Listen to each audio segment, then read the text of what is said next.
So while your financial life may start out with a Rocky Raccoon account, as you grow, we'll be with you every step of the way. From your first car and everyone thereafter, to investing in your family's future, to buying that special house you'll call home. Kern Schools. Together, we have something special. Welcome to the city, Motor City, where it's summer sell-down. Get ready to move, get ready to groove, get ready to fly. Drive away a GMC Sierra 4-door, only $29,990. Or save up to $10,000 off select Sierra HD models. Summer sell-down offers end September 3rd. We are professional grade, and we are California's largest volume GMC dealer, Motor City. Kern Schools Federal Credit Union is here to be your lifelong financial partner. So while your financial life may start out with a Rocky Raccoon account, as you grow, we'll be with you every step of the way. From your first car and everyone thereafter, to investing in your family's future, to buying that special house you'll call home, Kern Schools is here to help. And if you live in Kern County, then you can bank with us. See, we're local just like you, so what we accomplish together benefits our entire community. Kern Schools. Together, we have something special. For over 100 years, Bakersfield College has helped thousands of people achieve their dreams through education. Now Bakersfield College is bringing college closer to home, with courses offered in Southwest Bakersfield on Stockdale Highway, downtown Bakersfield, and at the main campus on Panorama Drive. Programs and classes also available in Delano, Shafter, Arvin, and online. Your path to a bright new future can start today at the home of the Renegades. It's easy. Take the first step. Visit bakersfieldcollege.edu to learn more. One thing about Kern Schools is you get to do your banking your way. I still like writing checks and visiting my branch. For me, it's all about the mobile. And I still do everything online or through the ATM. So no matter how you do your banking, Kern Schools is always there. Kern Schools. Together, we have something special.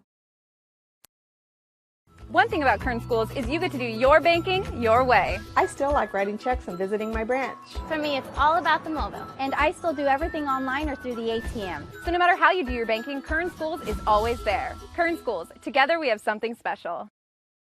There are over 100 places to get pizza in Kern County, but only 4 are good enough to be called Tony's. So what's the Tony's Pizza difference? We're not giving away our secrets, but the proof is in the pizza. Tony's Spicy Mexicana, the mouth-watering Hawaiian, the award-winning Chili Verde, and so many more.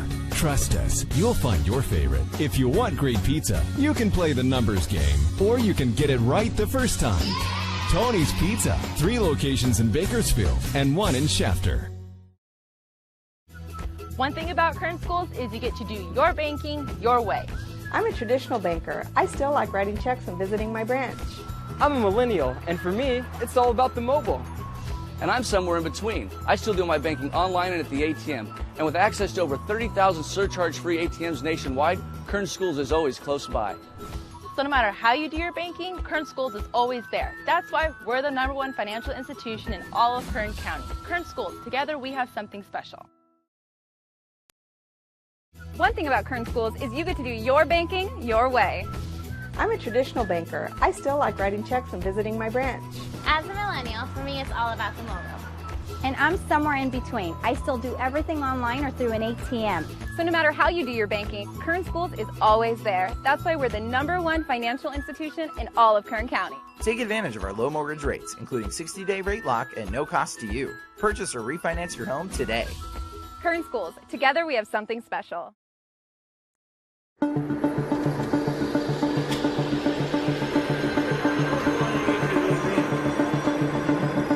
It's wicked cool. It's our new aviation class. It gives kids a chance to break into the industry.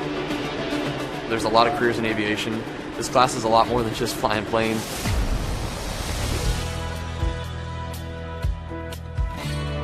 We've learned so much already. We've learned how to take off. We've learned instrument flight rules. It's something everyone can do, I think.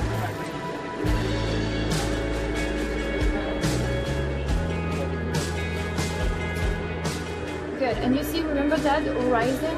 Try to keep it parallel to your cockpit. After the 2-year program, they're going to be able to take the knowledge test for their private pilot exam. I am a pilot. I've been in Bakersfield for 10 years. I worked as an instructor for 6 years and then became a corporate pilot. And I'm a teacher here. We have amazing equipment. Even flight schools don't have that much equipment. You put a class like this somewhere at North High, and it's really preparing kids to succeed because it gives them a whole new set of opportunities they never knew that they had the chance to pursue. I'm proud to say that I'm from North High School and that we have administration that's willing to put the money into offering really, really neat programs like this and preparing kids to succeed.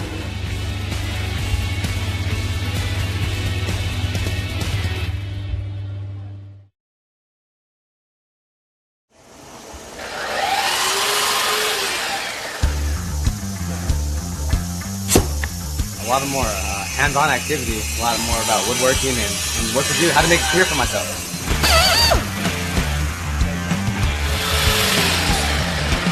It's not only for guys. I am actually learning how to make cupboards and put everything together, like doors, cabinets. It's really fun, actually. Yeah, well, It's really amazing to see their growth over the course of a year and how they can come in with no real skill at all and leave being able to actually produce furniture and cabinetry. Houses need cabinets, businesses. Having a pool of resources or kids that have some knowledge in the industry would be real good. Pull down on that. Let's slide these up. Watch fingers. It's changed a lot. What I'm seeing here is what it's going towards. The CNC equipment, computers. I could actually build cabinets out of this shop. It's state of the art. It really is.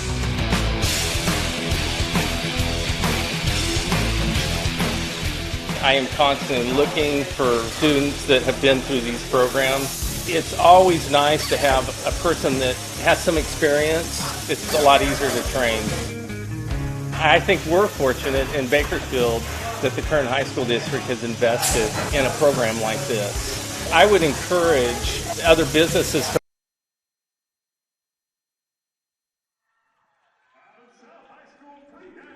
Here we go.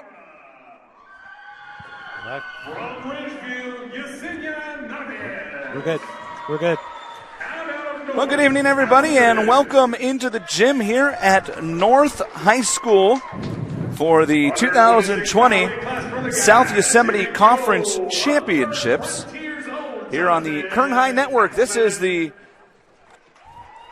girls' side of our dual broadcast this evening. The boys' side can also be found here on the Kern High Network. I'm Jason Galvin, joined by Aaron Weary and Rick Gaben here tonight. Great to have everybody with you. This is year number 3 of this event here at North High School, and we're completing year number 2 of this event here at North High School, and we are completing the introductions right now for all of the matches set here tonight as we're bringing Aaron and Rick for the first time. And we were talking before this broadcast came on air here, guys, about the growth of women's girls wrestling here throughout California and specifically here in Kern County. And Aaron, I know that you played a big role in the growth of the sport, the wrestling side for the girls here in Kern County. How important is an event like this to these girls when they look around, they look at these guitars that they can win for a championship trophy? I can't remember in all my years of covering high school sports seeing a championship trophy that's so unique and cool. How important is it for girls to have an event like this as well? Yeah, it's super important. We've got an opportunity here to showcase our girls, and our girls in Kern County are very tough, and we've been very successful. And so anytime we can shine that light on them, I think is always a positive thing. And, yeah, it's a unique event. You know, name other schools that do something like this. You know, our district has really stepped up and supporting our girls and our young boys. They're doing what they're doing out here, and it's amazing. It's a great opportunity for them, and what a great event. Rick, I know the Central Section Championships are coming up here in just another week or so. What is the mentality for the girls wrestling here tonight, and how does knowing what the next week could hold affect how they'll wrestle in this match? I think for most of the young ladies, they're trying to fine-tune maybe some flaws in their technique and work on their areas of weakness so that when they get the chance to gain an entrance into the Masters Championship after the Valley, they're ready to go and limit their mistakes. Aaron and Rick, both longtime coaches here in Kern County. Aaron helped start the women's program, the girls program over at Golden Valley High School. First female coach of the year here in the Valley. 2019 CIF Section Girls Champions last year. And then hung up the coaching whistle. What do you hang up in wrestling? The whistle? Your shoes. The shoes? Yeah. Coaches have shoes too? You leave them out in the middle. Absolutely. So Aaron called it quits after last year. Wrestled at Northern Iowa in college. Rick, a Bakersfield product, wrestled at CSUB. 29 years coaching over at Shafter High School. 14-ish as the head coach over there, and won multiple league titles as well. Finished in the top 3 in the conference as well a couple of times there. So a couple of guys know a whole lot about wrestling, and I tell you that why, because I'll be completely honest with you guys. I'm learning. So I'm relying on you two to teach me what we're doing here tonight. No, that's good. I'm sure there's a lot of parents and fans there tuning in that might not be super familiar with wrestling, but they know, the neighbor kid or their niece or nephew is wrestling. That's what we're here for, to provide that for them. Sure. Our sport is super unique in that, a lot of kids don't necessarily start like that. You grab basketball and every kid on the playground's out there. Naturally kids wrestle. They wrestle before they even know it, when they're little kids. But they don't know the rules and the positioning and all that stuff until they get into a team. So, yeah, we're here to kind of help guide those people that, like yourself, might not be super knowledgeable but are excited for this big event. Sure. And you think about the impact that an event like this and what we're doing here tonight can have as former coaches in both of your own rights and former collegiate wrestlers, to have something like what the Kern High Network has established, to be able to provide these broadcasts to hundreds, thousands of family members, fans, who otherwise may not get to see their, you mentioned their nephew, their younger sibling, whoever it is, their friend, you have an opportunity to get to tune in and watch something like this over the course of the next 2 to 3 hours here. It's really amazing and a great example. We talk so much in society today about the pros and cons of technology, but here's a prime example of the amazing positive things that can come out of technology, and that you have these high school kids who may end up with scholarships because somebody sees something like this, or they may have a relative who's in the military overseas and they get to tune in and watch their loved one, wrestle for something that matters here tonight. I would imagine that that's something that you two as coaches, as you've seen evolve, is pretty cool, and an opportunity you probably would have liked to have had back when you wrestled. Absolutely. I think you brought up a good point there when you mentioned scholarships, especially with the young ladies. There are a lot of scholarships that go unused all over the country, and it's several in wrestling because it's such a growing sport. I know Coach Weary has had some success getting some of his young ladies on to the next level of education, and wrestling was a stepping stone that helped them get there. Yeah, definitely. Just such a big deal. Yeah, I'll tell you, that's part of the reason we started the program at Golden Valley, was that I had college coaches that I knew that had started programs, and they were looking for girls to wrestle. And at that point, if you had a year or two experience, hey, they were ready to hand you a check. And, my whole thing was, if we can get these young ladies on my campus that maybe wouldn't be going to college for any other reason, whether it's money or, whatever the reason they couldn't go, somebody's going to pay for it and get you there to that next level and get you an education. That's a great ticket. If wrestling's your ticket to higher education and a better life, it was for me. And, a lot of kids are in that situation, especially at a school like ours where kids, don't always have the same opportunities as everywhere else. What an awesome opportunity. And we actually have had a 100% success rate for girls that want to go wrestle in college have. So it's been an awesome opportunity for our young ladies. Yeah, that is truly amazing. You talk about just how important that can be, just the opportunity, and I think that's the biggest thing. Aaron, you coached at Golden Valley, and Rick, you're out at Shafter, and so you run the gamut as far as opportunities for children at your school. It runs from those who have every opportunity in the world to those that, for whatever reason, oftentimes far out of their control, don't have a lot of opportunities unless somebody comes knocking with one. And here is a sport that opens up opportunities for young ladies to suddenly have a chance to maybe get out and see the world, to get an education, to go experience somewhere new, to make new friends and learn what it's like to, even though it's an individual sport, learn what it's like to be part of a team and have mentors and cultivate relationships. And those are big things. You think back to, again, you both wrestled. I think back to my high school athletic days, and some of those relationships and opportunities, you take with you the rest of your life that you may not have got. Absolutely. For instance, the gentleman that coached me in high school, he lives out of state now, but he still remains very close, not only to me and my brothers, but my parents as well. So these are you build relationships that last a lifetime. Yeah, those relationships are super important, but also the work ethic that you get from wrestling. A lot of kids start and they make that jump from being a young person in high school to being a young adult in college, and either the social part or the academics or whatever, they have a hard time making that transition. However, you see a lot of wrestlers that do really well and prosper because they have that work ethic. They know they got to keep their grades up. They know they have to be focused. They can't be out doing whatever. So the way that we train our young men and women to live their life through wrestling pays off the rest of their life through college and beyond.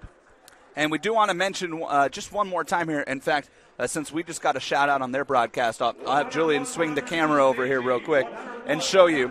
If you're tuning in and you're like, boy, they're talking a lot about girls wrestling, and my nephew is wrestling, don't be surprised. See, over here, we have a great broadcast crew, and there's Kevin Willie waving, Advance Palm and the boys, and they have the SYC Boys Championships on as well.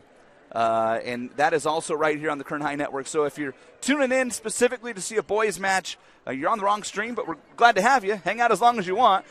We'd love to have you here, but make sure that you go click on the right one because we don't want you to miss the match with one of your loved ones. And consequently, if you have somebody who who's tuning in to watch one of these young ladies wrestle and they're texting you or calling you, I can't find it, they're only talking about boys, again, same thing. There's 2 streams, so make sure that you are all settled in. Tune into the right one as we get ready to go here this evening. And we talked about over on the right there, and I'll call on Julian again to see if maybe he can zoom in and get us a nice look of those down there. But there are the trophies for tonight, and they are unlike anything that I've ever seen in the trophy world. We rolled these out last year, but they are custom acoustic guitars with the artwork on them, some pictures, celebrating the South Yosemite Conference champions here tonight. In fact, our good man Miguel at the Kern High Network just texted me the artwork that's actually on these, so I have a picture of it, and it is phenomenal what is on these guitars celebrating the championships here this year. So the winner in each weight class gets to take one of those home tonight. And I'm told, Aaron and Rick, unfortunately, none of us are eligible. Yeah, that's a bummer. Those awards are amazing. There's a tournament in Clovis at Doc Buchanan, and they probably one of the top few tournaments in the whole nation, and they give out a cowboy hat, and that was like the thing to win in California. But these awards right here might rival that. I have our first match underway on the far mat, and that is a matchup between Mariah Armendariz of Ridgeview and Katarina Alvarado of Miramonte. Alvarado in the gold and Mariah in the purple. And this is in the 101-pound weight class. And we are underway here at North High School. Oh, we got a headlock to take down. And now near fall situation. Yep. Looking for the pin. Coaching for Ridgeview is Eddie Machado. Eddie's been involved in a big part of the growth of girls wrestling in Kern County. He's helped build programs at several of the schools in the county.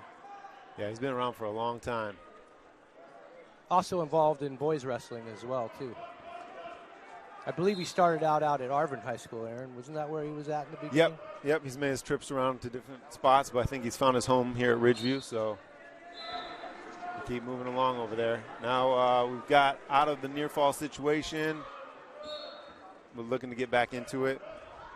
In a near fall, if you're not familiar with wrestling, when you expose your opponent's shoulders to the mat, If you hold them there for at least a count of 2 seconds, you receive 2 points. And if you can hold them there for a count of 5 seconds, you can get 3 points. And if you can hold their shoulder blades to the mat for 2 seconds, a fall is called, like you just saw there. And perfect timing, Rick. Yes. We just have a fall now from Ridgeview wrestler Armendariz, who takes the first female win of the night, so she'll move on to the finals.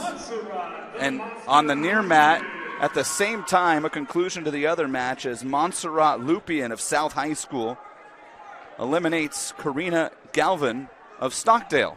No relation to myself. That one took 9 seconds, by the way. That happened so fast you couldn't blink. Yeah, we didn't have time to introduce the match. And Rick, as you well know, a lot of the girl wrestlers and a lot of the matches end in pin. Yes. You know, we see, it was interesting was back when we first started seeing girls on the scene wrestling as boys, a lot of the boys had a hard time pinning the girls because their hips are different, the way their body moves, they're more flexible, so it was much different style. Well, now that we see girls against girls, we often see a lot of pins all the way up until the state meet, and even in the state meet you see more, comparatively speaking, than to the boys. Coming up on mat 1 over there is a young lady from Frontier, Alyssa Valdivia. I know she's ranked high in the state, Aaron, isn't she? Yeah, she's a stud.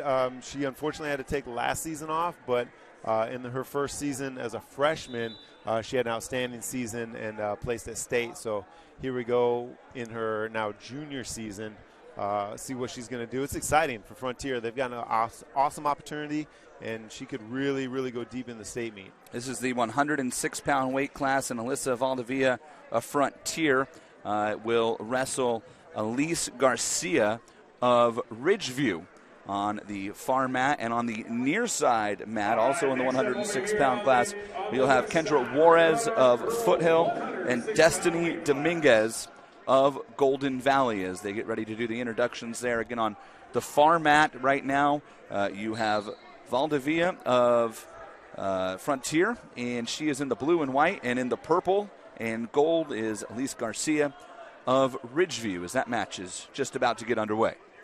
I know Kendra Juarez is a highly ranked wrestler as well. Yeah, so this is actually a rematch from their freshman year.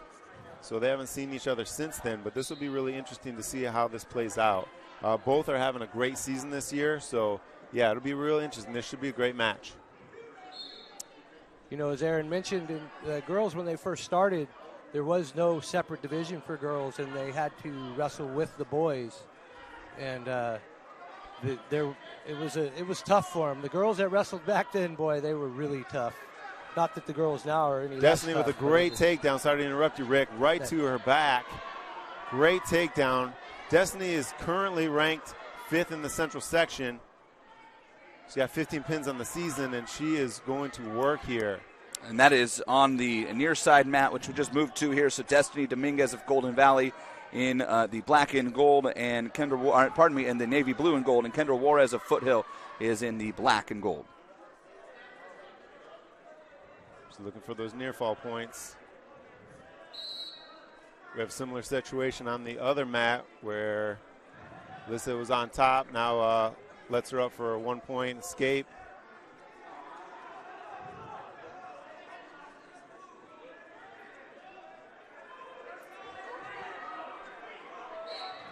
All four ladies are battling right here.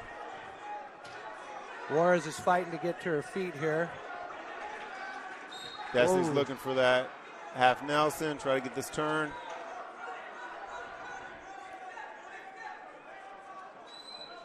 Rick, you know as well as I do when, that battle on the mat is super important.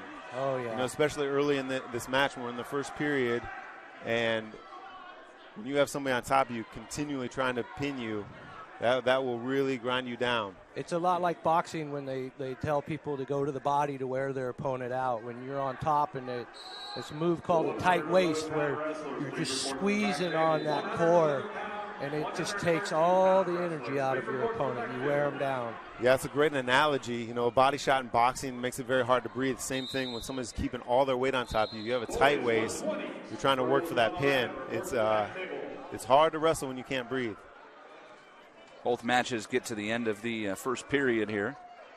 And the referee, at the end of the period, he flips a disc. It has a red and a green side, and each wrestler is designated a color.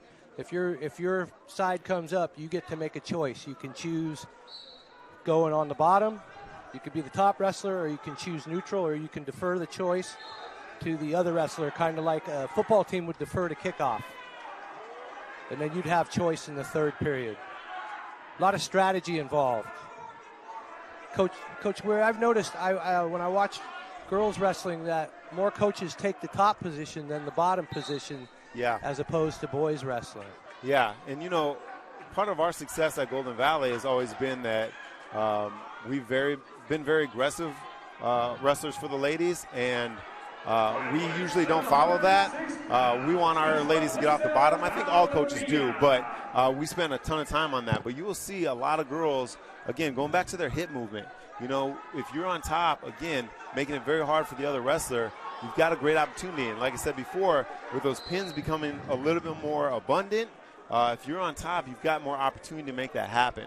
And just real quick on the upper mat, Alyssa Valdivia made short work of Elise Garcia in a nothing short of dominating effort. It was 17-2 last time I looked up in that fight, match I should say, came to an end on the top mat. So we got a great one going on here on the bottom mat, and Alyssa Valdivia up top from Frontier has eliminated Elise Garcia. Yeah, and again, Alyssa, she's a very dominant wrestler. She's been wrestling since she was a little kid and has a ton of time and a ton of experience going into tonight and going on to the rest of her season. So, that's expected. She did a great job. She does what she does out there, and again, we look forward to seeing her in the finals. We'll see at the end of this match, we'll see who actually will meet her in the finals. And this is setting up to going to be a heck of a finals match, too, Coach. Just watching how these other two girls are battling out there. Yeah, so what you'll see here, I think, in a lot of the matchups is on that top side of the bracket, that number one seed, for the most part, is going to be pretty dominant, just like Alyssa showed. That bottom seed, those two are battling to get in. And the one that's really willing to get it done and get out there and battle is going to come out victorious. But those are going to be good matches. So I look forward to seeing all those matches especially. The coach from Foothill, Anthony Marquez, the coach from Foothill, Anthony Marquez, comes from a big family of wrestlers. Yeah, sorry, Rick. I thought you were going to, since we have the break in the action is because we have a coach from Golden Valley going to the table, question the call, and to make sure that the score is correct. So sorry to interrupt you. I just want to make sure, we have a great tradition in Kern County of these families that have been around for so long and have put out all these different wrestlers that have been, very successful here, and that is definitely one of them. The Marquezes at Foothill, the Gonzaleses at East High.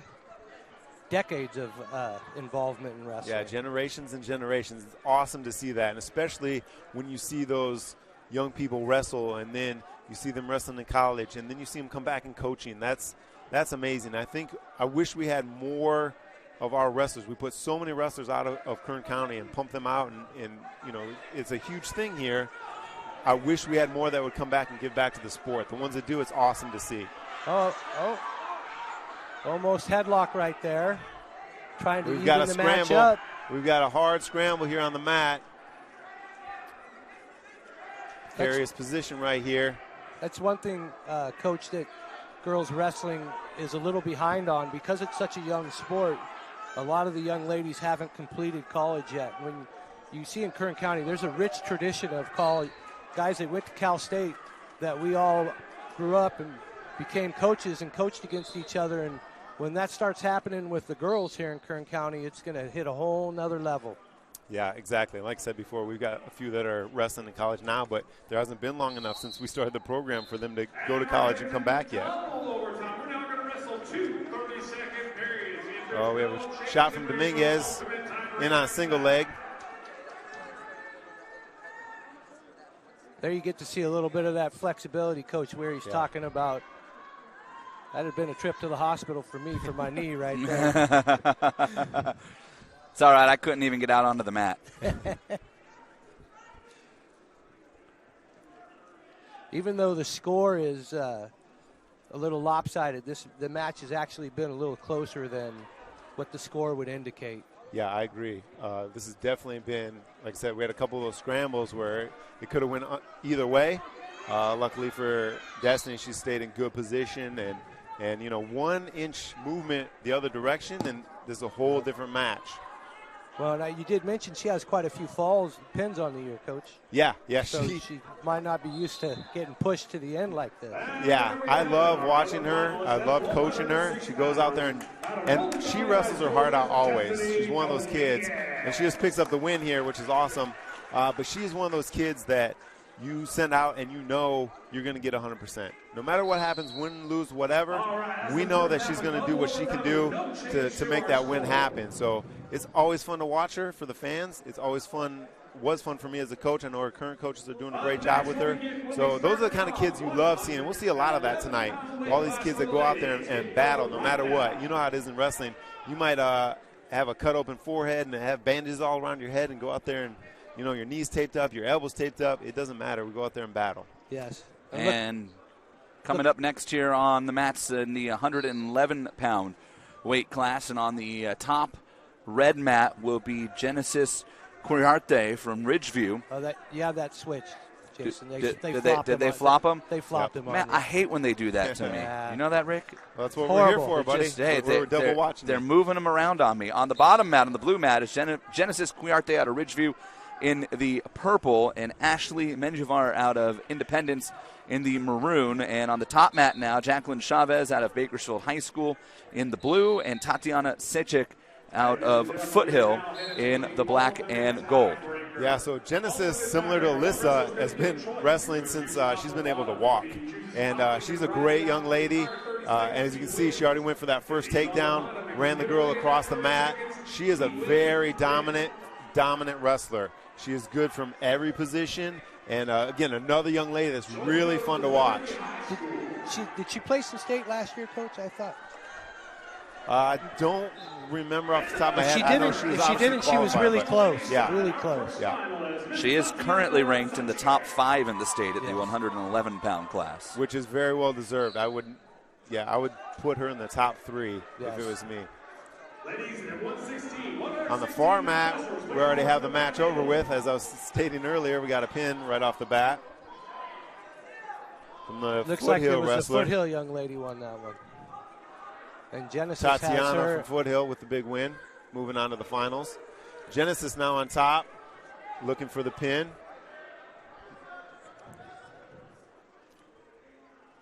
And there it is. So Genesis from Ridgeview moving on to the finals to face Tatiana from Foothill. Foothill's program's really starting to come around too, Coach. Yeah, they had a great season last year. So when we won the Central Section Championship, they were right on our tails for most of that tournament. It was really awesome.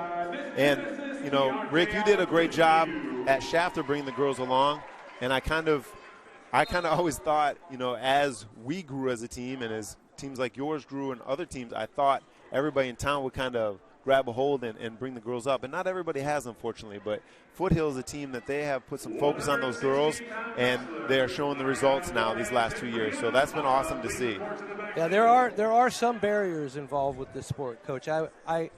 I could recruit the young ladies and get them out there, but then when their dad came to the first match, some of them didn't want them to wrestle anymore after that. Yeah, it's unfortunate because, what better way to train our young ladies to be, successful in life, also to make sure that, you don't have to worry about them as much. I was just going to say, I hate to stereotype, but self-defense. Absolutely. I mean, listen, I've got a daughter at home, and I guarantee you, there's not a boy at school who's going to mess with her because she will double leg take him to the ground in a heartbeat. And we want our young ladies to be strong young women, and we want to make sure that they're confident, and all those things you can get from this sport. It's a great thing about our sport is it builds that confidence. When you're out there one-on-one against another person and you have nobody else to kind of hold you up, man, it's a great opportunity for these young ladies. Our first 116-pound match is about to get underway up on the red mat, and that is Ariana Juarez out of Foothill in the black and gold and Brianna Parra out of South High in the white and sky blue. And there's the Juarez name from Foothill again, Coach. Yep, and again, same thing. She's been wrestling a long time, and she's that top seed because of it. And she's been doing a great job, all season. So, again, we'll see what happens here, but we should have a pretty dominant match going on here. Down on the blue mat, Yesenia Navejas out of Ridgeview and Allison Henson out of North also about to get underway. And North is another team that has done a good job with their girls and really brought them along and brought the numbers up. So, great job over there with Coach Brady. I'm recognizing a lot of these names from years back. The girls didn't have qualifiers, and the sport wasn't big enough, and they kind of just went right into the postseason. And Coach Weary and I got together, and we decided to have a Kern County Girls Championship. And a lot of these young ladies we're seeing have success here were our Kern County champions. Yeah, and how crazy. It was like the Wild Wild West when we first started the girls programs. Yes, it was. And here we have near fall on the first mat here. Yesenia from Ridgeview. And there it is. So another pin. So Yesenia Navejas moves in to the championship match at 116. And we'll go back up now and rejoin the match on the red mat between Ariana Juarez and Brianna Parra. And here we go. We're probably not too far from the pin here. You get to see some of that flexibility right there. Man. Yeah, she's fighting tough down there. But like I said, I mean, that's a tough position to fight against. Both girls are doing a great job. But, when you're getting your neck cranked around like that, it makes it tough to fight. But she's doing it. And there's the pin. There's a fall there. So one Juarez in the finals, and one has to watch her sister. Yeah, here we go. This will be that should be a really good final. I'm excited to see that one. That's the 116-pound final now. Ariana Juarez and Yesenia Navejas. So 121 will be up next. And while they're getting the girls ready for that, I wanted to touch on something you two mentioned a little bit here, because I'm fortunate to do some broadcasting over at CSU Bakersfield, Cal State. And you talked about the possibility of wrestling programs growing here in this county. That's a program that, Rick, you wrestled in. It's one of the only self-funded Division I sports in America. And they wrestle in the Pac-12, self-funded at CSU Bakersfield. They have to raise their own money to be a Division I program, and they take on some of the top universities in the country every year, Arizona State, Boise State. They're not afraid to wrestle in those matches, and they do it all having no idea where the head coach is going to get a paycheck from, where the boys are going to get a scholarship from. So you wonder what the support that program has. At some point, maybe you look at adding a women's program as well. I know when Title IX first became an issue, Coach Kerr, who was my college coach, he was a big proponent of starting girls programs, and he started to get one going out at Cal State. But it lost steam because, as you know, the funding is an issue out there. And just the fact that program survives is a testament to the wrestling culture in Kern County alone. Because of the support the community gives, it wouldn't happen without the community behind it. And it's not that the university doesn't want to support the program. They provide sports information and athletic trainers. It's simply that Title IX restricts how much you can add. And if you want to fund men's wrestling, you then need to add women's sports. You want to fund women's wrestling, you got to add men's sports. It's an equality thing, which is fine, except for the realistic scenario is that Cal State Bakersfield can't have 21 Division I programs. And that's what kind of shot TJ's idea about having girls wrestling, because they said technically you're not funding two different sports. Right. But he was trying to be ahead of the game, and he was trying to save the wrestling team at Cal State. On the blue mat right now, we're watching a matchup between Lil Mary Cobbins out of South High School. She is in the white and blue, and Kylie Casillas out of Centennial in the red. This is the 121-pound class, and up on the red mat right now, Vanessa Nebre out of Golden Valley and Carly Burnett out of Ridgeview in that match. But right now we'll focus on the blue mat and the Cobbins and Casillas match. And then we got a shoe ripped off right there on the How often by do you the see that? Centennial girl. She needs to lace those babies up, keep them on. Yep, keep them tight. You see the coaches from South High were both wrestlers at South High. Quinn Moore, and I can't remember he was before Quinn at South High. And While we're waiting for the shoe here, we're going to move up to the red mat and the matchup between Nibre and Burnett. So Nibre is currently number 8 in the Central section, coming in with 12 pins on the season. With a close score down there, 4-3. Is that where do you see the period on the clock, Coach? You got that? To the right of the time, so we're in the second period. Oh, I'm sorry, second period. Yep, thank you. On the red mat. Still in the first period on the blue mat. Okay, great. I thought that was mat numbers. Yeah, So mat number 1 on top, if you guys are watching there. In the second period, score 4-3. Headlock situation. Very common in girls wrestling. But this is why countered nicely. Yeah, this is why we try to stay away from it at our schools. That you got an opportunity there. If somebody counters, you end up on your back. So we'll see if Vanessa can get another pin here for her season. And there it is. There you go. So Vanessa Nibre moving on to the finals. And we're waiting on the mat number 2 here to see who wins out of South and North. Lil Mary Cobbins out of South and Kylie Casillas out of Centennials will move back down to that match. That's Billy Pitcher coaching for Centennial down there. Yeah, that's what threw me off. That's you get these coaches that move schools. He was at North for how many years, and now he's back at Centennial. He's a recycled coach. His son's wrestling there now. And you get the same colors basically too, so it threw me off. My bad. He just got his shirts restitched because I know he didn't go buy new ones, Coach. No, of course not.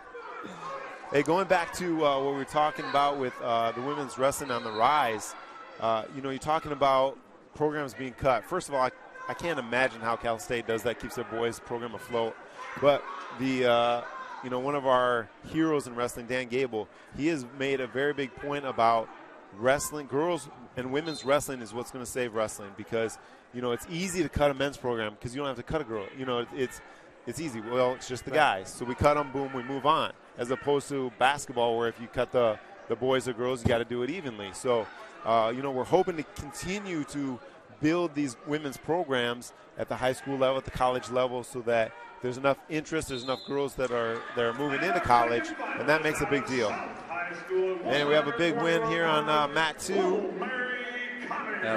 Lil Mary Cobbins out of South defeating Kylie Casillas. So your championship at the 121-pound weight class will be between Vanessa Nibre out of Golden Valley and Lil Mary Cobbins out of South High School. And already underway in the 126-pound weight class up on the top mat there is the matchup between Yasmin Perez out of Miramonte and Sierrian Sands out of BHS. Sands in the navy blue and white, Perez in the gold and maroon. And Gennaro Mejia at BHS is another coach working hard to build women's wrestling here in Kern County. My son swims up at Garces, and in the spring when it was real hot out, I saw people in the wrestling room, and it was Gennaro with a group of girls. He had a little club team getting ready. They're from all schools in Kern County, but he was helping them prepare for wrestling. Yeah, Gennaro's doing a great job, and he's one of those guys that stepped up and filled the hole that was open. There wasn't anybody necessarily at that school that was focused on girls, and he stepped up and said, hey, this is something I can do, and he's done a great job. I really commend him for doing what he's doing over there. And the other matchup now underway down on the blue mat between Yasmin Scherer out of North High School and Brianna Plata out of, is that Golden Valley, Coach? Yes, it is. One thing you want to note here is Yasmin has an amazing story. This young lady had a brain tumor, has come back and wrestled. I mean, there's a lot of sports that are tough, but here we have a young lady who has battled death, basically, come back in a sport where you could easily be thrown to your head and bumped on your head and whatever. She has beat cancer and is now back wrestling tougher than ever. She's doing an amazing job, and for a while there, we were all praying for her and pulling for her and, making trips to the hospital and all that stuff. And here she is on top now, 2-0 in this great match. So it's awesome to see how far she's come. And she's been wrestling since she was little too, so it's great to see this. So just another testament to how tight the wrestling community is. And even though they go out on the mat and they look like they're trying to do harm to each other. When the match gets over, it's a pretty tight camaraderie between everybody. Yeah, I think everybody understands each other's plight as far as, how tough our sport is, going out there having to cut the weight, make the weight, go out there and wrestle. I mean, let's be honest, it's basically a street fight with rules. And we have an opportunity to go out there and prove to each other who's better on that day for those 6 minutes. And once you get done with that, you guys have all been through the same thing. You see a lot of these guys in the postseason, battle all year round, and then we get postseason. Now it's not, Golden Valley against Shafter or vice versa. Now it's Kern County against the rest of the section or the rest of the state. So it's awesome to see that family kind of bond that wrestling brings these young people together. Kern County against Clovis, Coach. Let's not fool anybody. You're not wrong, sir. You're not wrong. So they're like the evil empire, and we're all trying to take them down. Yes, sir. Yes, sir. Already midway through the second period up on the red mat between Yasmin Perez and Sierrian Sands. No, they're on the blue mat here, Jason. No, we got 2 Yasmins there, Coach. Oh, we got 2. Oh, we might have a Yasmin versus Yasmin There's final a chance, here. Yeah. We'll see what happens. Yasmin final. Got a nice throw by Yasmin Shearer from North High right there. Looking for a fall. Sometimes we refer to pins and falls are the same thing. I don't want to confuse anybody, but they both end the match. Which just happened. Rick, you're on tonight. Every time you say it, it happens right after. Good timing, friend. I'm a front runner, Coach. I'm a front runner. So, you talk about how when you go out on the mat, it's just you and that opponent. That's part of the reason why I got started wrestling, because my dad was tired of hearing my older brothers talk about how they didn't play because the coach didn't like them or the coach plays favorites. And so I was about 5 years old when he got me started, and he never had to listen to that because he basically said you lost because you weren't good enough. Yep, real simple. And there it is, by the way. Now we have Yasmin versus Yasmin officially. Yasmin Scherer for North and Yasmin Perez for Miramonte, both into the championship match at 126 pounds. And that means we'll have the ladies at 131 out onto the mats next. And it'll be Estea Magallanes from West High School against Celeste Cubillo out of Golden Valley. And on the blue mat, you'll have Sadie Angel out of Centennial in the red and gold versus Gabby Machado out of Highland in the patented Scots colors there with the green and blue. You notice her uniform looks a little different. In the traditional wrestling uniform is called a singlet, but a few years back, in a move to try to make the sport a little more inviting for some people that didn't want to put a singlet on, they brought about more of the MMA style uniform, tight-fitting shirt and baggy shorts. I don't know that it's helped change much, but yeah, I'd be interested. I haven't seen the numbers on if it has made a change. It's funny because when that change happened, we saw, at least on our team, a lot of our kids kind of push back against that. Hey, we grew up wrestling singlets. This is for our sport. A lot of other sports have shorts and T-shirts, but we're the only one that, wears this specific uniform. So I gave our kids an option, over the last couple of years. Hey, I'll spend the money for the two-piece if that's what you want, but we found most of our kids, they understand the tradition and they appreciate it. I'm more of a traditionalist too, Coach. If I wrestled someone whose kid had on shirts and shorts, I'd ask them when they're going to take their warm-ups off and wrestle us. I asked them if they got lost. I know it's the gym, but we ain't playing basketball. That's it. So here on mat 2, we've got a 2-0 lead with the takedown. Looking for a turn here. Same situation on the other mat, too. Golden Valley in the lead. So as you were talking about changes that we've seen in the uniforms, the skull caps the covers, the hair covers that girls used to have to wear the last few years have now, that rule has changed. So it's interesting to see these ladies out here without their team caps on this year. I appreciate it because it sure is. There's a lot less stoppage. Yes, exactly. of the matches. And if you're watching, you can tell how much the head gets worked in a match, one way or another. So those skull caps are always coming off. And Celeste Cubillo out of Golden Valley defeating Estea Magallanes out of West High School on the red mat. I like that West High singlet. It kind of has a John Deere look to it. Kern County, there's a little ag theme. I thought you were going to start talking about the Packers. So we've got 2-0. No North Dakota State football fans here. No. Hey, you get in the Midwest, you better be talking about Iowa. Don't be talking about those little schools that don't mean nothing. Except for a quarterback. I was just going to say there was a quarterback somewhere. Quarterback in North Dakota State who would beg to differ. He's all right. I thought we're talking about wrestling, not football. Got a Super Bowl ring.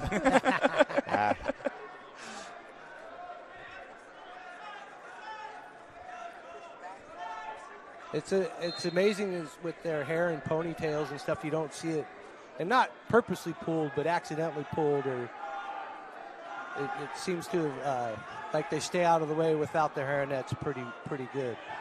Yeah, like I was talking about earlier, wrestling comes naturally to humans, Right. It's a matter of figuring out the positioning, but it comes natural. So I think, these young ladies don't want theirs pulled and vice versa. So you just, I think it becomes naturally it's moved out of the way, So right. Here we have. Nice turn there. Nice turn.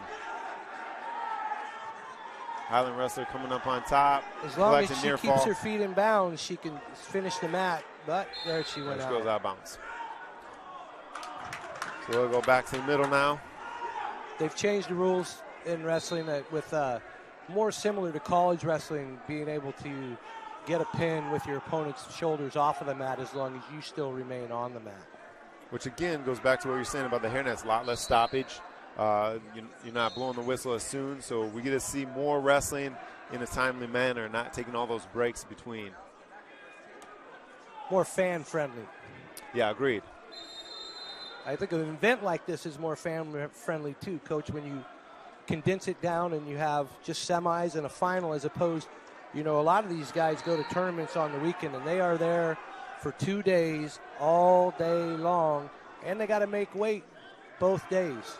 Yeah, so if you are new to wrestling and you're watching this, again, tuning in for a family member, loved one, something like that, our sport is a grind. It definitely is. We travel all over the state, and, we might have a duel on Thursday night in our gym where they have to make weight for, get showered up, get in the vans, head out to wherever, CIT, Morro Bay, whatever the case may be. Then get up the next morning early when it's still dark out, go make weigh-ins, go wrestle all day, all night, get done at 9 or 10 at night, come back the next morning at 7 a.m. for weigh-ins. It is a grind, and again, it takes a very special individual to be successful at this sport. They do give you an extra pound each day, Coach. That whopping pound. That never seemed like much to me. I don't know. No. Making weight is making weight. And yes, sir. And most of us always push the limit as it was anyway, so. Yeah. Into the third period here, Gabby Machado does have a 6-0 and now 6-2 lead over Sadie Angel out of Centennial. Yeah, nice stand up. They're back up to their feet now, looking for takedowns. You see, one thing in this match, hand control has been a big factor as far as setting up their takedowns. And so we'll see if that continues here. See who strikes first. Got a little clock watching going on there, so fatigue may be a factor. Yeah, and Rick, you know as well as I do, one of the greatest things about our sport is that... Oh, there's a nice attempt. Let's see if she finishes this takedown. Didn't quite finish, but she's still hanging on. What I'm saying, Rick, is that this is a great opportunity for any wrestler. You're in the third period, you're down points. You can have 2 seconds left, be down 14-0, and get a pin and win. I mean, that's the greatest thing about our sport. You're really never out of it. Yes.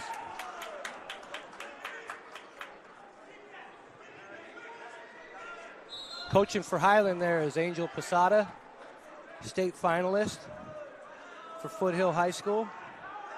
And with them, Addison Hay, another Foothill High School wrestler. Yeah, and their young lady just got a pin here. Moving on to the finals. Gabby Machado out of Highland High School. Moving into the finals against Celeste Scobillo out of Golden Valley, and that's the 131-pound weight class. I see a name here I recognize, Coach. Golden Valley. Yes, sir. So our third Lefotu will be taking the mat shortly. It was an honor and pleasure to coach both of her sisters as well as her. Both moved on to wrestling in college. And a funny story, when they moved from down south, and, anytime, you know how this works, anytime a wrestler shows up on your campus, it takes about maybe 3 seconds before you hear about it. And so, I spoke with her, and her older sister, Arne, had never wrestled, and she was a senior. I said, hey, your sister's in the room every day. You might as well come in, too. Oh, Coach, I don't know about that. One of those things. But she ended up coming out, and, yeah, she got a scholarship to go to school, and what a great family. And they've got we got little ones coming up. They're now in our Top Dog program, and we really look forward to seeing what, all of them do. But right now, we're focused on this young lady who's already in on a single leg, switching to a double, and now has gotten the takedown. And she's wrestling Kalia Gibbs from South High. Aliana Lefotu currently ranked number 6 in the state at 137 pounds. And on the other mat, just underway, Jessica Manriquez out of Foothill and Janjeria Stitanskuk out of BHS. Well done, Jason. Easy for you to say. I don't know if I got it right, but I gave it a good try. I'm going to say you nailed it. I was convinced. With a quick pin here on mat 2. Moving on to the finals. Was Jessica Manriquez out of Foothill. Already moving on off the blue mat, so that was a quick we out. Have a near fall situation on one as well.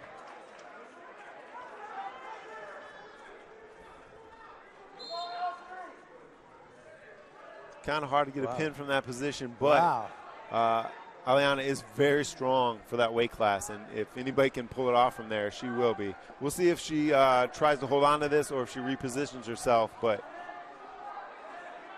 it's a tough position to pin from right there. Again, the flexibility of these young ladies makes a huge difference. I don't think the fans can really, from the angle we're at, can really see how twisted up that young lady is. So that looked more like a MMA submission attempt than a high school wrestling move. There's some toughness there, not giving up in that situation. Yep.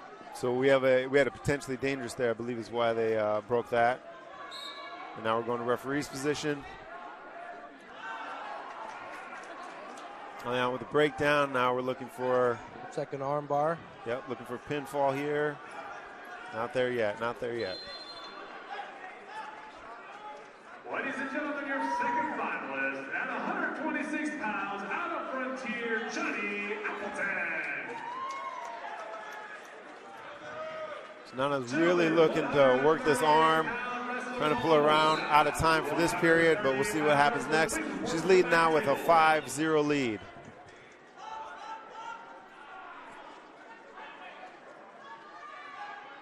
She still chooses to wear the head cover, Coach. Yeah, and I appreciate that. Yeah. I think that's the way she started her career here at Golden Valley, and I think she's going to stick with it. Now, if the boys have long hair now, they don't have to wear a hairnet either? I couldn't tell you what the new rule is for them. I would assume it's the same. We don't see as many of nice reversal our young guys in that situation, but we do have that. I think we will see that here at some point tonight. I know we have a couple wrestlers here that prefer the longer hairstyle. Aliana got a little too physical there on top. She's going to lose a point for unnecessary roughness. Yeah, she is a very aggressive young lady when she gets out on the mat. Nicest kid in the world off the mat. And but as soon as she steps out there, it's a whole nother person almost. That's really a judgment call, because from here, Coach, I didn't think it looked that bad, but I can't hear what the ref heard. Yep. Down there in earshot. So Yeah, and I would have to trust his judgment on that one. The coaches didn't get too excited either. So no, and again, like I said, she is very aggressive, and that's not the first time, and it's not intentional on her part. She wrestles very hard, and when you're wrestling other young ladies, it's sometimes hard to judge. Positioning those things, it's tough sometimes to know how hard to go in certain situations with certain moves. So not necessarily her intention, but she's out there wrestling hard as she should be, and just went a little too far. She has another near fall situation over there. Again, from our position, a little hard to see. The ref is right in our view, but she does get it done. So moving on to the finals. Aliana Lefotu out of Golden Valley and Jessica Manriquez out of Foothill in the 137-pound weight class. That should be a very physical match. Both young ladies are very physical, very strong for that weight class, so that will be exciting to see. We move up to 143 now, and the first matchup that the ladies are out on the floor for is on the blue mat, and that is Victoria Rincon out of South High in the gray and blue, and Audrey Chavez out of Golden Valley High School in the navy blue and gold. Up on the red mat when they're ready will be Oriana Morales out of Bakersfield High School in the navy and white, and Alexis Garcia out of West High in the green and yellow. So this might be our most exciting weight class this evening. We right now out on the mats have the number 1 and number 2 wrestlers from our section. Which one's number 1, Coach? Let's not talk about it, Rick. No, I'm just kidding. Unfortunately, our Golden Valley wrestler is number 2. Audrey is number 2. She is a freshman, so what an incredible season she's had so far.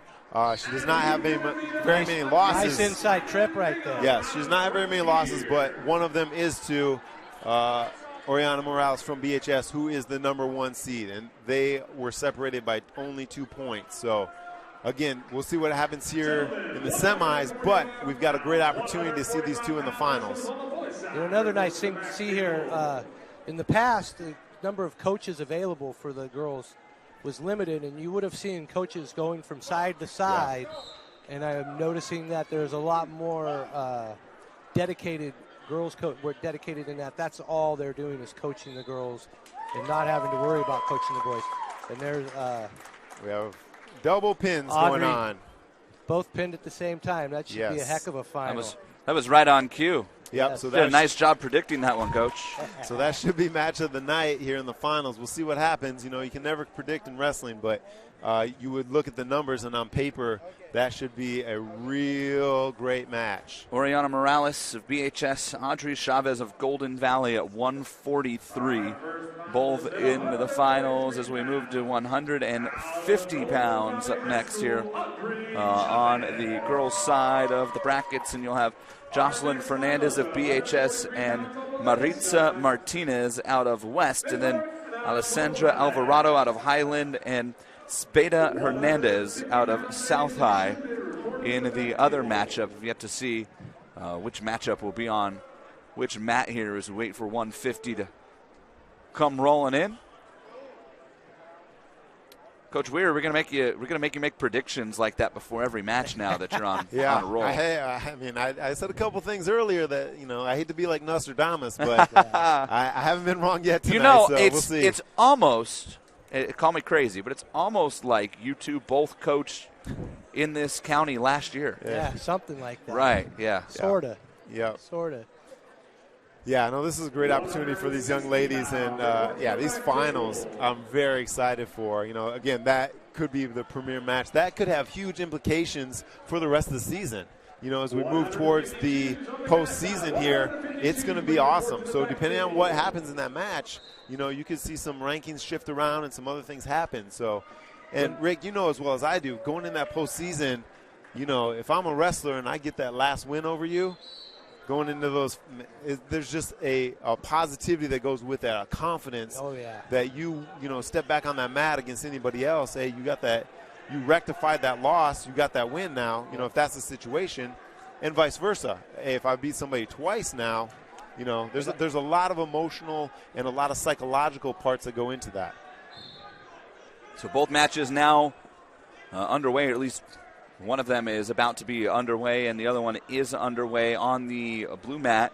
And the bottom mat here is the matchup between Jocelyn Fernandez of BHS in the navy and white and Maritza Martinez out of West in the green and yellow. Top mat, Alessandra Alvarado out of Highland in the green and blue, and Spady Hernandez out of South in the gray and blue. Yes, you know, these late season matchups will also have implications when it comes to seeding when they get into the postseason. And if you get a better seed, you technically should have an easier path to move on.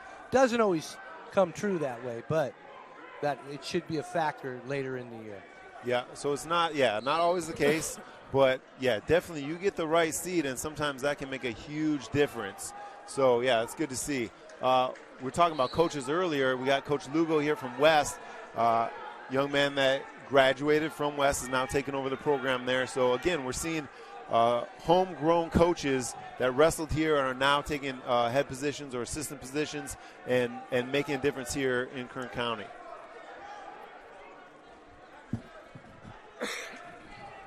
And Rick, you think about how much time and effort. Most of our listeners or people watching don't have any clue on how crazy amount of time these coaches put into these wrestlers.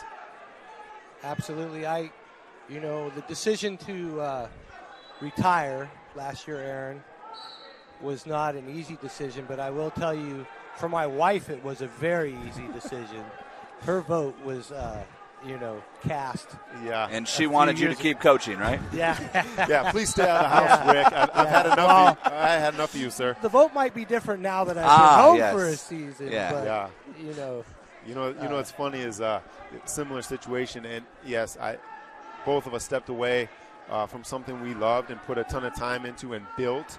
In my case, from scratch, you taking over a great program. That's not an easy decision at all. However, to do it for your family is super important. We both have young ones at home, and we decided to stop, being parents to helping be co-parents to everybody else's kids and kind of taking over for our own. But yeah, my wife was very similar, but also all the way leading up to that announcement being made. She goes, "Hey, you can still coach next year. You can still very supportive, and I love her to death. And there's no way I could coach as long as I did without her support." But yeah, our wives and our families, and the wives and families of these coaches out here, they understand it takes so much time to put in these kids to get them where they're at. All these kids have done well because of their coaches and because of their own hard work. But you have to have somebody there to guide you. And the wives sacrifice as much as the coaches. Absolutely, if not more. If not more. Both of these matches are now in the second period. Just want to make note of that there. And all tied at 2 right now is the match between Jocelyn Fernandez and Maritza Martinez, which is what we're currently watching. And it's scoreless between Alessandro Alvarado and Spady Hernandez. Yeah, 2-2. That's closer than a lot of these matches have been. Again, we're looking at this is actually the top side of the bracket. So the fact that these guys are tied, these ladies are tied, that's awesome. In fact, the second that I looked down to read scores off, Alessandra Alvarado of Highland picked up 4 points on the red mat. Nice little scramble situation. Yeah, and then we have a stand-up, so now 4-1 over there.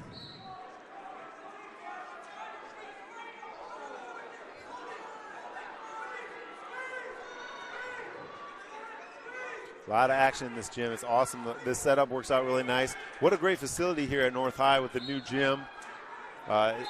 It's been great. We've wrestled here, last year and everything, and it's just been – our district is great when we can get these big things. And then we have people like Kevin Harvey coming in and donating money to make these things happen, which, God bless him, that's a great opportunity to, give back to a place that he comes from. I was fortunate enough when I worked in one of the local news stations here to be here when Kevin won the championship in NASCAR 5 years ago now, 4 or 5 years ago, and came back to North, surprised everybody with the NASCAR Cup championship, and his crew chief, Rodney Childers, came with him. It was a really fun day to be a part of and to come out here. I worked for NASCAR for a while, so I've known Kevin pretty well over the years, but he was a totally different guy when he got back on campus. You could tell what it meant to him to be in this gym on this campus. And Kevin was a wrestler in high school, and a pretty good one from what I understand. He was coached by my best friend in college, Pat Houck, who wrestled at Cal State Bakersfield several years ago. That's come in handy with him at the racetrack once or twice. Absolutely. For the record. Yeah, I've bared witness to that as well. Yeah. He was a pretty wily wrestler too. He could hold his own. So now we're at 3-2, mat 2 here, coming into the third period. This is a close match. This will be really interesting to see how this period plays out. They're having a little time issue on that clock, Coach. Yeah, I noticed that too. They're making it appear like the girls on mat 2 have to wrestle longer, but they stop it at 1 minute, so they're still going 2 minutes. So we got a takedown attempt here. And we got 2 takedown over there.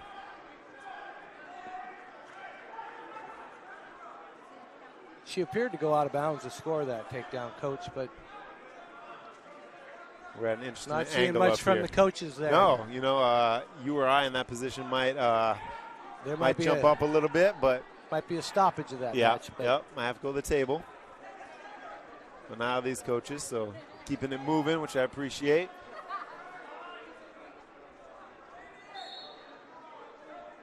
Now, not a lot of movement off bottom there from the whistle, but they are hand fighting there. And even though, to the viewers and maybe aren't familiar with wrestling, it just looks like the young lady's flopping down on top. There's rules to the position and how you can line up on top, so it takes any bit of advantage away from either opponent. Yeah, and as I said, the hand fighting, which you might not be able to see necessarily happening underneath the bodies, which, again, wrestling is a lot of things going on all at the same time, which is a great thing about our sport. It's always exciting, but they are battling here. This young lady getting up to her feet, and we have one escape.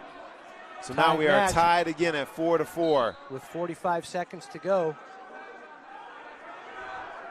And the red mat match is tied at 5-5, and they have just started the third period as well. But we'll keep it here with the blue mat with just 35 seconds left in this match. How great is this?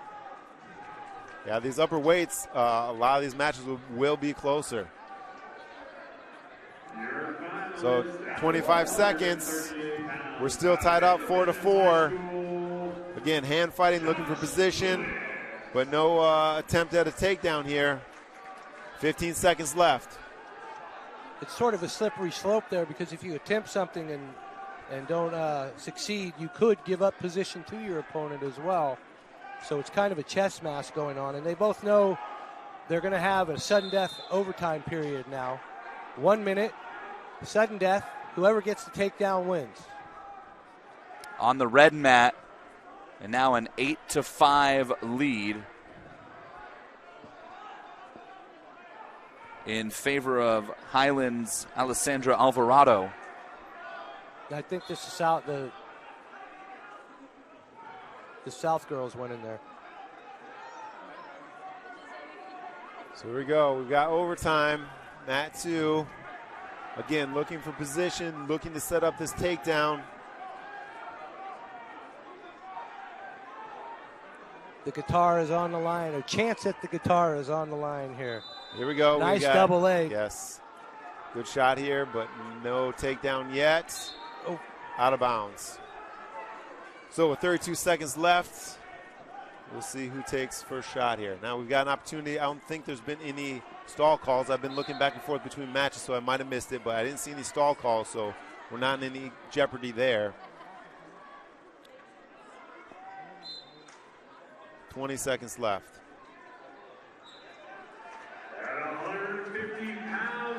The winners of these semifinal matches also receive a singlet, the uniform to wear in the finals that they will be able to keep. Yep, one red and one blue. Got 4 seconds here, down to 3 seconds. And Spady Hernandez has emerged from South High in the other matchup. A final score of 11-5 over there. Yeah, so that'll be interesting. So you think about, again, the chess match here where, that match is going, she won handedly into going into the finals. Now we're going to have whoever wins this match has really battled for more time, has been out there longer. We'll see if that plays a part. You know, we always talk about in wrestling how, you know, your cardio makes a huge difference and how much you put into your lungs and being able to keep wrestling as hard as you can for as long as you can. You know, these ladies are going into overtime and now double overtime, and we'll see if this plays a part when we get to the finals. And now, after that 1 minute sudden death period, now they will each have 30 seconds in bottom wrestling. And the choice, I believe, goes to the wrestler that scored first. Correct. So here we are, 30 seconds to go. They will wrestle out, regardless of what happens here, they will wrestle out the 30 seconds unless, of course, there's a pin. But they'll wrestle this 30 seconds out. Oh, nice move there. Here we go, and we've got a reversal. A little Peterson to her back and near fall. And near fall. That's huge in overtime right there. Yes. 4 points. 4 point swing. 30. She's going to have 30 seconds to make up that 4 point difference. That was huge right there. Yeah, you don't see that happen that often, but a lot of times when you're wrestling that tight and you know what's on the line and you're holding on so tight, sometimes that opens the door for those kind of moves. So now we've got 30 seconds. If she does not, she's got to score 4. Or we've got a clock issue here. Yeah. Now the clock just reset and wiped the score as well. They'll fix that. Hopefully the referee's paying attention here. Tom. There he is. Okay. So they're going to take a break here to reset the clock and make sure that everything is set. So we will have another 30-minute bit of wrestling here. 30 seconds. Yep. Sorry. Getting excited. 30 minutes, they won't be able to wrestle again tonight. maybe that should be the final. We'll wrestle 30 minutes. Yeah. If you win that, you definitely get the guitar. You know, in the UFC went from 3 to 5 rounds in championship matches, and well, some of the jiu-jitsu tournaments are now going unlimited time. Yeah. Oh man, which is awesome to watch. Those guys that win that are definitely they want it. Well, back in the Greek and Roman days, they wrestled to right until the volcano erupted. Yes. So Good here we last go. days. 30 seconds here, so they have to make up the dividend of the time of the score. We got a 4 point swing here, so if that does not occur or there's no pin, we will have a winner here after the end of this now 14 seconds. What you just saw there was a stalling call because when your opponent comes to their feet and you're riding them, if you don't make an attempt to bring them back to the mat, the ref can warn you for not being actively not trying to return them to the mat. And Maritza Martinez is victorious out of West High, eliminating Jocelyn Fernandez. So Maritza Martinez and Spady Hernandez in a South versus West showdown at 150 pounds in the finals. And we will roll into the 160-pound weight class here. And we'll start with the wrestler who's ranked 3rd in the state at 160 out of Stockdale, Arami Owens. And she will wrestle South's Jessica Moran Pineda. Serena Lopez of Foothill will go up against Camilla. Well, I got to check that one. That's the first one that got me tonight. Good attempt, though. A for effort. Cagian Yelly. Cagianelli. That's what we're going with. Out of Ridgeview. And we're on the red mat right now on the broadcast with Owens of Stockdale in the black and Jessica Moran Pineda out of South in the white. I'd be interested what Camilla's nickname is because I'm sure her friends have a hard time spitting that out as well. Cagianelli. Camilla Cagianelli. Once you get it, I guess it rolls. Oh, yeah. Yeah, you got it now. It barely fits across the back of her singlet there. She's got her personalized singlet on. And there we have it, our second semifinalist at 145 pounds out of North. There we go. We got a takedown. So 2-0 on the red mat. The girls' side of this tournament is, like you mentioned earlier, there's a few more falls. It's moving a little ahead of the boys' side. They both have the same number of weight classes, 14 weight classes. I imagine when we get to the finals that things will line up a little more. The matches will get a little tighter. Got a takedown attempt here on mat 2. And a near fall attempt on mat 1. Some good balance there by Cagney. Well done, sir.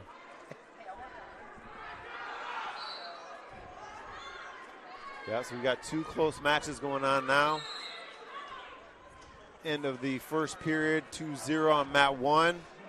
About to end the period here on mat 2 with a score of 0-0. It's Jeremy Owens out of Stockdale with that 2-0 lead on the red mat.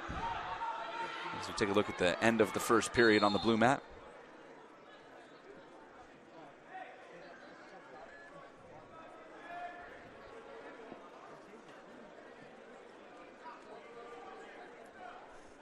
Optional start.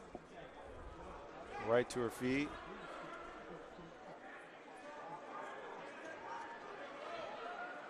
Nice. Pretty explosive wrestler there. Yep, very nice. So we got a reversal. So now score 4-0. For that cross face. And again, Owens is the highest rated wrestler as far as weight class in the state competing here today on the ladies' side. Number 3 in the state at 160 pounds. She's pretty physical. She just at my observation, she looks bigger than everybody else at 160. I noticed the same thing as well. Yeah, I'm not familiar with how much weight she's cutting, but she does come in with she's much taller, got a bigger frame than some of these ladies in her weight class. And there we have it, our first finalist at 152 pounds. We have a near fall situation on mat 2. Near fall situation on both mats now. Cagianelli. We could have another double pin here. Pin on mat 1. And looking for a pin on mat 2. There we go. And there it is. It's a quick work. Simultaneously there. And it will be Jeremy Owens out of Stockdale at 160 pounds. And she will move on to take on Camilla Cagianelli.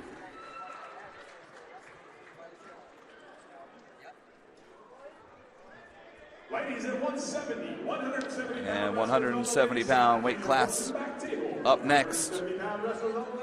Just 3 weight classes left on the ladies' side.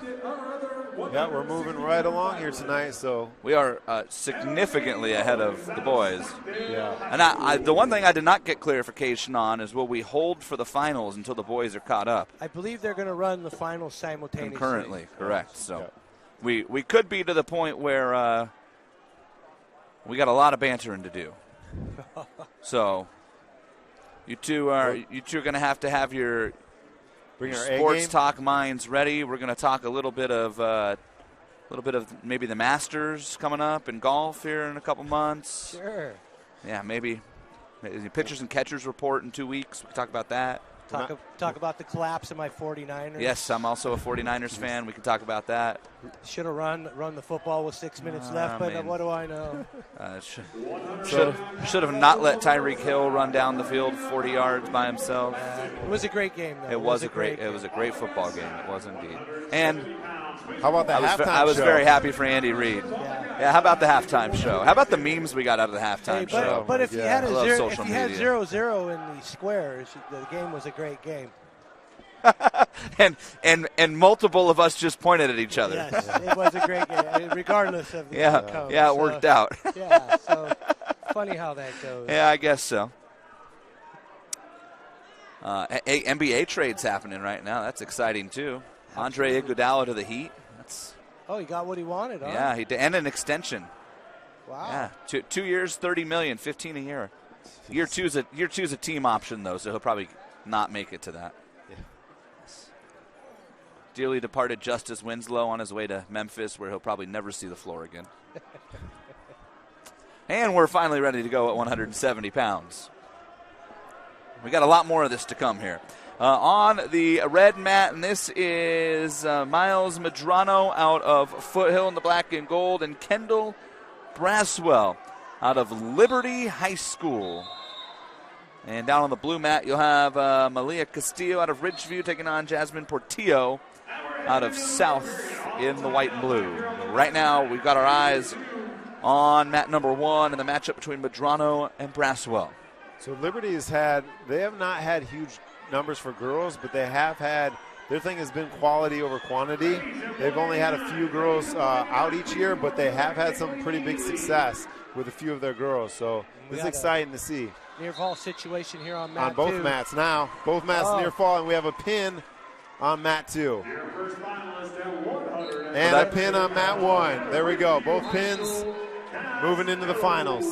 Well, that took no time. Malia Castillo went right to work on Jasmine Portillo. And Miles Medrano from Foothill also moves on. So Malia Castillo and Miles Medrano at 170. And now we're going to need one of you here, Coach. Coach and Coach. One of you needs to run down and tell the last 8 ladies here that they need to take their very sweet time. No, because the poor viewers at home probably don't want to hear our analysis of the National Hockey League, which is where we're going to end up at here with. Hey, I got you on that one. I love hockey. We can talk about it. Yes, sir. We definitely will. Coming up on this mat here, young lady from Golden Valley, Naomi Roby. She is a freshman and has been on a tear. So she is currently ranked number 5 in our section. She is 15-7. All 15 wins coming by the way of pin. So this young lady has taken to wrestling like duck to water. Naomi Roby out of Golden Valley will take on Madison Castro from North High School. That's on the blue mat. You see Castro already out there relacing up the shoes. And Gracie Lane from Centennial on the red mat in the red will take on Alexis Abbott of Stockdale in the black and gray. I'm loving the Mustang across the front of the Stockdale kids. I'm digging that. That's good. Sharp-looking uniform. Makes you wonder what type of wrestler David Carr would have been. Nimble on his feet. I'm sure his contract wouldn't allow it. Also understandable. We are underway on the blue mat and watching that match right now between Madison Castro of North in the gray and red and Naomi Roby out of Golden Valley in the navy blue and gold. Here we go on a single leg. Already great takedown here. Naomi looking for that turn, looking for that big, continue her pinning winning streak. We've also got a big takedown on mat 1 as well. So both matches are now 2-0. As both ladies on top looking for the turn. And was this year, I noticed all of the leagues had a girls' championship. Was this the first year that all of the leagues had a girls' championship, or second year? Second year. Well, I don't know about all the leagues. I guess I can't speak to that. Last year we definitely did. I'm talking about the Yosemite League. Yeah. The cradle here, Coach. Yep. When's the last time you saw a young lady at this weight class throw on a cradle? Yeah, that's pretty impressive. That is definitely our bread and butter over at Golden Valley, and she does a great job with it. So now she has switched off, still looking for that turn with 36 seconds left in the first period. Ooh. Nice crossface, looking for that cradle again. On the guy's side, we're getting ready to start our matches at 160 pounds. So again, as our newer viewers, you'll see these young ladies in a lot of positions that are not comfortable. That is kind of the token go-to in wrestling, is make your opponent super uncomfortable so they do not want to wrestle you anymore. And we have a pin on mat 1. Gracie Lane from Centennial. It's Gracie Lane out of Centennial eliminating Alexis Abbott of Stockdale. Golden Valley choice, we defer. North has decided to stay neutral.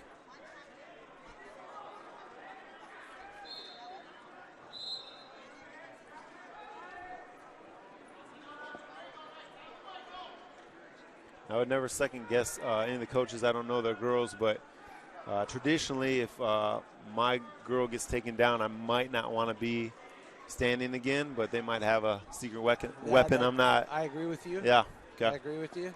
So here we go. We are looking for position here. Again, a little bit of hand fighting, a little bit of snap down here.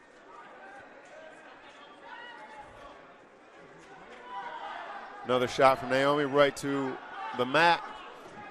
Looking for that half and a wrist.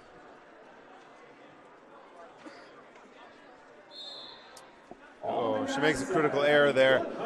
Looking for the half and did not change over sides, so lost the point for full Nelson. Or I should say awarded a point to the other wrestler.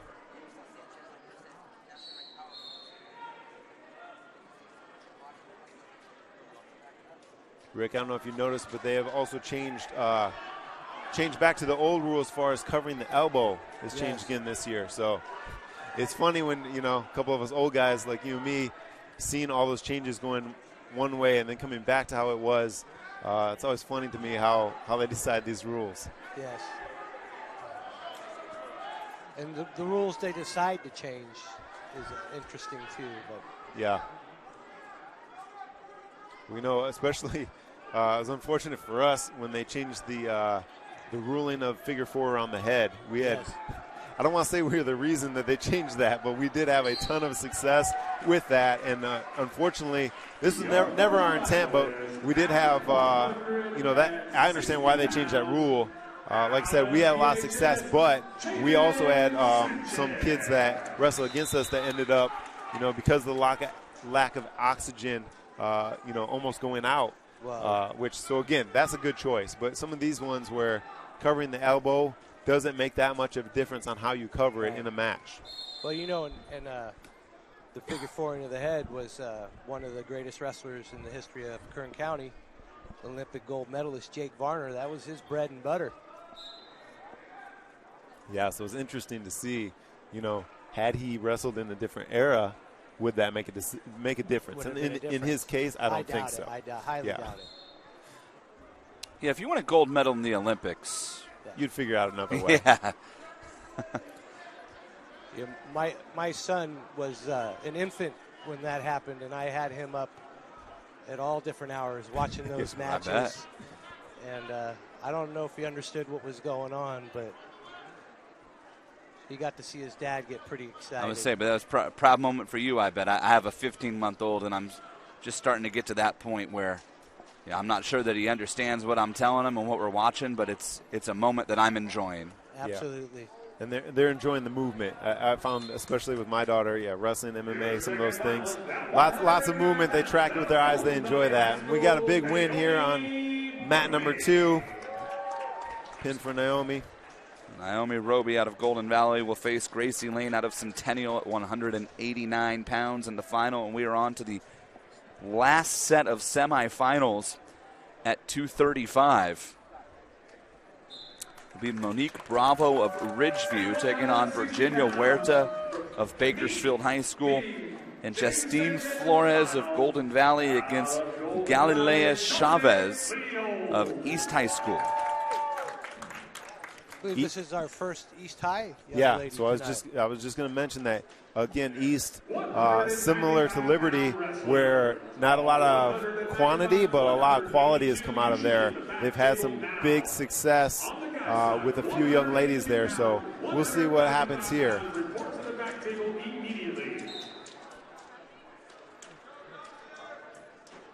And Rick, I think we're going to see your head covering question answered here coming up for the young men over here as well. Yes.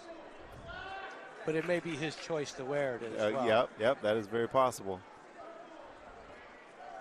We are underway on the mat number 1, the red mat, in that matchup between Galilea Chavez of East and Justine Flores of Golden Valley. Flores in the navy blue and gold, and Chavez in the red and blue.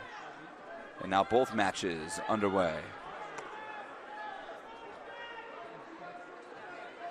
Again, on the feet, especially as we get in these upper weight classes, position is huge, footwork is huge. We're watching these young ladies kind of jockey for position to set up their takedowns. We have a takedown already on mat 2 for 2-0 score over there. We're still 0-0 on mat 1.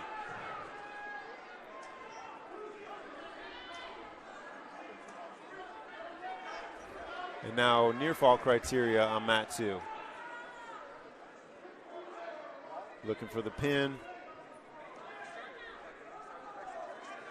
Still 0-0 on mat 1.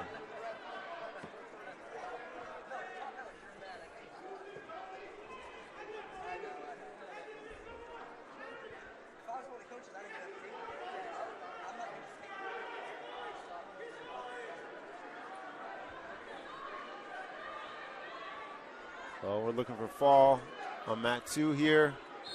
And there we get it. Moving on to the finals.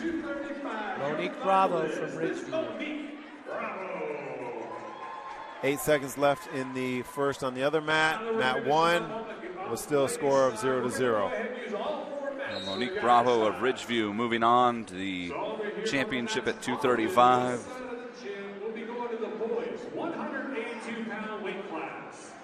I guess we're going to get some boys on our mat, Jason. Yep, they're going to use that mat that's finished. All righty. And we will have some guys coming up on that mat.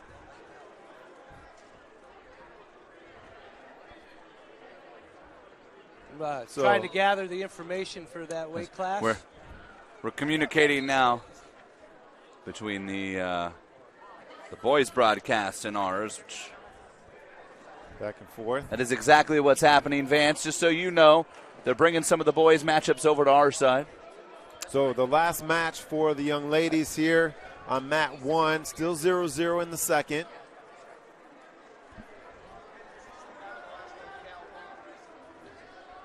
We had that happen earlier for Stockdale. Chavez for East on top, looking for that turn. Flores from Golden Valley looking to escape or reversal here. Back up to her base. On the gas side, 220 and heavies. 220 and heavyweights. Please report to the back table. 220-pound wrestlers, heavyweight wrestlers, report to the back table.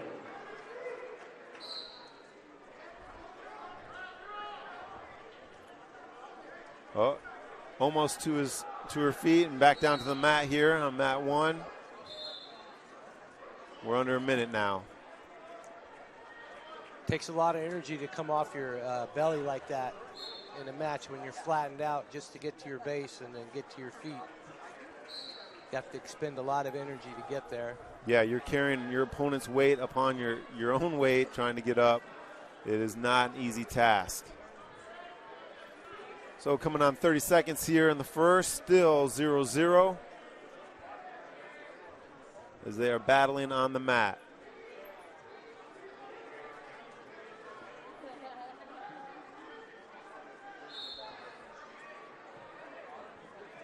$15 seconds here. They're in the second, so.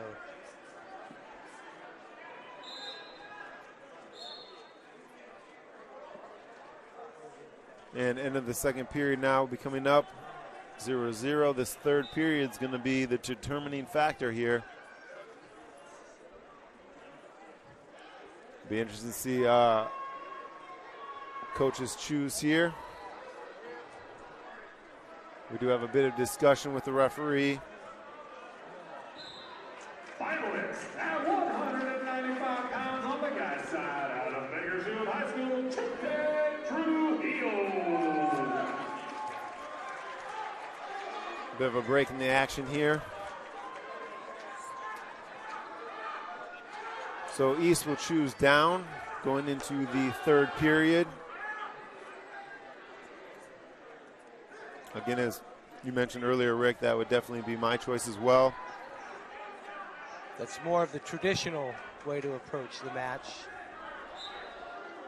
When I coached, I told my guys that was your free point. Yeah, exactly. Yeah, we always, our big point was we can stand up on anybody. Yep. That or even turn it into a 5-point move. Yeah, absolutely. Yeah, that's nice when you can get it, but we focus on at least getting that one. Get that one. But it's nice to have that arsenal in your repertoire of moves. Absolutely.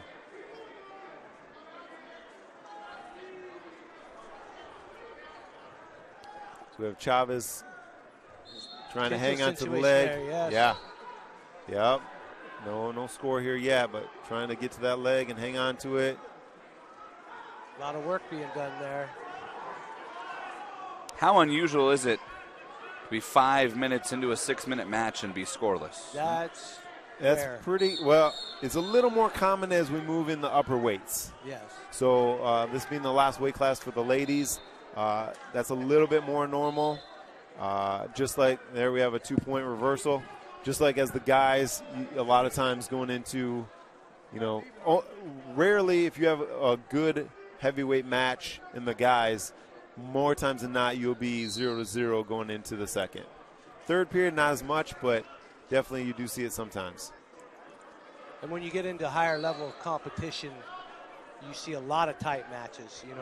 At the state level, you could see 1-0, 2-1, 3-2 a lot of times. So here we are, 20 seconds left, 2-0.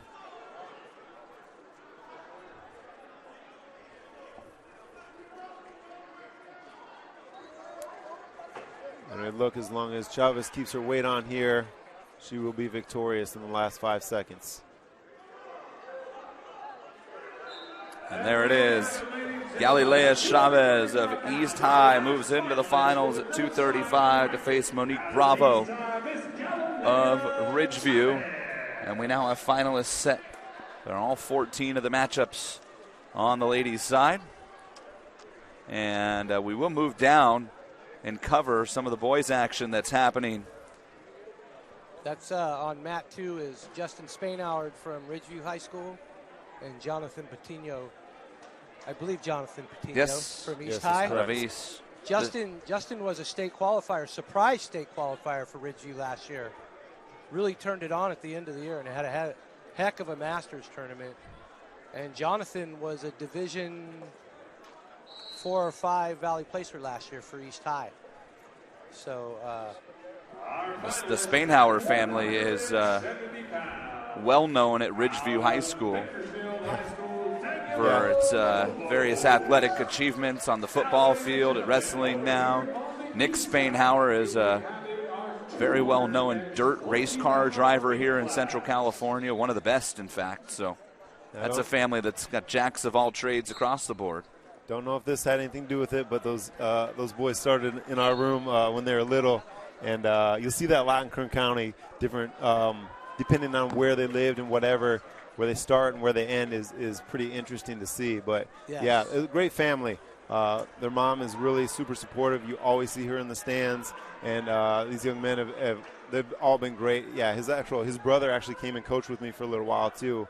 But, yeah, they're doing a great job over there. And it's great to see them have some success. But, yeah, his nickname is Chubbs, and he did a great job last season, getting out there and finishing strong. So he's in a close match now, 2-2. He's a very powerful young man. Yeah, super strong. Super strong. Yep. Very powerful. Yeah, he has the upper body of a 30-year-old linebacker in the NFL. Got running back thighs, too. Yeah. So he was just awarded a point because the referee felt that his opponent was avoiding wrestling by leaving the wrestling area. Another judgment call. Which I don't know if you saw it, Rick, because the other match was just finishing for the ladies, but we had another judgment call on that when Spainhoward went for the takedown and got called for an illegal slam there. Yes. So this has been an interesting match as far as the score, now 3-2 with 1 point of being awarded on each side because of something that you don't necessarily see in every match. I know that Patino from East started the year last year. He was more on the lower level wrestling tournament circuit and really advanced through the season to be varsity and placed in the Valley at the end of the year. I could tell by watching him he had previous wrestling experience to high school. So as opposed to Justin, he's a little not quite the technician as he is. Yeah. Yeah, brute two different strength. two different Two different styles. styles going at it. Two different styles meant for two different body styles. Oh, absolutely. You know, so that's again a great thing about wrestling is that the saying is it is for everybody. You know, there's everybody that can find their spot. And I always preach that at our school too. Like you see these guys that are, 100 pounds dripping wet with boots on, thinking they're going to be, all-American football players. Right. Just the good Lord did not bless them with the size for that. However, in wrestling, we need little guys. It's the one sport where it benefits you to be that. Yep, absolutely. This one's going to come right down to the wire. I do know Jonathan has a little of a upper body, can do some flashy things and some throws and stuff, so this can never relax out there because the match could change on an instant. So there's a... that was close to the hardwood floor there. Yeah. Got to be real careful with those edge of the mat takedowns. I know a lot of coaches do get concerned. A big match like this evening, it's great to win that guitar, but it does get a little stressful when you start thinking about, the what ifs, kid getting injured and then trying to get in the postseason. Absolutely.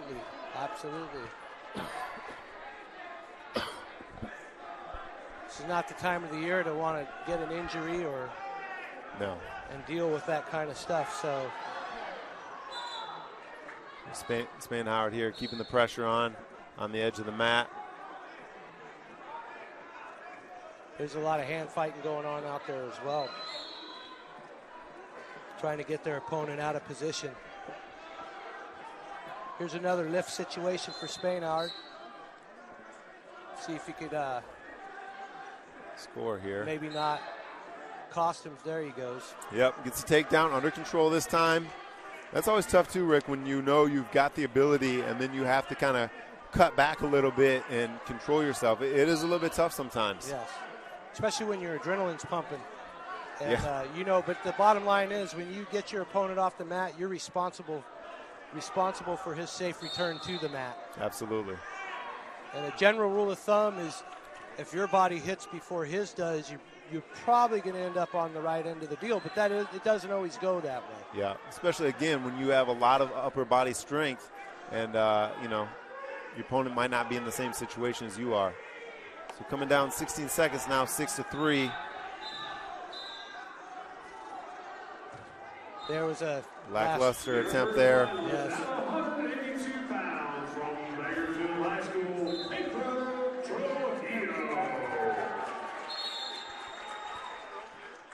that was a hard-fought match right there. Yep. And again, going in the finals, the other match did not. Are we on the other same weight class over there? On mat one? Looked like it ended. That was I believe we were in a different. Okay. We might have just caught up. We did. Okay. Because again, when you have those matches, they're so hard fought, and your opponent might have had an easier match. You go into that final, it's not necessarily the same situation.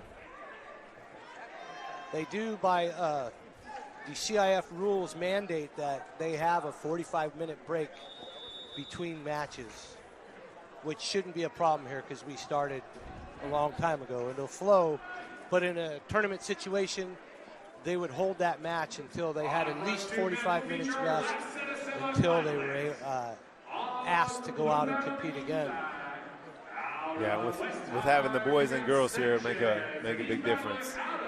Oh, coming up on mat one here, we have the #1 wrestler in the state of California, Josiah Hill from BHS. What a great young man. This guy's he's a great kid, and he is so thankful for everything that he has, for this opportunity he's been given, and he has been working so hard. It's been really awesome to see him come up as a young wrestler to where he is now, and he's not, young wrestler in high school. He's not a guy that started when he was super young, but he has taken to the sport and doing a great job as he gets to take down here in the first period. Absolutely. He has beaten the guy that was second in state last year at least 2 times this year. After losing to him earlier in the year in a close match, came back and beat him pretty handily twice. Yeah, Rick, sorry to interrupt. And now that's why he's ranked #1 in the state now.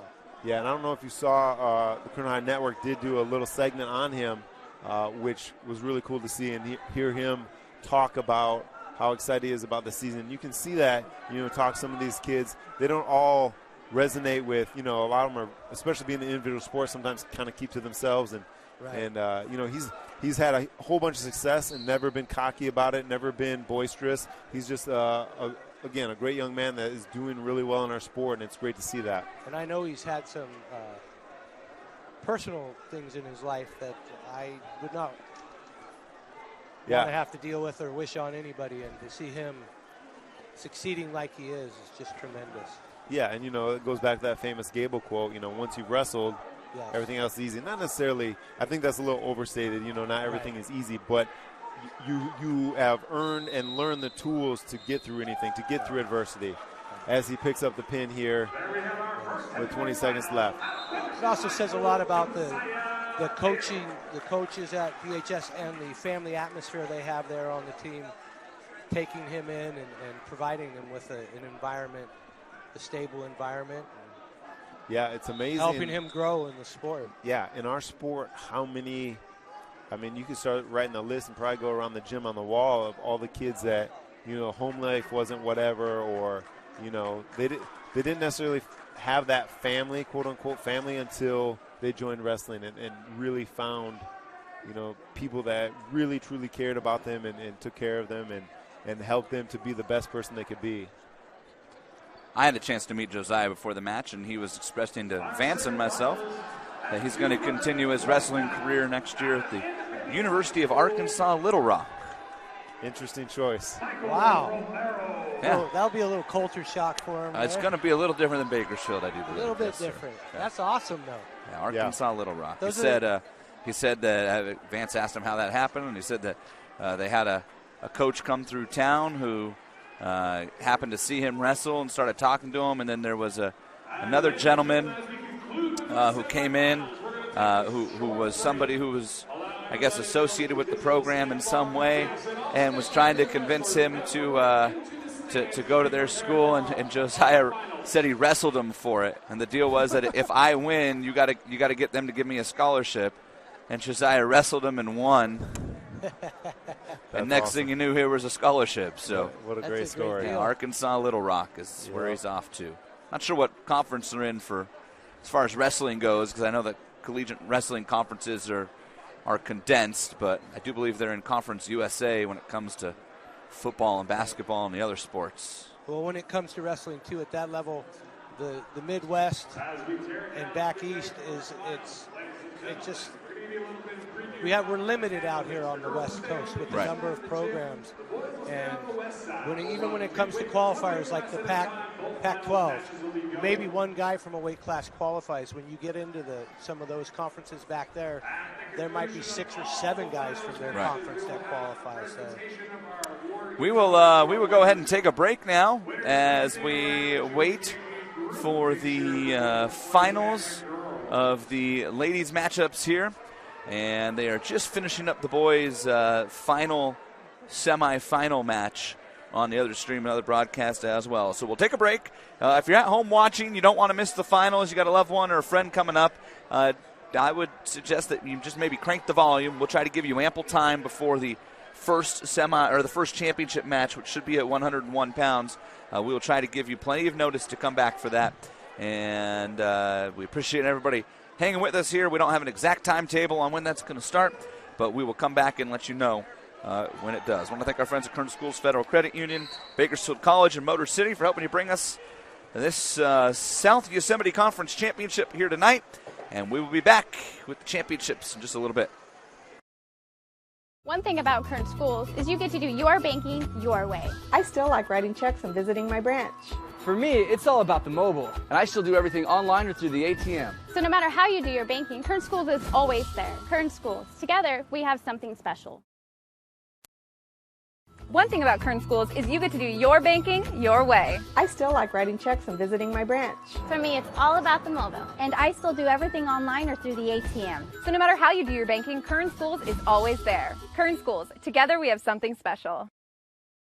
There are over 100 places to get pizza in Kern County, but only 4 are good enough to be called Tony's. So what's the Tony's pizza difference? We're not giving away our secrets, but the proof is in the pizza. Tony's Spicy Mexicana, the mouth-watering Hawaiian, the award-winning Chili Verde, and so many more. Trust us, you'll find your favorite. If you want great pizza, you can play the numbers game, or you can get it right the first time. Tony's Pizza, 3 locations in Bakersfield and 1 in Shafter. One thing about Kern Schools is you get to do your banking your way. I'm a traditional banker. I still like writing checks and visiting my branch. I'm a millennial, and for me, it's all about the mobile. And I'm somewhere in between. I still do my banking online and at the ATM. And with access to over 30,000 surcharge-free ATMs nationwide, Kern Schools is always close by. So no matter how you do your banking, Kern Schools is always there. That's why we're the #1 financial institution in all of Kern County. Kern Schools, together we have something special. One thing about Kern Schools is you get to do your banking your way. I'm a traditional banker. I still like writing checks and visiting my branch. As a millennial, for me it's all about the mobile. And I'm somewhere in between. I still do everything online or through an ATM. So no matter how you do your banking, Kern Schools is always there. That's why we're the #1 financial institution in all of Kern County. Take advantage of our low mortgage rates, including 60-day rate lock and no cost to you. Purchase or refinance your home today. Kern Schools, together we have something special.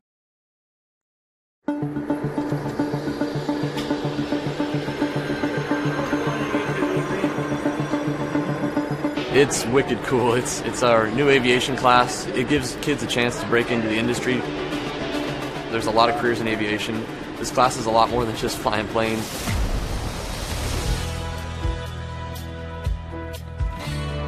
We've learned so much already. We've learned how to take off. We've learned instrument flight rules. It's something everyone can do, I think.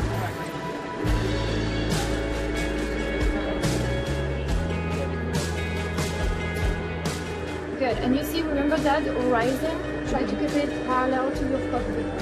After the 2-year program, they're going to be able to take the knowledge test for their private pilot exam. I am a pilot. I've been in Bakersfield for 10 years. I worked as an instructor for 6 years and then became a corporate pilot. And I'm a teacher here. We have amazing equipment. Even flight schools don't have that much equipment. You put a class like this somewhere at North High, and it's really preparing kids to succeed because it gives them a whole new set of opportunities they never knew that they had the chance to pursue. I'm proud to say that I'm from North High School and that we have administration that's willing to put the money into offering really, really neat programs like this and preparing kids to succeed.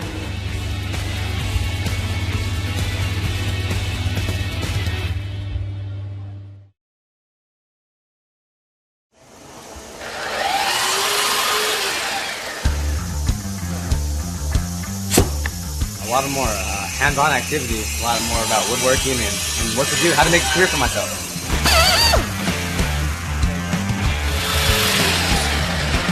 It's not only for guys. I am actually learning how to make cupboards and put everything together, like doors, cabinets. It's really fun, actually.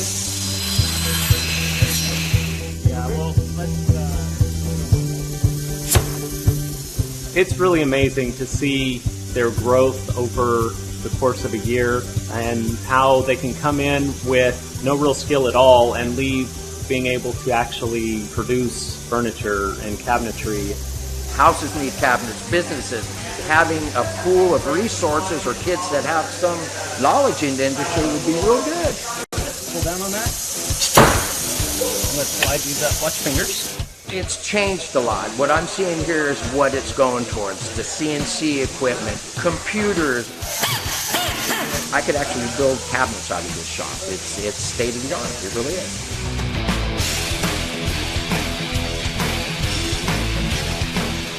I am constantly looking for students that have been through these programs. It's always nice to have a person that has some experience. It's a lot easier to train.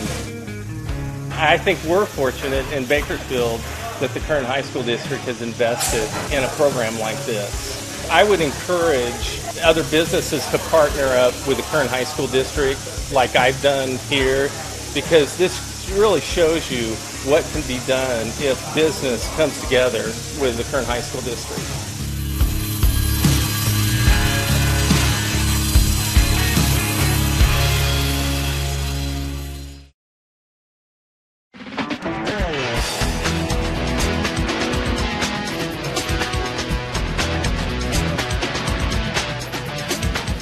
This is where we're going to train the kids to actually get jobs in the industry. We're going to give them the basic tools that they need, also the skills that they need to understand where they fit into the industry. All the animated things, because we have everything that we need in the scenes. They are learning the principles of animation, Photoshop. They're learning how to animate in 2D and 3D. And when you swap to that shape, then you're just going to drag these over here. The storyboard aspect of creating basically the skeleton of the story, and then just sort of directing people in my vision of what I want in the story. And it's also giving me the advantage of Mr. Pollard, since he's worked at so many companies, being able to put it in my resume and be like, this is the art direction I've received.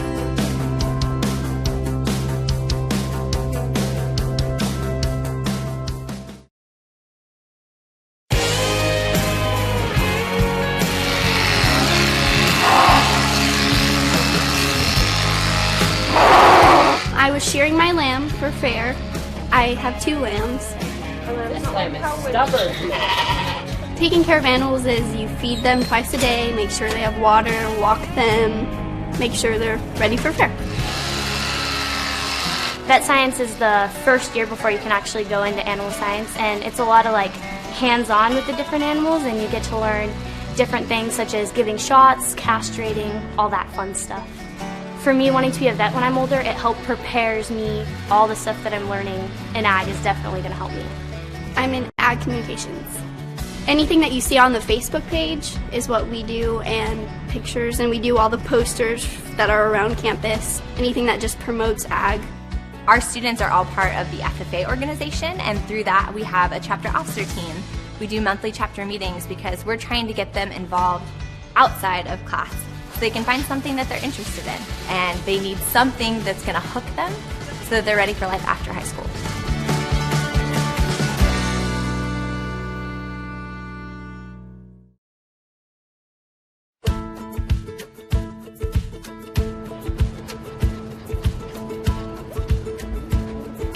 In animal care, the students learn a variety of things, whether it's tools or terms. In the veterinary field, they learn about the skeletal systems, the animal nutrition, the housing, how to properly care for them. They also have the opportunity in the spring to actually go work at a veterinary hospital or at an animal shelter or a grooming salon. Animal restraint, weight and temperature, pulse, respiration, all of that I learned here. They take a state certified test, and if they pass, they become a certified vet assistant right out of high school. It's always hands-on, and so I think that's what really helps us, is that we're not just getting it from a textbook, we're actually doing these things, and we're actually practicing these things that we'll be doing in our future careers.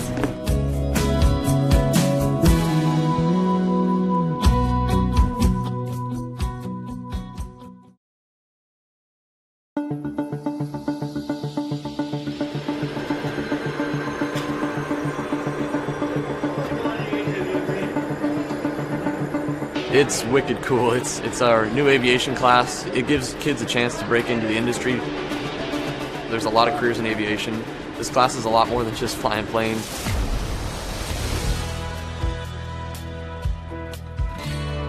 We've learned so much already. We've learned how to take off. We've learned instrument flight rules. It's something everyone can do, I think.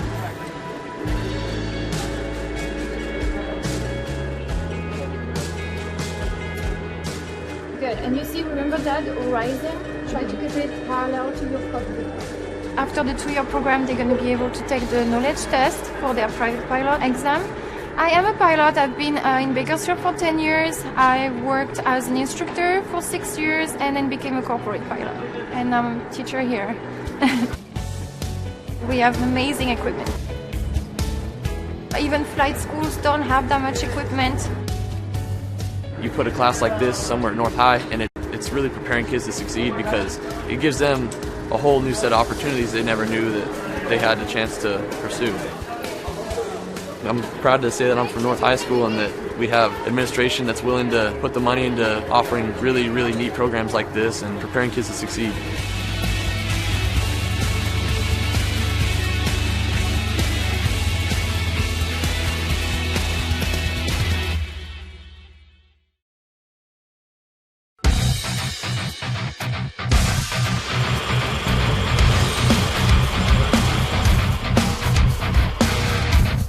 We're in manufacturing engineering. We design parts, 3D parts, 2D parts, we create assemblies. It's helping me get training in all of this stuff, like the computer programs that we have here, the machines that we have here. We learn a lot of math in here, mostly geometry and fractions, because I love math. That's why I'm in this class. Mr. Lemmy, he's a great instructor. So the problem is this piece itself. He really goes hands-on with us. He helps us as much as we can. We've learned a lot from him. Right now we're supplying students that are skilled in the safety, the basic operation of machine work, and then they also leave with some soft skills. They understand they have to be on time. They understand that they have to get up and talk to people. Most of them are walking out of here with a solid foundation in the entry level of a trade. They can have a job anywhere they go because they have a basic understanding of what it's going to take to put products out that people are going to use. Hopefully this is a good career for me. End up doing something good, have a good life, and make some money.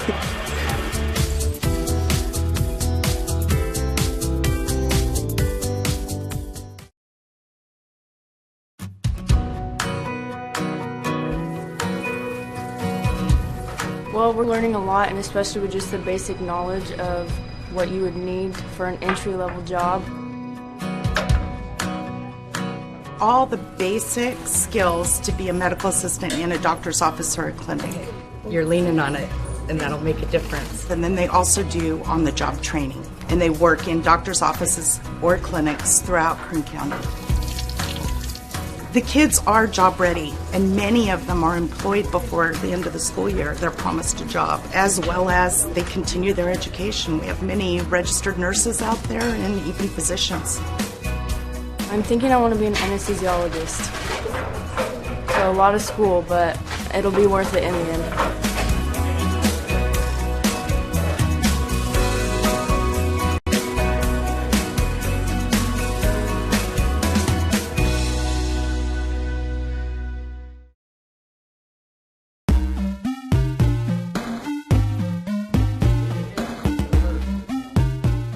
We're learning the different roles, what a game designer is, what they do, and how video games are made, and how to deconstruct them.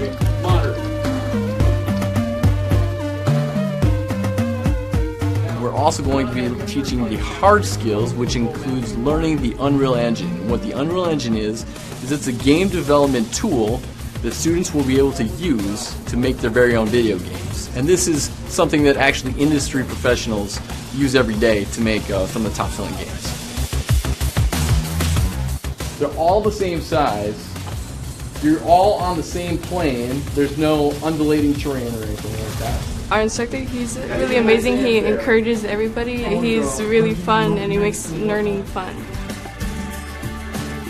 So they've got top-of-the-line computers here, and they're set up to excel. I would be surprised if other students their age coming out of high school would have anywhere near the level of expertise that these guys are going to have.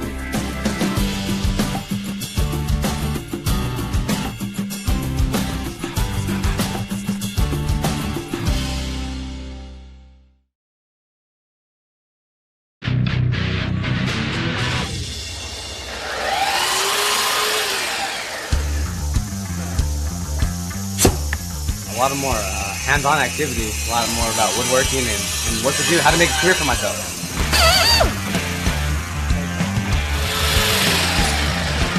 It's not only for guys. I am actually learning how to make cupboards and put everything together, like doors, cabinets. It's really fun, actually. Yeah, well,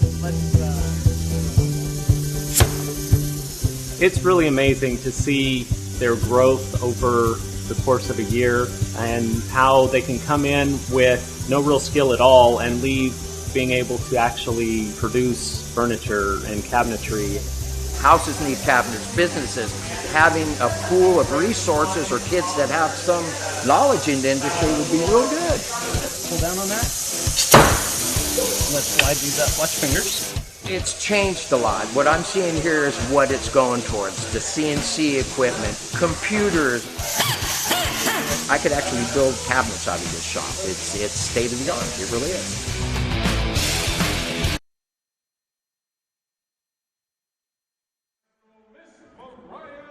Welcome back here on the Kern High Network. Welcome back. I'm Jason Galvin alongside of Aaron Weary and Rick Gaben. Well, longtime coaches here in wrestling in Kern County, and we are ready to go with the finals, the championships of the South Yosemite Conference Championships.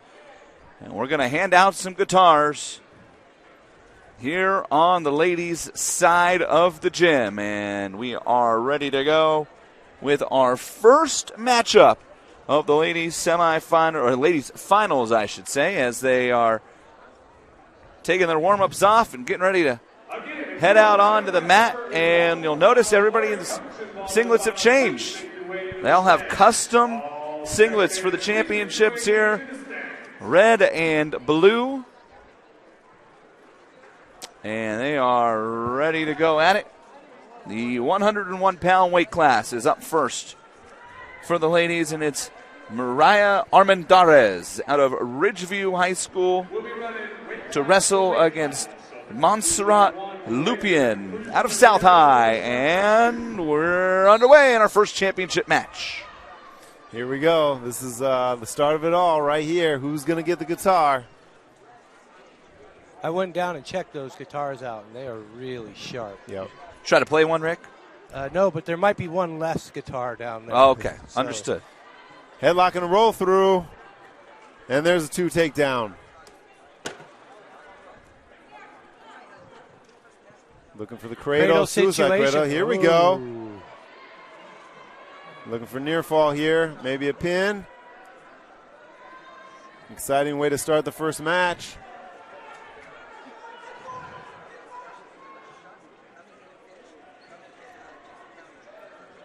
So, Rick, both of our schools, when we've coached, both known for our cradles.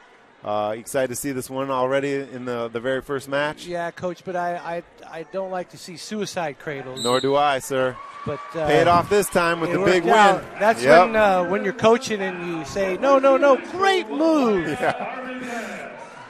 Mariah Armendariz. First guitar of the night.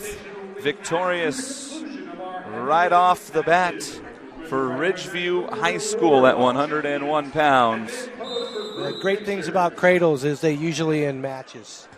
Yeah. So doesn't matter what the score is. If you get a cradle, you could be the winner. Game over. Yeah, so what a great start to our first one. This is going to be a good match here. Yeah, this is a match that you two highlighted right away when the finals were decided at 106 pounds between Alyssa Valdivia out of Frontier High School and Destiny Dominguez out of Coach Weary's stomping grounds at Golden Valley. Yeah, two great wrestlers, two great young ladies, so we're really interested to see how this plays out. Again, we're looking at a wrestler that started when she started in high school and a wrestler that started since she's been little. Sometimes that experience is so huge you can't overcome it. Sometimes it's not a factor. So we'll see what happens here in this match. Both of them I do feel that will make a great impact in the postseason, but this match will be big for both of them. Now Looks like we're going to hold up and wait for the boys' same weight class to finish, and they may. I didn't catch if they were going to hand out the guitars in between the matches or at the end. I believe they're going to do it at the end of the weight class. So when the boys finish here, then they should be giving out the guitars for that weight class for boys and girls, and then the next matches will start for both. Okay, maybe do a little duet down there. Maybe. That would be nice. That would be nice. Yeah, they also get, so not only do they get the guitar, but they get the stand as well, so they can display it at home and, make it look real nice. What a great idea. And, props to Stan Green for really this kind of his baby, getting this thing going. And, there was a few of us on a committee that, talked about all this and discussed everything. But this is really, he's really pushed forward for this and done a great job with it. So props to Stan Green for that. Yes, and last year's guitars were a tribute to Buck Owens, weren't they? Yes, and that's the original idea. Is we wanted something that signified Bakersfield, and what better way for something that we're known for. Absolutely.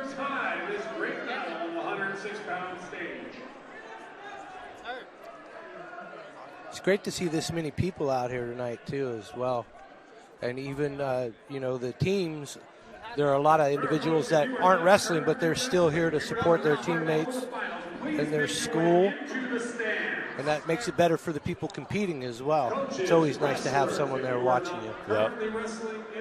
Yeah, and that's the interesting thing about wrestling is it's one of those, yes, it's an individual sport, but also a team sport. Yes. And we're not keeping team score here tonight, but it is great to see these teammates out supporting each other and rooting each other on.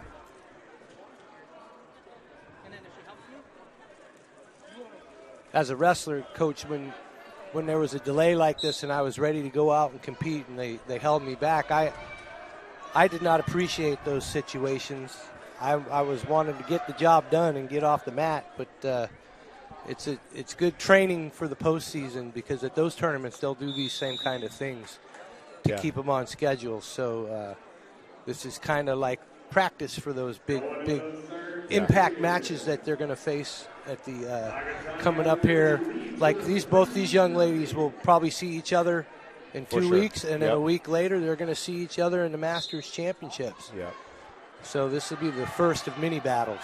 Yeah, you're always trying to time it. You want to be optimal, just like in car racing, for example. You rev up that engine, when the lights hit, you got to be ready to go. And same thing, I always taught our wrestlers, hey, your body's like that. It's an engine, and you need to be the right amount of heart rate and sweat and muscles warmed up, and then you get this delay, and that gets a little tough for some kids. But these young ladies are both very seasoned, and that shouldn't be an issue. But yeah, I totally understand what you're saying. That does get tough sometimes. Aaron, that was a phenomenal analogy there. That was pretty good. I don't know about phenomenal, but yeah, I dug it. Let me tell you. Well, it's interesting. You coach long enough, and you've got to figure out ways for kids to understand stuff. It's no different than teaching in the classroom. And so you try to figure that out, and I would explain that to kids. And most kids understand that. They've seen cars rev up and whatever, so they get that idea. Yes, as the car racing aficionado of the three of us. Hey, Aaron, I think you just came up with a great idea. We need to get a wrestling game for the Nintendo Switch. Yeah, you're not wrong. You're not wrong. Maybe we can promote wrestling that way. Let me check the App Store for you here, Rick, because it might exist and you don't know about it. Rick, do you remember the RPW, the real pro wrestling they tried to do back in the day? Yeah, that was kind of the precursor to really pushing MMA off as it did. But, that has been, that's a great thing about our sport. Well, great thing and also kind of disheartening sometimes is we don't have a pro version. Now it's MMA. Right. And definitely you look at the weight classes and you see that, all of these weight classes, the champs are almost all wrestlers. Come from a wrestling background. Obviously, everybody has to learn it, but you look at the guys that have been wrestling through high school and college, and they're successful there, and that's awesome. But, that's been a great thing in our sport is that our wrestlers have always done it for the love. There's no giant check at the end of college like some of these basketball, football guys, whatever. So it's been awesome to see, that transition. These guys now have something to go to. Even if it's not straight up wrestling, it's still something that they can, make a living doing. Well, MMA really impacted wrestling, too. When it first became popular, I run the tournament, the Cotton Classic, at the beginning of every season. And the year when MMA really became popular, we went from 400 competitors to almost 700 competitors. Everybody wanted to be a wrestler. Yeah, and especially when you saw the same thing when they added women's MMA. You saw a little bit of bump with the girls, too. Young lady like Tatiana Suarez, California state wrestling champion. And, setting that precedent is awesome for our young ladies to see.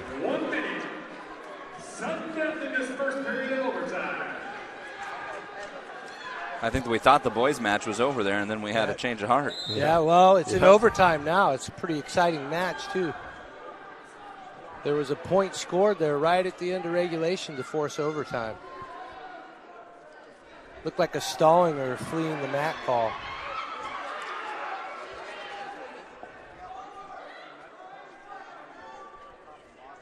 Yeah, it's going to be interesting to see how many overtime. You know, we saw one earlier in the ladies. We got this one in the guys now. But to see these finals when we have some kids that are, you know, very closely matched in some of these final matches. So we'll see how many go to overtime. Yes, well, and at this point of the season, we're now seeing rematches like you talked about earlier. Yeah, exactly. So strategies change. You try to capitalize on opponent weakness you may have found in your opponent. Jason, are we watching this? We are, yes, sir. Okay. That's a young man from Ridgeview, is in red, and that's in blue is a young man from Liberty High School. Yeah, I had Julian swing it over about halfway through when I realized that we were going to have absolutely nothing to look at if we didn't. You mean our wonderful voices aren't enough to keep the Well, I watchers? mean, it was for me, but yeah, fair enough. It could be entertaining. We could line up the analysis between you two and the boys' broadcast after tonight and see who calls a match better, you know. We're always competitive. We're always competitive. I So. figured. Be careful what you wish for. I had no doubt. I wouldn't want to go against either of those guys on the mat, but I'll talk it up with them anytime. Anytime. Yeah, it's an exciting match here. 20 seconds left here. In that front position. You got a one escape as they come to their feet. 13 seconds left. An attempt on a takedown, blocked. With 7 seconds left here. Another shot, also blocked. There's obviously one being more aggressive. I don't think he realizes he has one more round. Yeah, you got to train these young men and our ladies too. You know, it used to be that would be a different thing in the old rules, but here we go. We've got another 30 seconds here, and you've got to be mentally and physically prepared for this. And looks like Liberty had choice last round and took top. So maybe he's got a little something up his sleeve at this point. Thinks he can turn him. Or thought he could turn him in the second round. Here we go. 20 seconds, he needs a takedown. Just to tie it. To force the ultimate tiebreaker. Yep, 4-6 right now. Short time here with 12 seconds. Got an attempt but stopped.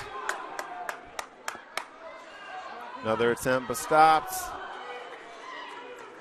Now bring us to the end of the period. And your champion. Match.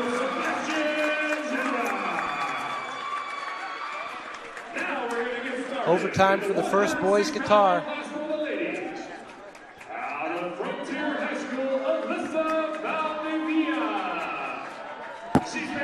And now we can move back over to the girls' mats. And we're ready to go for 106 pounds with Alyssa Valdivia of Frontier and Destiny Dominguez of Golden Valley. So interesting with our coaches here. In Alyssa's corner is her dad, as well as Brett Clark, who's also the head coach at BC. And then, of course, in Destiny's corner, we got Juan Gamino, who was last year's coach of the year.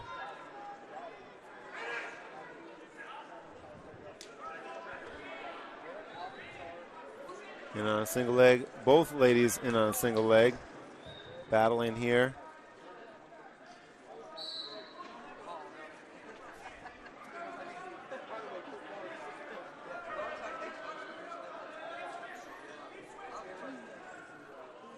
Good scramble here.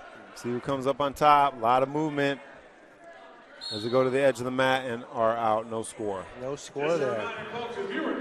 You notice in these matches, there's more than one official. There's the official on the mat, and then the side official would be the mat or side judge.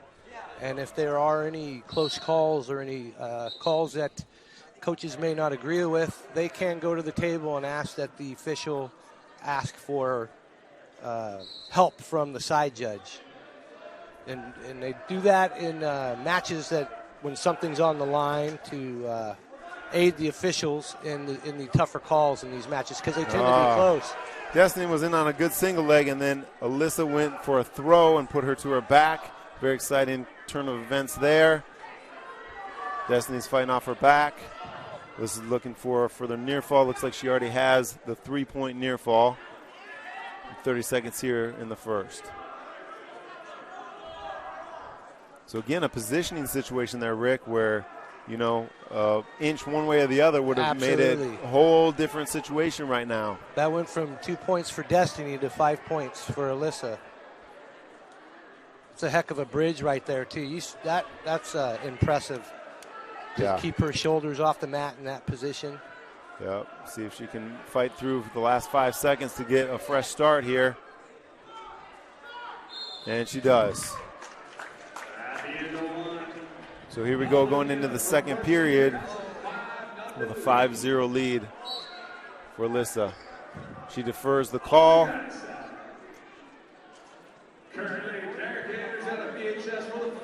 Let's see what Golden Valley goes with here. Goes neutral. And again, that takedown could have went either way. Worked out for Alyssa there. We'll see if she gets another takedown here. If she can get a takedown here, that would put her right back in the match. But looks like she got caught on the edge there. Yep, similar situation.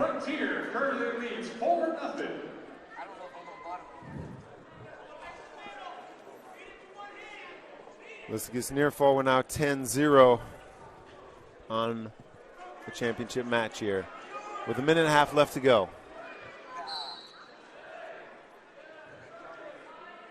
Alyssa's a junior coach. What grade is Destiny in? Also junior. They're both juniors, so they'll be battling this year and next year as well, most likely. Yeah. Although we'll see weight-wise. Right. Definitely Alyssa is on the upper end of that weight class, where Destiny is definitely on the lower end of that weight class. I think she could make and she has made a lower weight class. So we'll see what happens end of this season and moving into next season. And you've seen this, you've been around long enough where, a kid hits a growth spurt or, hits the weights hard and you get a whole different body type the next season, especially in that sophomore, junior year, but also that junior to senior year. Absolutely. You can see a big jump.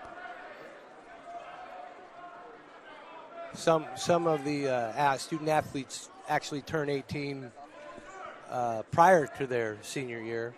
Some don't turn 18 until after they've graduated, so that you always see some fluctuation. Yeah, it makes a big difference. Growth. Yeah, absolutely. It kind of matters where your birthday falls and when you started out in school.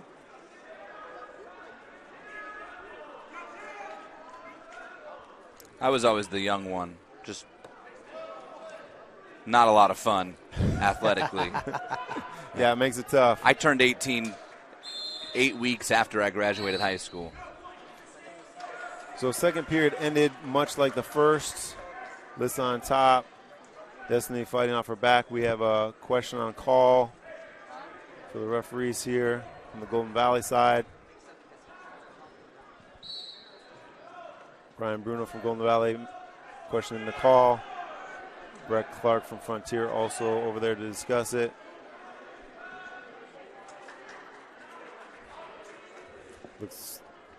Looks like a question of his own. They've added 2 more points, so maybe it was a question on the count on the near fall there.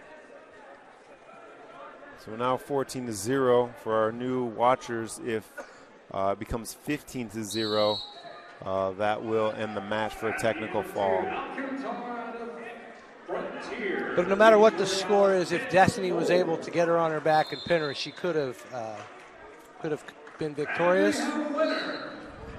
Unfortunately, for her, that's not the case, as it becomes a tech fall at 15-0 in the second period.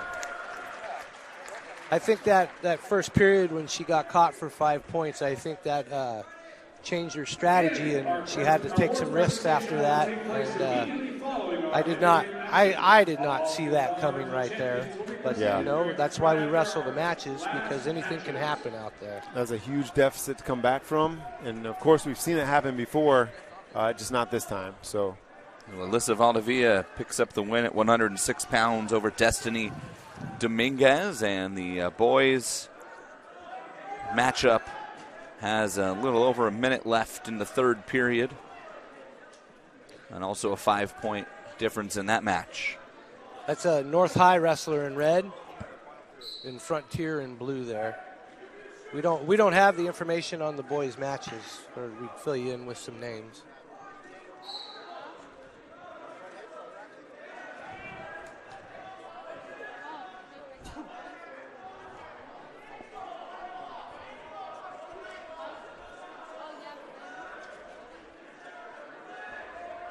both guys chasing legs for different situation.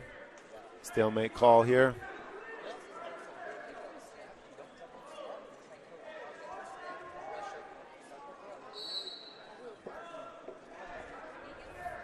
Back on their feet. The coach from North High down there, Brady Garner, he just a few weeks ago took his team from North High to the first ever California State Dual Meet Championships. In Division 4, they made it to the finals and came in second place. Quite an accomplishment for their team. Here we go, 20 seconds left, 12-8. Bit of a scramble here.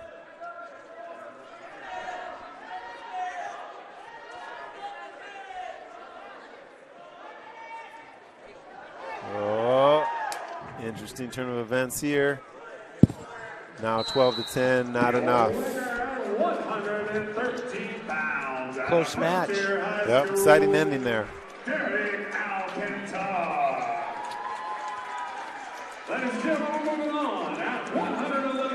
111 pounds. Up next on the girls' side here in the South Yosemite Conference Championships is Genesis Giarte taking on Tatiana Sachik out of Foothill. So Giarte out of Ridgeview, Sachik out of Foothill. One of the top 5 wrestlers in the state at her weight class. And Genesis Giarte out of Ridgeview have to be considered, you would think, the favorite here. Yeah, absolutely. Should be a good match, but and both aggressive girls. This should be fun to watch here.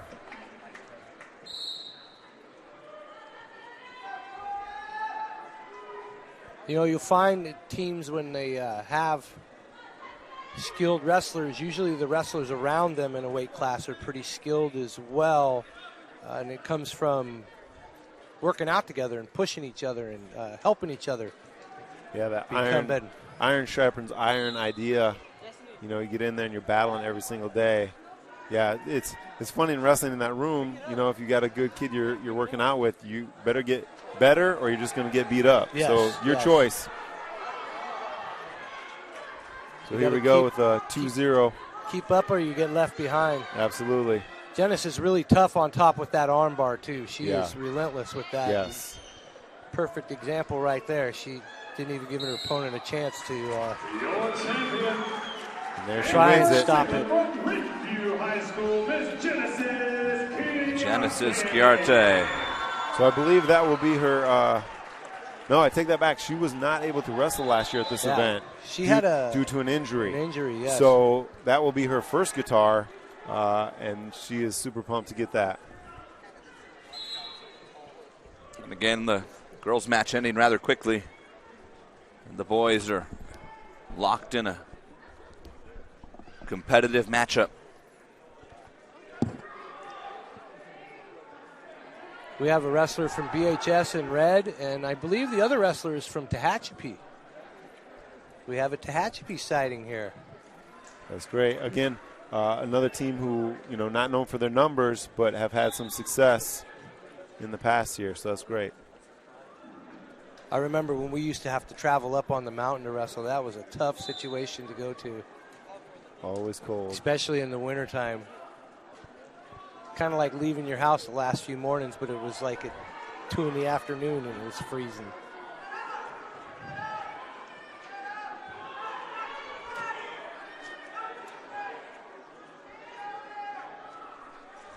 It's funny when we opened Golden Valley, our kids would complain about, having to get up early, get on the bus, go to these tournaments.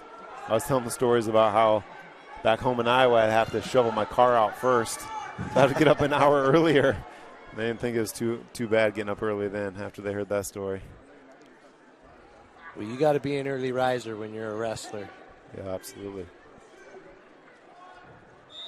At the end of the first period, Corona beats McElroy. Oh, that's Foothill, Coach. That's not Tatchby. That's Foothill. Oh, yeah. Oh, it's Corona down that's there. Shane Corona.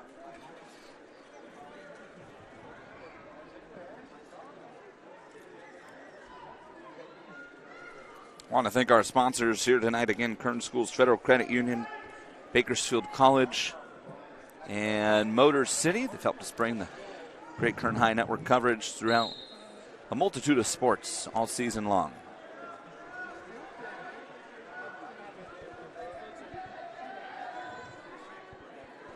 Close match here, 3-2. Oh, Corona's got a lot of reach. Yeah. He's using that length to really to his advantage. He's locked up a cradle. Here we go. Another great young man. That's a tough situation there. Yeah, he's getting after it. Yeah, you mentioned his reach. We have two kind of longer wrestlers here in this match. Both long reaches, both long legs, a little taller than the stereotypical wrestler. But they're both using that advantage, especially Corona here, as he gets this takedown. And you mentioned he's a great young man. Yeah, There's a wrestler at Shafter High School that's battling leukemia right now, Nick Garza. And his teammates and some of the guys at Golden Valley and Foothill and North High, there's several local wrestlers that shave their head to honor Nick. And it's just it's been very heartwarming, and it's been a great thing for Nick motivation-wise. I was at the senior night the other night, and Nick was actually able to come out. That's awesome. And watch his team compete. Yep. It's another example of the Are you referring to camaraderie? Yeah, absolutely. Your senior night at Shafter? Yes. Yeah, yes. He also came out to our senior night at Golden Valley, which was awesome. We wrestled Shafter there, and he was there. Yes, all of our wrestlers have been supportive. A lot of wrestlers throughout the Kern High School District have been supportive in him and that family that we have. Yeah, we go battle each other, but when one of us needs something, we're there to support each other. So that's awesome. In fact, March 28th, there's an opportunity to support Nick. They're having a Condors hockey night, and if you buy tickets, there's some of that goes to helping Nick. It's a blackout cancer night. That's awesome. With the Condors. So if you're listening out there and you're a hockey fan, you might want to go out that night. And support a good cause. If you're not a hockey fan, go support and check out. Condors are fun to watch. We're lucky to have them here in town, and yeah, it's always a great time. My daughter and I love going to those games, but especially when you get to go support, a young man like that who needs our support. That's great. Condors do a great job, community outreach, different events. You said that hockey game's on the 28th, right? I think it's March 28th. Yeah, so on March 27th, which would then be the night before, I guess the Condors must be playing back-to-backs. Thumbs Up Cancer Down, which is a local cancer charity here in town that I'm on the board of directors for, is also having a charity night. They tend to honor, somebody in need or a charity at every single home game. Their foundation tries to raise money. They do great giveaways, and like you said, Aaron, you don't even really have to be a hockey fan to have fun at a Condors game. It's a fun environment. Very entertaining. Yeah, very entertaining. It's a fun environment. It's reasonably affordable for a professional sporting event, especially in this day and age. And you get to help out a lot of great causes when you go as well. Plus, you never know. The puck toss at the second intermission alone is, I'd buy a ticket just to try to throw the puck into the hat. Yeah, and how blessed are we to have such a great venue here in town. There's There's not a bad spot in that venue. Right. You know what I mean? You can be in the nosebleeds and still get a pretty dang good view of what's going on the floor. And we'll see that as we go into the state championships for our boys and girls here in the state of California. And again, Condors State Wrestling Championships, how lucky are we to have all that kind of stuff happening right here, in our backyard. Yeah, Mechanics Bank Arena, as they now call it, formerly Rabobank. If you're wondering, when you hear that name, it's not changed locations. They just changed the name of the arena. Rabobank was bought out or merged with Mechanics Bank, I guess. So Mechanics Bank Arena now the new home of the state wrestling tournament and many, many other great events. Condors, some phenomenal Grammy Award-winning musical acts come through town every single year. They race monster trucks around in there a couple times a year. Disney on Ice. I'm sure there's other stuff we're missing, right? If you were around when hockey started in town here, when it was called the Fog, they played in the convention center. Right? Yeah. They didn't do the hockey toss there. That would have been that was an easy shot. Yeah, it's a little tougher. A lot tougher. But those games were entertaining as well. I bet, yeah. A little closer to slap shot if you're familiar with that movie. So Corona with the big tech fall win here on the mat, takes home the guitar. Again, a very deserving young man. So we're glad to see him do well here. Here we go, back on the girls' mat at 116 pounds, and Ariana Juarez wearing the blue singlet, taking on Yesenia Neveas in the red singlet out of Ridgeview High School. This is the 116-pound weight class, and the championship match is the middle of the circle and ready to go. Here we go.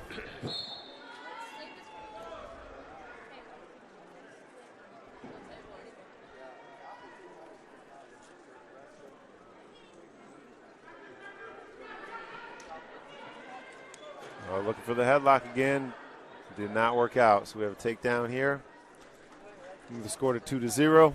The headlock's kind of similar to taking three-point shots in basketball. It's not a very high percentage situation, and as the skill levels go up, it's even lower percentage. So that, the three-point shot in basketball has become the preferred shot, though. So got to find a way to evolve wrestling. The headlock will not be the answer. Never going to be? I don't know. I was taking a shot. Yeah. My first wrestling broadcast, I thought I would revolutionize the sport for you two. Yeah. Well, if you'd like, we could go between the next match. We could go down there. You could show me how? Yeah. A little seminar. Yeah. Quick. Yeah. A little clinic. You got headgear for me to wear? I'm sure we could find you a pair. I like my ears. They're pretty. Yeah. Yeah. Cauliflower is fun when you eat it. Yeah. you notice I don't have any. My mom was always like, you can wrestle, but you got to wear your headgear. Yeah. So, yeah, I didn't want to, damage my modeling career. So it worked out for me.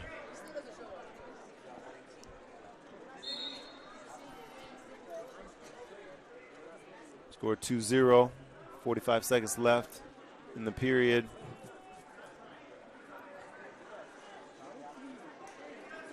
Again, from our angle, it's kind of tough to see the hand fight situation that's going on kind of in the opposite side from where we're at, but both these young ladies battling here. Juarez doing a good job of keeping a lot of pressure on her opponent and keeping her pinned to the mat.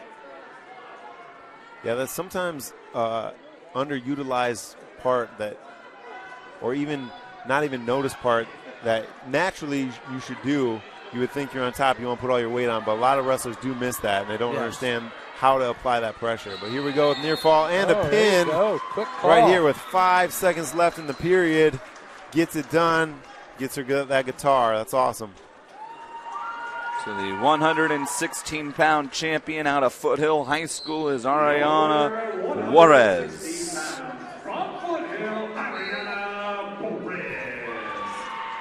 So we've got a close match with the boys over here, 4-4. All tied up. Frontier North matchup.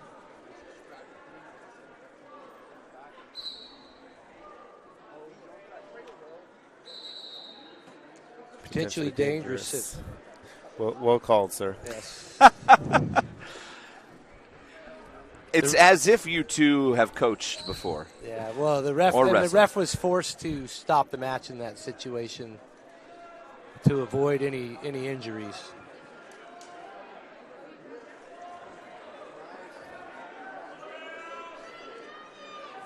Nice reversal there with some near fall.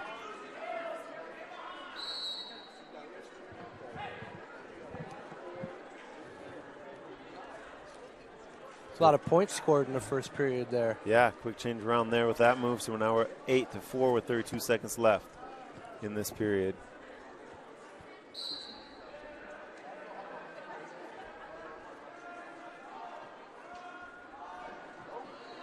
Look at that. Got a reversal there. 8-6, close the gap a little bit with 20 seconds left. Looking for a cradle. Suicide cradle here. And it pays off for him, and then it doesn't. Oh, he's still staying in control here, but did pick up some near fall, go out of bounds, and then return with 6 seconds left. We call that a suicide cradle because you have to expose your shoulders to the mat. You also have to pull the other wrestler's body weight on top of you for a short moment, which with your shoulders exposed to the mat. Yes, which is a huge general no-no rule unless you're hitting a move that, could benefit you. So, yeah, it's the tough one to pull off. Worked out in this case, and now we're tied 8-8 with 6 seconds left.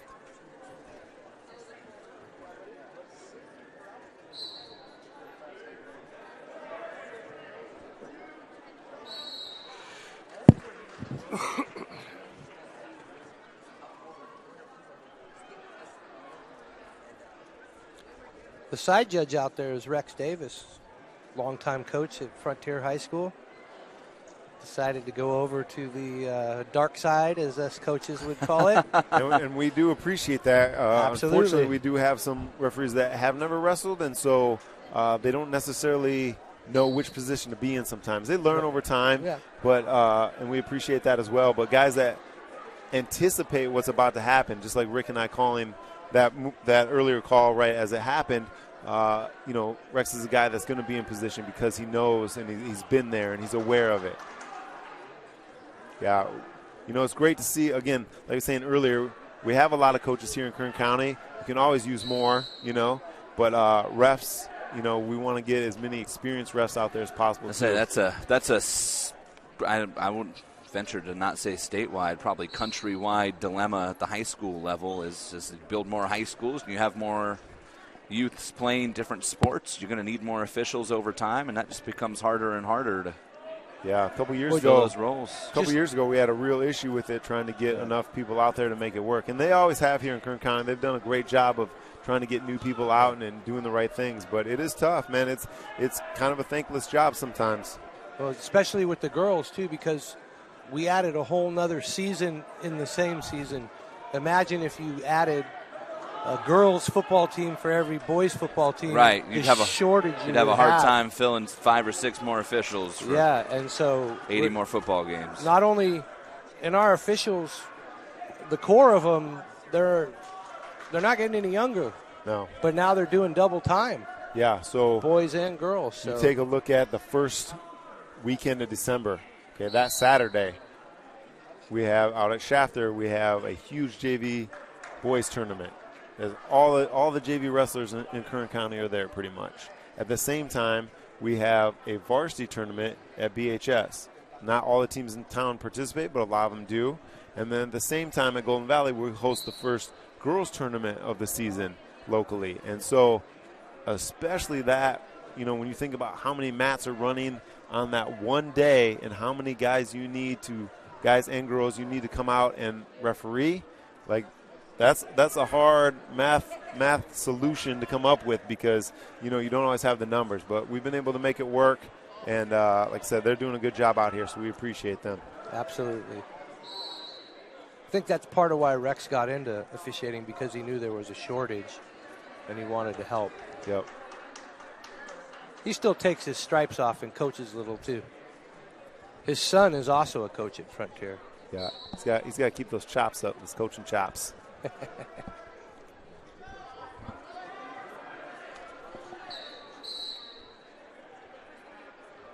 now we're at 12-9. We've got one technical point awarded. So now 10-12 with 2 seconds left here in the second. Not quite sure what it was for. He used his hand signals were a little off there. Yeah. At the end of the second He held up a warning, but he gave a technical violation, so I think they'll get it clarified over there at the table right now.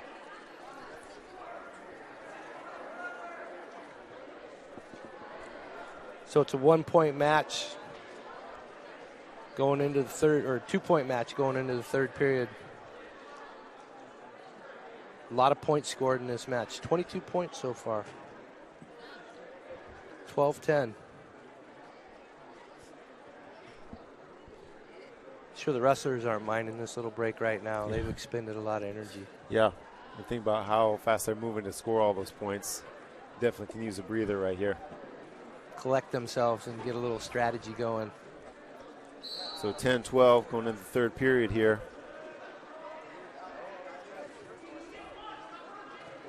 Quick little explosion here at the beginning. And now the pace is slowed a little. Well, North wrestler is using his legs to control him too a little bit there. Yeah, doing a good job of Slow him down a little. maintaining control here. Yep, slowing him down and keeping in control.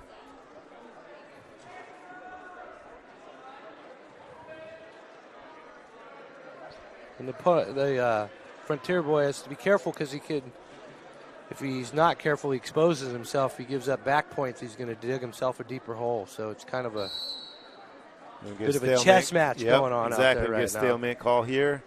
Back to referee's position with 1:13 left.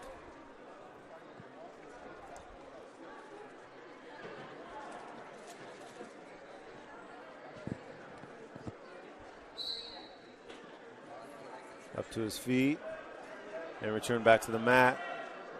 Again, trying to get the leg in. Stopping that leg from coming in. See him there? Yep, and he was He's successful got a chance with that right part. here. Again, this is all about hip control here.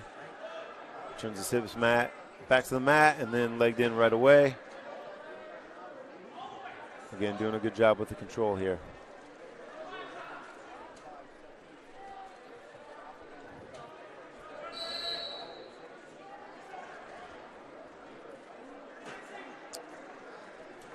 So obviously that call earlier in the match was a technical violation because that fist he held up was a stalling warning. When you get two of those, it becomes a point. So we get a little clarity on the first call there. Yep. One escape here. 1 point match. 11-12. Whoa! Okay, Whoa, we've got discussion Coach Gardner, here. Coach Gardner's going to the jumped table. Up quick to go to the table. He looks a little excited there, Coach. Yep. As he gets sometimes. And we had a great shot taken. However, wrestler's head was down. Therefore, the other wrestler made an attempt to come over. And now there's a discussion of whether or not there was any control to award a takedown here. I also think he might be asking him if he fleed the mat to avoid the score. That's a situation I talked about earlier where you can ask the ref to get assistance. Yep, and no change here in the call. We continue with this 1 point with 20 seconds left to this exciting match here at the end. I'm sure Coach Moore over on the boys' feed had some interesting things to say about the ending of this match here. Yeah, especially I'd love to with be able to hear what was going on over there. Yes, one of his wrestlers. One of his ex-wrestlers involved in this. 8 seconds here. Oh, look at that. And here it comes. Look at that. And there's... Oh! There was what appeared to be a takedown, but the referee decided there was no control. Again, coaches to the table. This will determine the match here. If he makes this call as a takedown, we'll have a different winner than what it appears to be right now. Although, Coach, that was a standing reversal at the end. It would stay, I believe, no matter what happens, the North wrestler will win. If it was called by the book. Again, our vantage point a little different than referees. One always has waved off the call, and now both coaches are still at the table. We're going to see what is decided here, but the discussion is happening, and this will make a huge difference in this match, possibly. So either way, exciting end to this match, and we will we'll get the call here shortly. The two referees are talking, as well as all of our commentators here also talking. We're kind of looking over to see what their thoughts are. We got a few fans chiming in here, too. Yeah. Old North High fan Brad down there giving his 2 cents. Yeah. So we'll await the call here.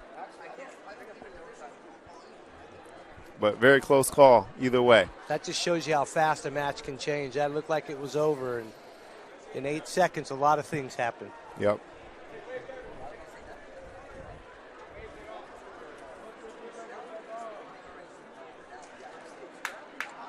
I think it's going to end up in the North High boys' favor.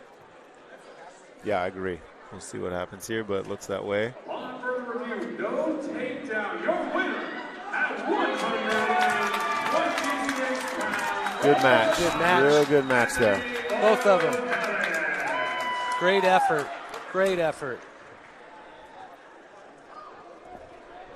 All right, ladies and gentlemen, back to the action at 121 pounds for the ladies. And so we move into our 4th championship on the girls' side, 5th championship actually on the girls' side. At 121 pounds between Vanessa Nibre and Lil Mary Cobbins. Nibre out of Golden Valley and Cobbins out of South High School. So Vanessa is a great softball player that I talked into coming out to wrestling, and she has done a great job. I had her in class as a freshman, and as she was sitting there, I talked her into coming out for wrestling. She was worried it was going to not work out with her softball career, but it has worked out great for her. Fortunately, she just got taken down here in the first period. So now we're at 2-0 in favor of South here. The first 15 seconds of action.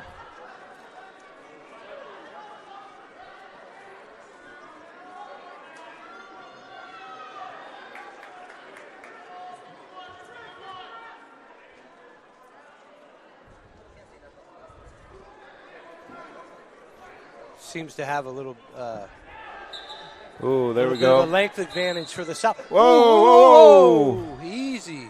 So we had a call here. Unsportsmanlike conduct. A little rough on the crossface. Yeah, and then did not hear the whistle, so further damage after that. Little extra business given on the end. A little extra torque. Yes. Hey, giving her the business? Giving her the business, yes. Yeah, so 2-1 now. A little bit over a minute left in this period. Again, she's looking for that cradle. Pretty aggressive on top there. Yes. Again, another situation where we have a little bit lengthier reach advantage here, which makes those cradles open up a little bit more for her. That makes wrestling unique, though. If you're long, you can find moves that work for you. If you're not so long, it's I used to say it was a misfit sport. Like, you can take anybody and find a way to make them a good wrestler. Absolutely. One size, does not fit all. It's what you make it. You got to make yourself fit. Again, she's continually going back to this crossface for the cradle. Not successful yet with 30 seconds left in the period.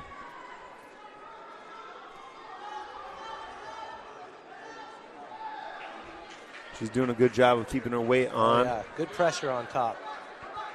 Controlling wrists as well. At the end of the first period, Rueda leads 9-2 over Bingham.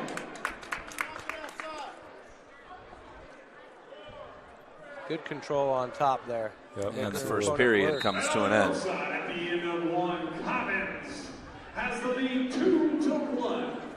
Lil Mary Cobbins up on Vanessa Nibre by 1 point. She deferred the choice to Golden Valley, and she chose neutral.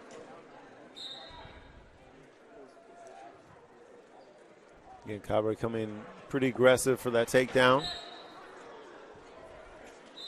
as they go out of bounds.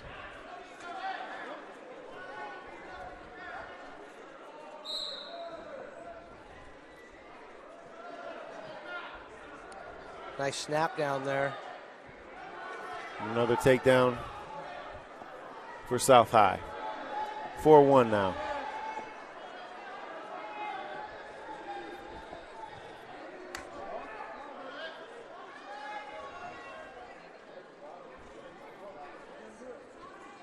Again, same thing. Keeping dominant position on top. Covering the hips and keeping her hips pinned, making her work hard to come up. Trying to run that half. Not successful yet.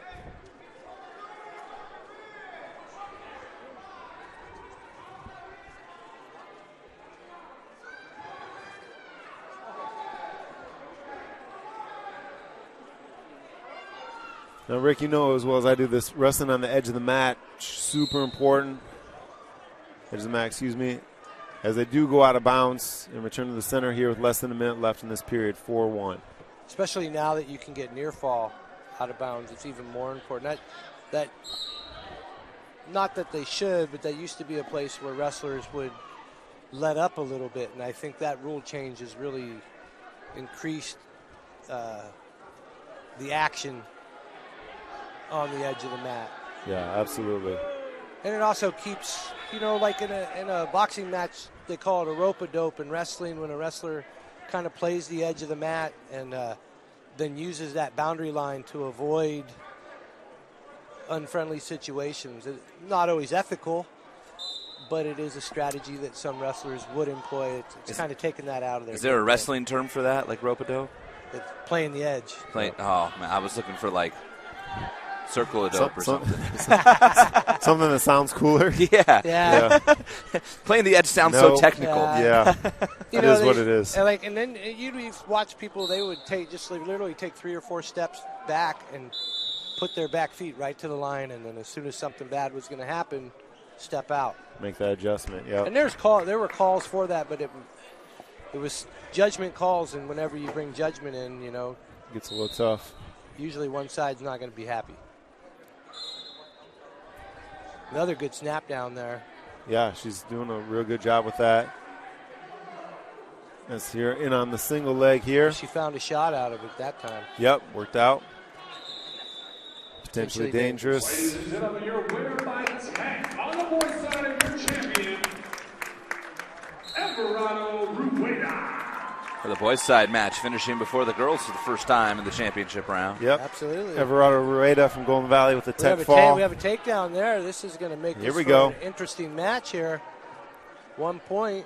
Nessa now trails by 1 point, 4-3. 30 seconds.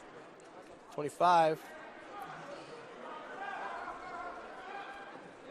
Near fall could win it for her. Yeah, she's looking for this half Nelson. Oh. But hip over. And we have a reversal of 2 points. Looking for near fall. No near fall awarded at this time. 6-3 is now the score. Kind of used her length there. Yeah, that really worked her out. Hips over the top. That advantage it worked out for her there. Under a minute to go now in the final period.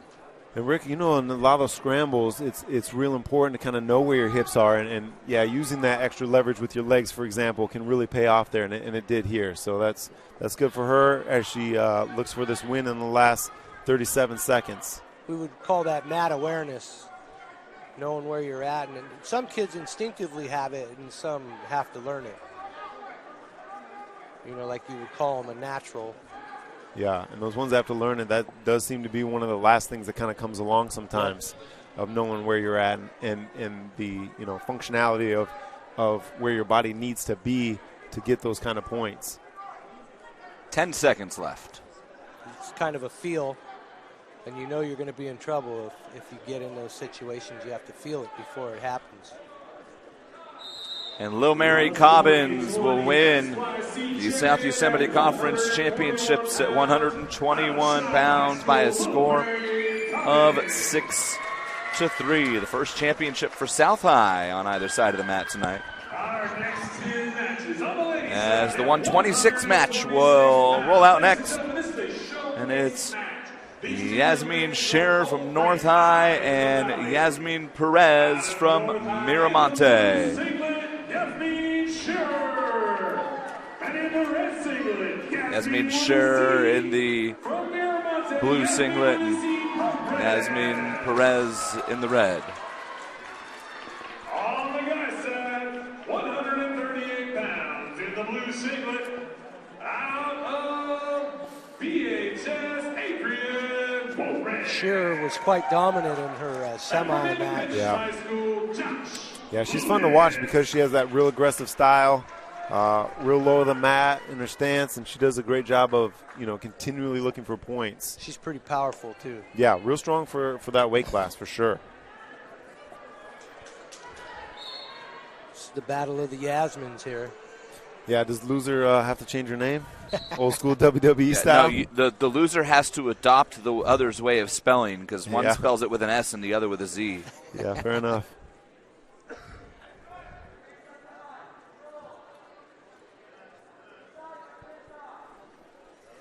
Both ladies here being patient, but looking for their setup for their takedown.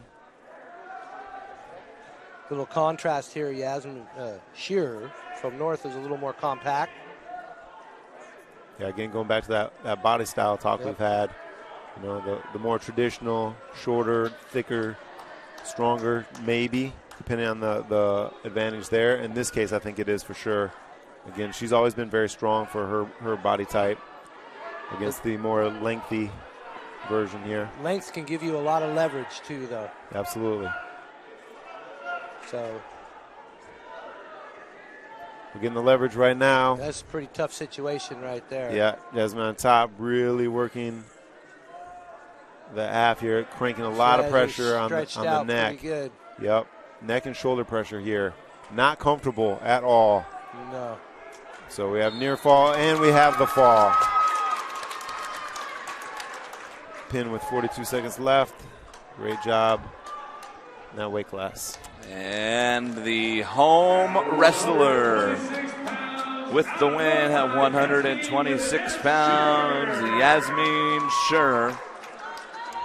Victorious over Yasmin Perez. And the 126 championship is decided as we swing things over to the boys' mat.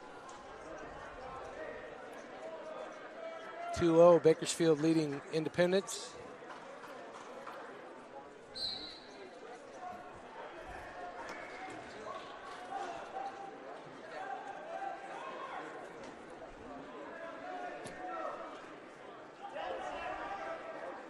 Looking for that near fall, not coming yet.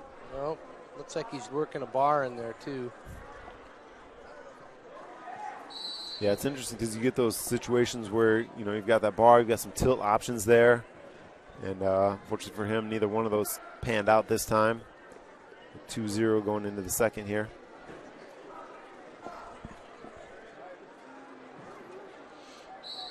Back on their feet.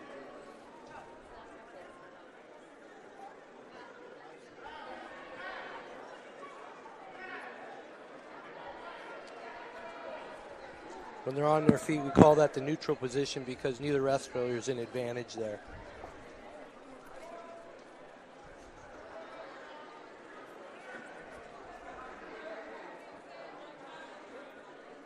Both wrestlers tie up here.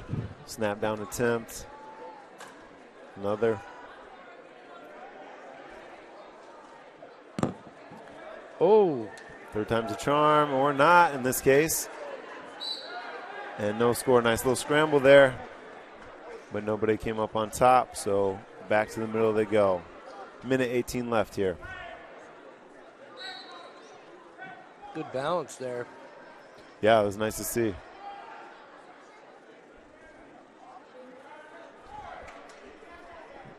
Duck under slide by attempt there.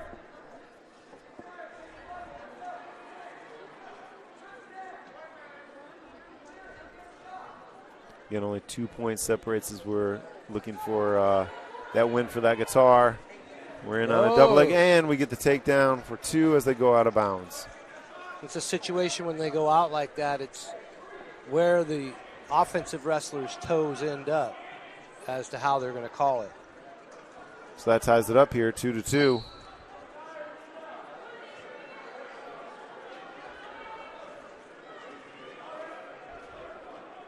And we have one escape. So 3-2 now. Again, back to their feet.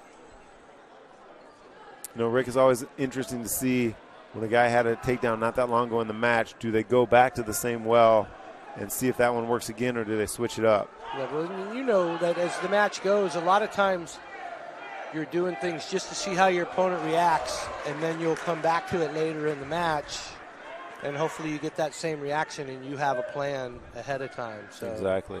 Worked out for him here. We got another takedown with 5-2 with 9 seconds left. Back to his feet. Let's see if we get an escape here. Does not look like that's going to happen as it comes to an end here in this period.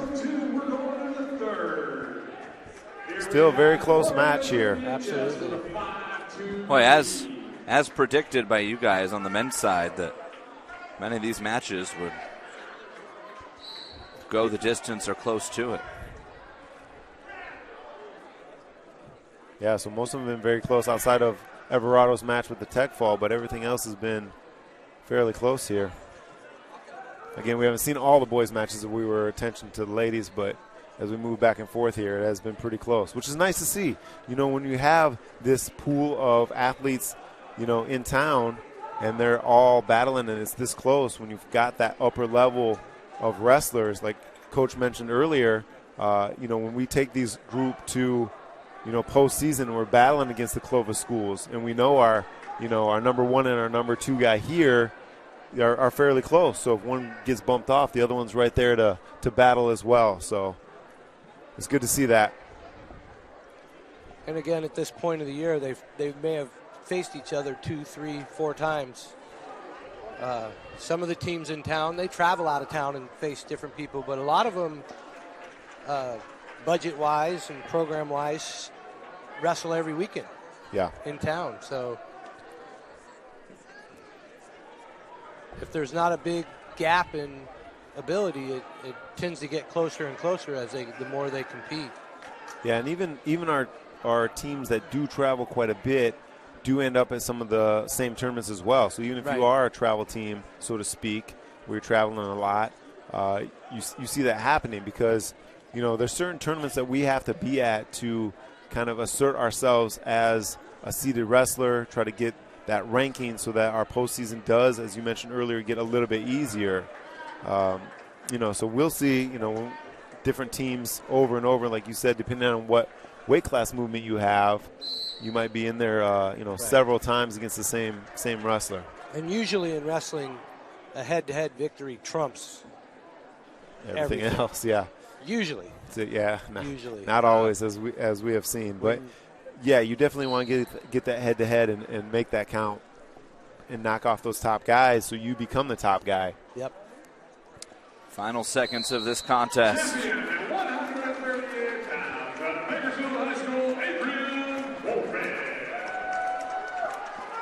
Up next, on the ladies' side, 131 pounds in the red singlet. And we move into the 131-pound class on the ladies' side of the mat.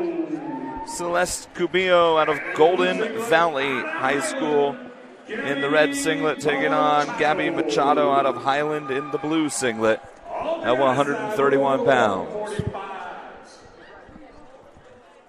In the blue singlet from Foothill High School, Luis Amaya. And out of North High in the red singlet, Javier Ocampo. Was this the match you were talking about earlier, or is that coming up? That's coming up still. Okay. But this should be a competitive match here as well. So it's always interesting to me, Rick, like I always preach, you know, that first takedown is so important. You know, you set the tone for the match, you score first, you strike first. That can give you a mental edge sometimes in these matches. So it's interesting to see, like you mentioned, the chess pieces as we move forward in this match, looking to see who will get this first takedown. And some of the more higher level wrestlers that aren't used to giving up points, you can really take them off their game. Yeah, absolutely. If you're able to score first on them. You know, you start to put thoughts in their head. We got Cubillo here on a single, and she gives up that leg and also gives up the takedown. We are now 2-0 with under a minute left in the first.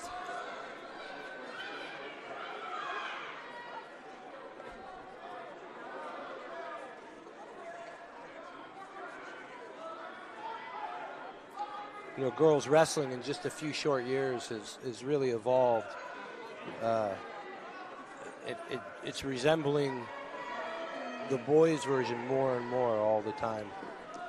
And it's amazing how fast it's growing. Almost growing too fast, like we talked about earlier. Yeah. The sport is outgrowing the infrastructure, the lack of coaches and officials, and it's crazy out. It's amazing.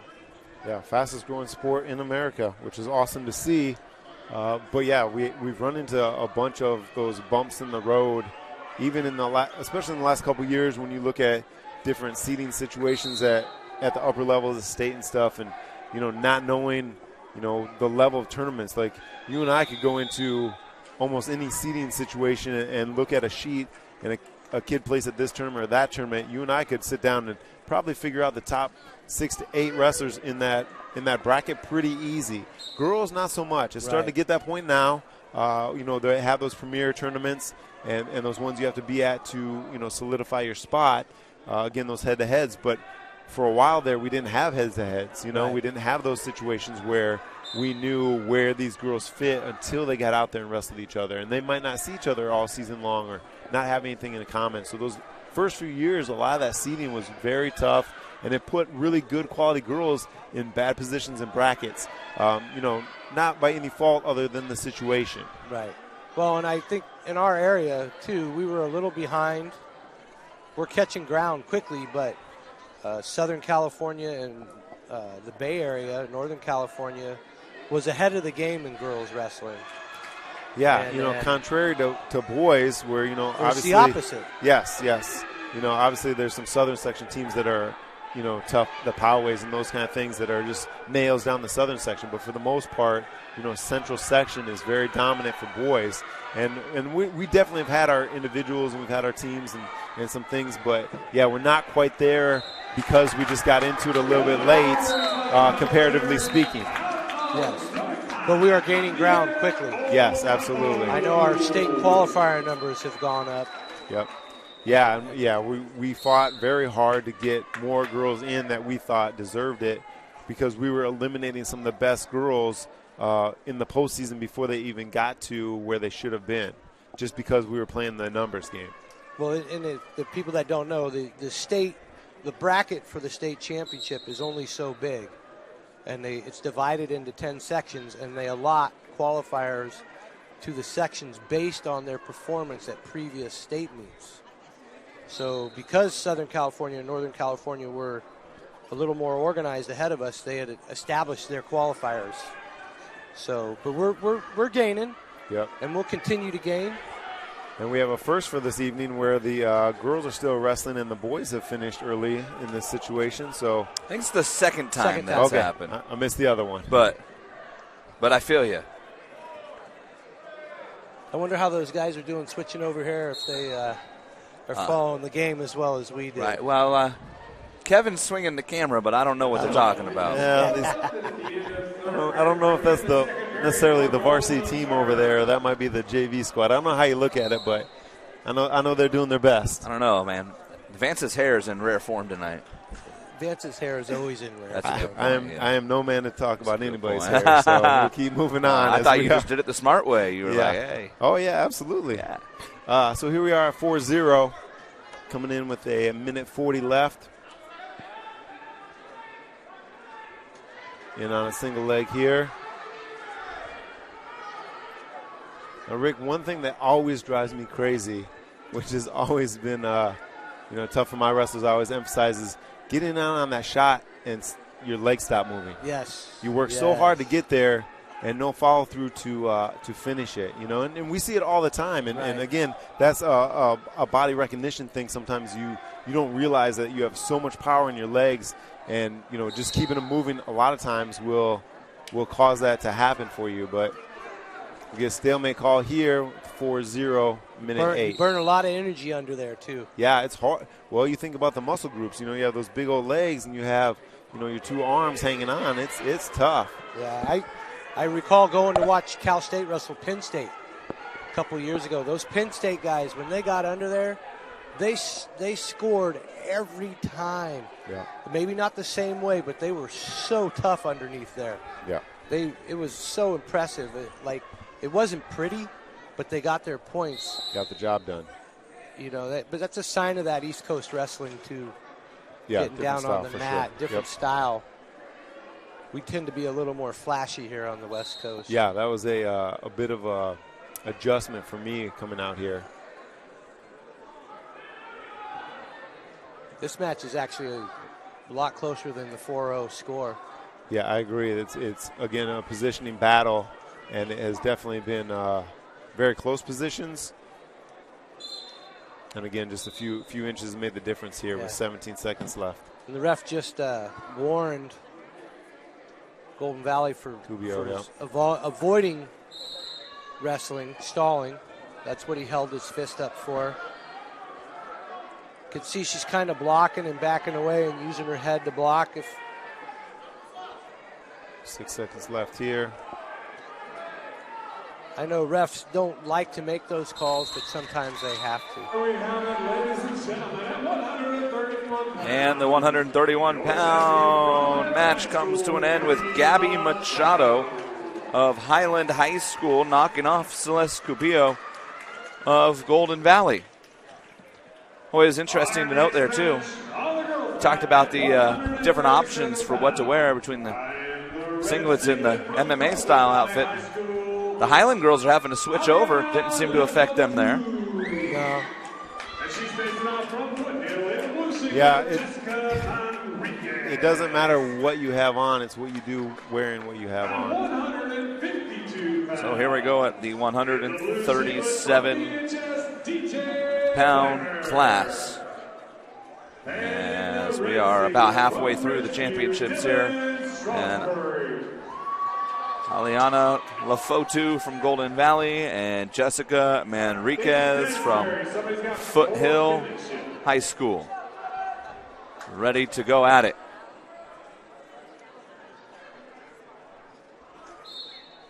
Lafotu in the red, Manriquez in the blue.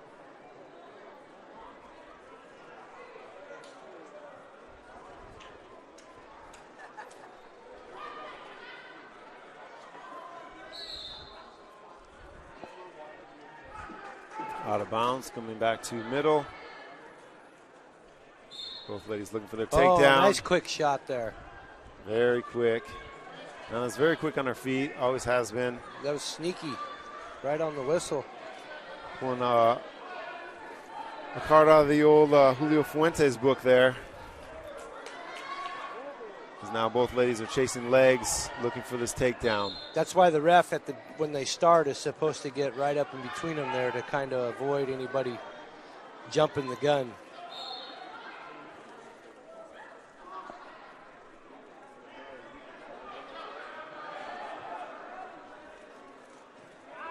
Leona putting pressure on here, moving her towards the edge of the mat.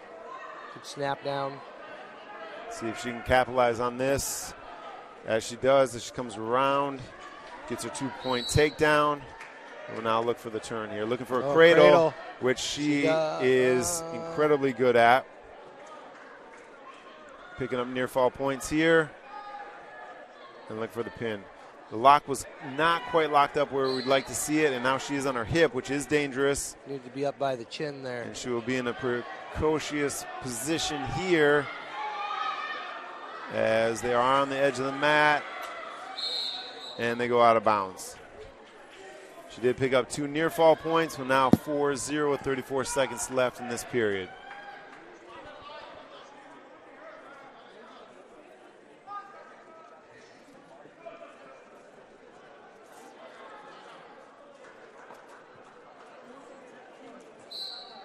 So it'll be interesting to see if she looks for, right away looking for that cradle again. I was just about to say that, and she beat me to it. So she does lock it up, goes hip to hip here. We'll see if she can get anything accomplished in the last 20 seconds. Put some more points on the board. She does lose control of that cradle, but does maintain control of the position. Good adjustment on top.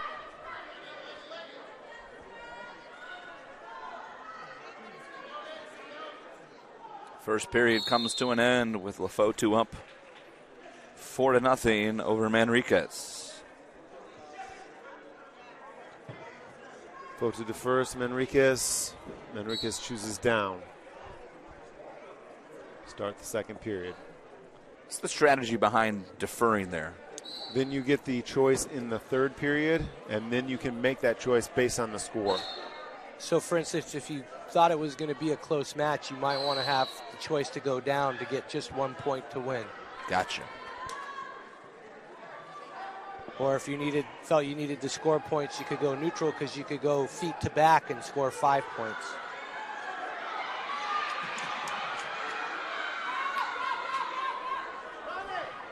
Lefotu awarded 2 near fall points.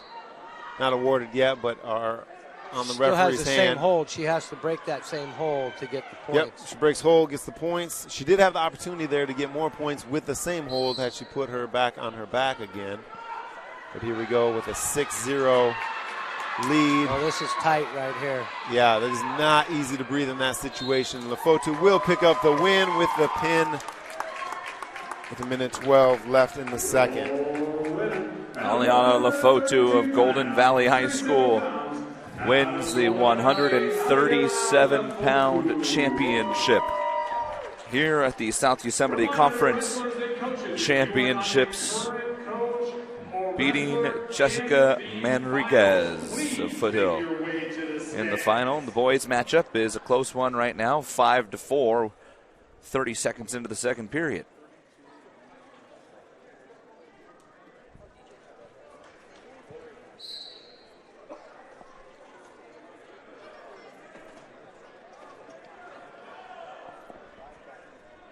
5-5 now.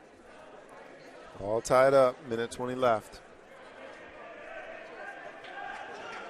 And now a single leg. Oh. And a takedown is scored. 7-5 now.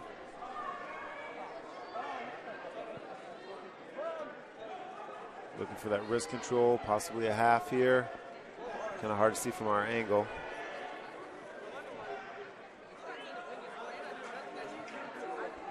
Kern High's not investing in a 12 camera shoot here. Is that not in the budget? No, I think that just missed. You could maybe bring a drone in and get the aerial. You beat me to it. Rick, are you flying? Exactly what I was going to say. I would love to fly a drone in here, believe me. Yeah, that might be the next purchase. I'm going to have a little talk with Stan, see what we can do here. Have you guys ever flown a drone before? I've practiced on my son several times. Did you say you practiced on your son or on your son's drone? On my son's okay, drone. I just wanted to clarify I can there. do flips. Because, we got some paperwork before the match. And likes to sit on his son as he is. You've done some flips with it. What type of drone is it? It's a little mini one. It's really cool. Okay. Yeah. He flies it. He flies it into me. I fly it. I try to avoid I bet. I picked up a drone at Christmas time for myself, my first one, at Costco for a cool $30. It was a great deal. It looks like a Star Wars X-Wing. Oh, awesome. Now you're talking my language, and sir. It does barrel rolls and flips and hauls the mail. It was a great $30 investment. Yeah. I chased my 15-month-old with it. Perfect. He actually tries to grab it. He thinks it's his toy. The football coach at our school, he films his practices every day with a drone. Sure, yeah, that's smart, very smart. And then they break down film. He does a lot of neat stuff with them. Maybe we could get a camera in her on a line like they use in the NFL. Right, yeah.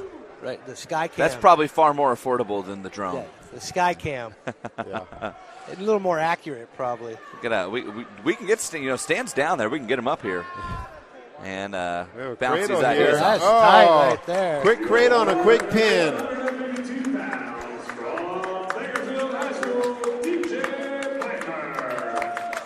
Score one for BHS on the boys' side of the floor, and on the girls' side of the floor, BHS will have an opportunity to pick up another championship here at 143 pounds. Oriana Morales. Here we go. Taking on Audrey Chavez of Golden Valley High School. So again, on paper, on paper, this should be the most exciting match of the night. Number 1 and number 2 in our section.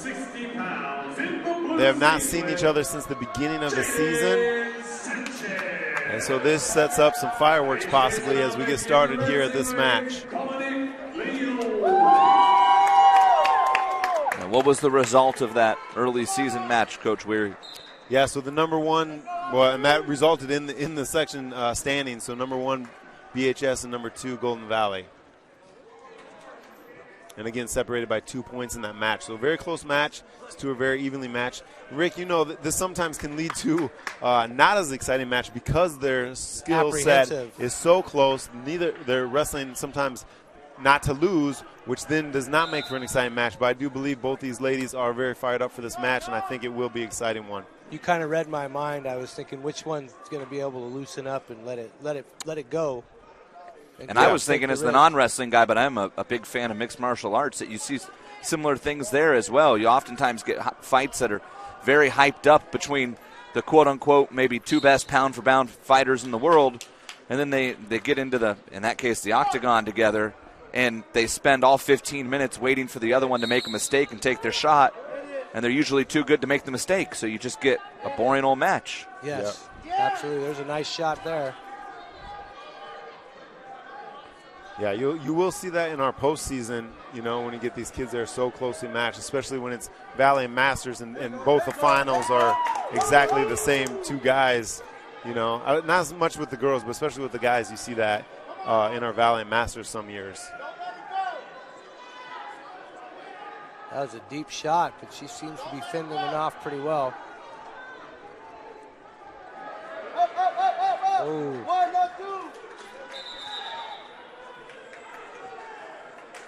A little injury time there. Yeah, so we've got a little bit of a crank on that shoulder there in that position. Didn't see any points awarded there. Yeah. So they must have stopped that before she got behind. There's 2 on the scoreboard.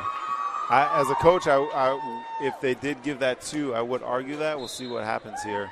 They just popped Audrey Chavez's shoulder back in. They tried to do it the first time, and it didn't go in. Then they did it again, and it popped back in. So, yeah, Audrey's a tough young lady. And, again, even just as a freshman, she has done a lot that most girls that are even seniors haven't done. So, yeah, I do not take away the toughness. Yeah, if her shoulder's out, if both shoulders are out, I don't think that's going to stop her.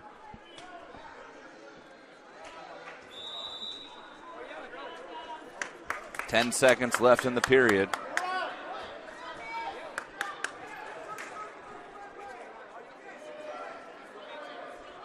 And Oriana Morales takes a 2-point lead into the second.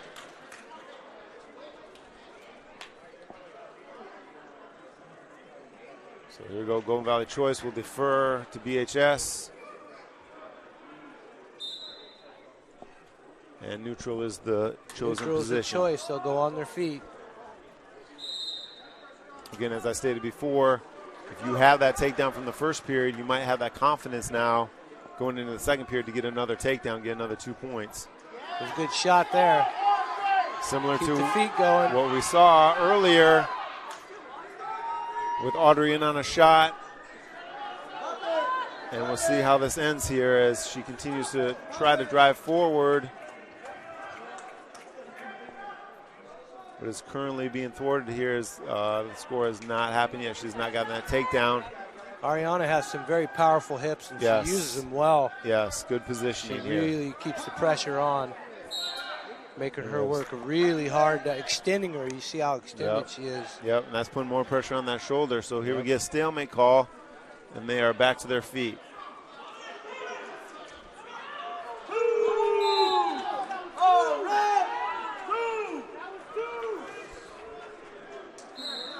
We have a very close contested match on the boys as well, tied at 2-2 as the girls get started here again.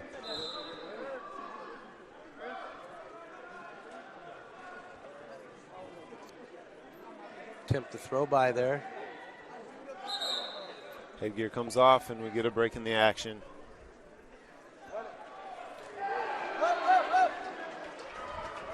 You know, if I was just seeing this match and not knowing, I would not think Audrey was a freshman. She looks very mature. Yeah, she's put a ton of work in, and it definitely shows. We'll see if it pays off for her tonight.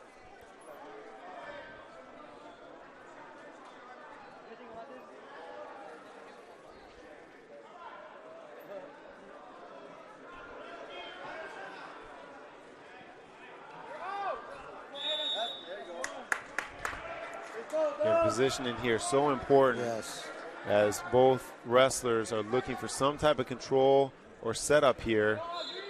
Right now looking for, there it is. So that is the third shot from Audrey. Ariana appears to be more of a counter wrestler. Yes. Trying to score off of her opponent's attacks. 15 seconds left in the period. Now, Rick, as a referee, again, putting those shoes on, would you look for some type of call there when you have one wrestler that has taken all the shots as opposed to the counter wrestler? Absolutely, I would have my shot count going throughout the match. You know, at that point, 3-0. I think if they get up on their feet again, and she takes another shot, I would think that would warrant a stalling call. But again, that's a judgment thing. Yeah, absolutely. And it's tough when you get into judgment like that. So interesting call here as we go neutral for all three periods here. 2-0, very close contested match. Again, both ladies trying to get their setup here for their takedown. And we'll see if Audrey will strike again as she does make an attempt, and we get the call. I'm sorry, you're saying, Rick? That's exactly what we were looking for right there. Again, another shot by Audrey, which has caused a takedown from the counter wrestler from BHS. So now we are at a 4-0 with that warning call.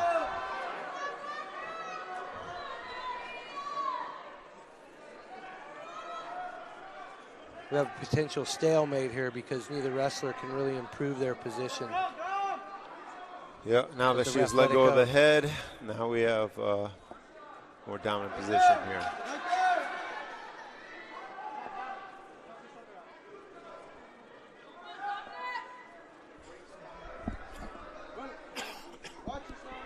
.45 seconds left in the third period. Morales with a 4-0 lead. We have an issue here with, again, her shoulder injury. And you can tell this time. Doesn't look good. Now, her shoulder seems to be possibly dislocated, or maybe she just has a pinched nerve in there. Yes. Oh, it's definitely a dislocation. Oh. As they have popped it back in, or attempting to pop it back in again. Yeah. Again, it's not a method I've seen too many times. Yeah. She could have an impingement going on as well, and just trying to realign it a little bit for her.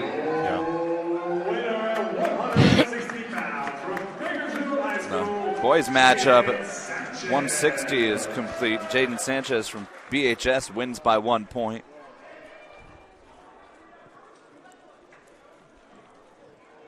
Jaden Sanchez still in high school? It just seems like he's been there 8 years. Yeah, he's a guy who just keeps showing up. Yeah. I'm just getting old. I don't have the memory I used to have. Yeah. Here we go. 40 seconds left as we get back to the action after the pause for the injury. Again, she went right back after that shoulder, too. Yeah, it's a tough situation to be in. I mean, I can't say it's the nature of the sport. Heck of a bridge here, but we do have near fall criteria.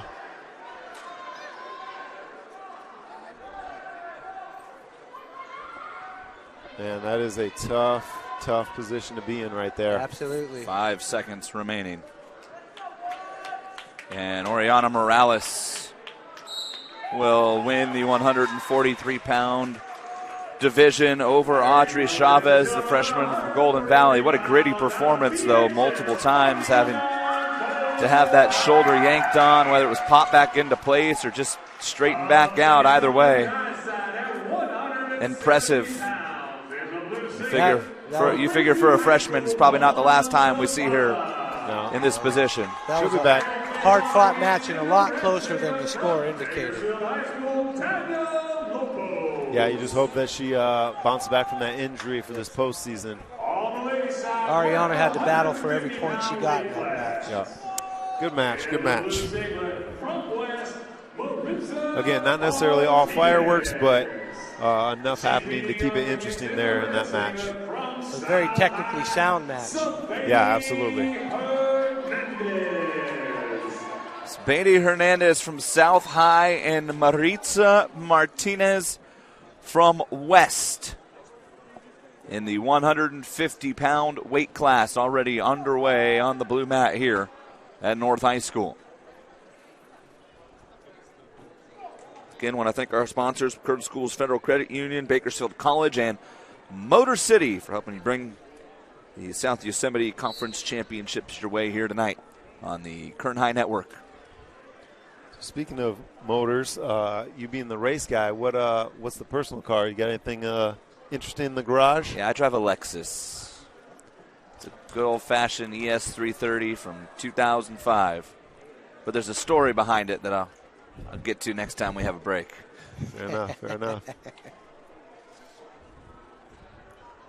And Rick, you're rocking the family van at this point? I am a Toyota Tundra guy. Astro van. I had one for 20 years, just sold it and bought a brand new one. So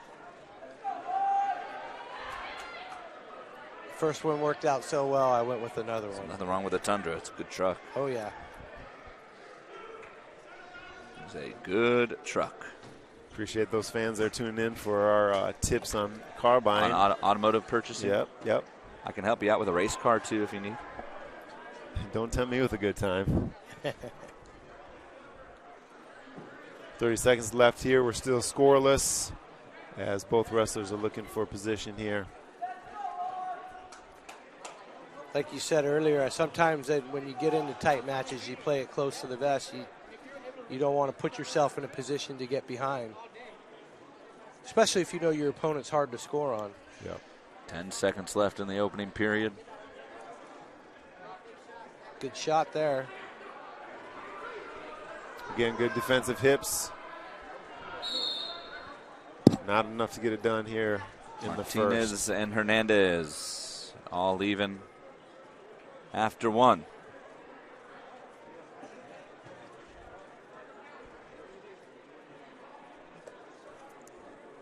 So contrary to our last match, we do have referee's position here in the second.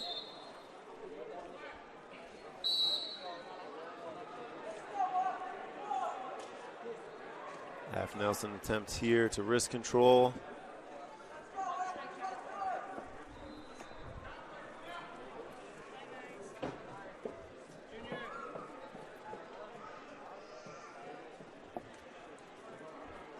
Again, as we've seen earlier in the evening, top wrestler is definitely keeping good hip pressure, doing a good job. I would say this year, as opposed to last year, we're seeing a lot better top position wrestlers that are kind of, what we call in wrestling riding and doing a good job, not scoring a bunch of points here. If we're in college, we'd be getting riding time here, but they are doing a great job of control, which is super important.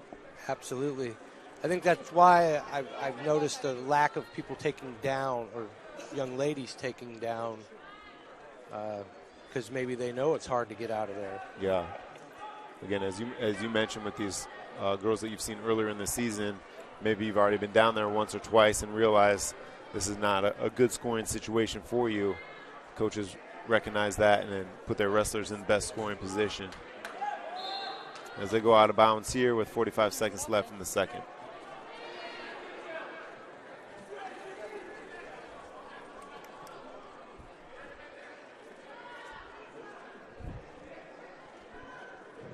Boys matchup across the gym, also scoreless here halfway through the second period. Ooh.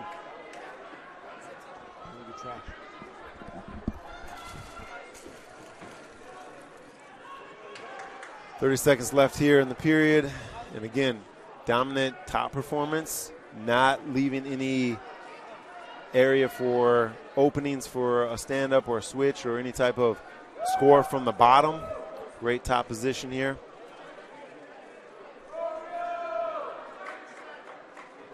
15 seconds remaining. Again, half Nelson attempt there. Now, she did not score from bottom, but did block that, which is hugely important to not give up points. If you're not scoring points, that's one thing, but if you're fighting hard enough that you're not getting scored on, that's a whole nother part of the chess game as well. So still scoreless after 2. And we head to the final period. This has the makes of a very close match. Yeah, again, we talked about body styles. Two ladies that look very similar in size and stature, similar body styles, similar wrestling styles. It appears to be at this point. So, yeah, this period will be very, very telling, and we'll see what happens here as they push through these last 2 minutes. Ooh.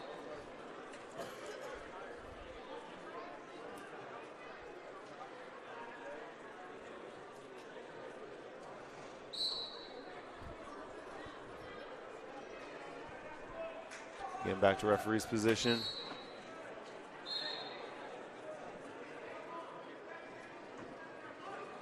A little roll. Attempt here. There, yes. Didn't quite commit to it, but it There's did open up the point. stand-up, which you get a point for here as an escape.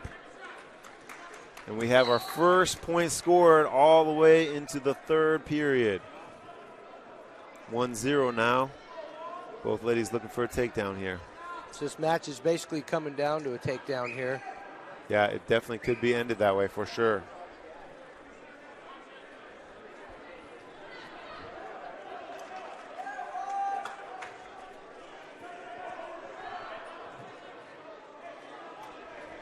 Maritza got a good shot off earlier in the match. I wonder if she can go back to it. Closing on Set a it minute up. here. She's going to have to keep her feet moving this time, though. Yeah, absolutely. Can't get caught underneath, especially with short time left. It's got to be a good one.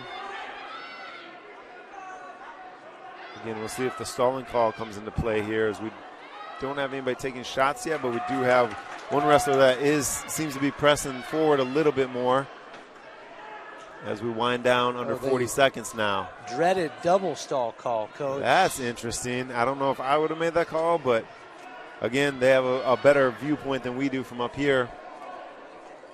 And we have a shot attempt there with no points scored. And we're into the final 15 seconds now. Boys match also coming down to the wire. 10 seconds. Yeah, it's a do or die situation here. You got to go for that takedown or you will not win, and that's the situation we're looking at. As it does come to a close with a very close 1-0 score here at this weight class. Spady Hernandez. Very, very even match. Yeah, I'll be excited to see if they stay in the same weight class for the postseason. We'll see how far they go here. 70 pounds. Out of VHS, your winner. And we move to the 160-pound weight class. Boy, every time we look at the boys' mat, it feels like there's a BHS wrestler picking up another win. And they're on a roll on that side of the mat.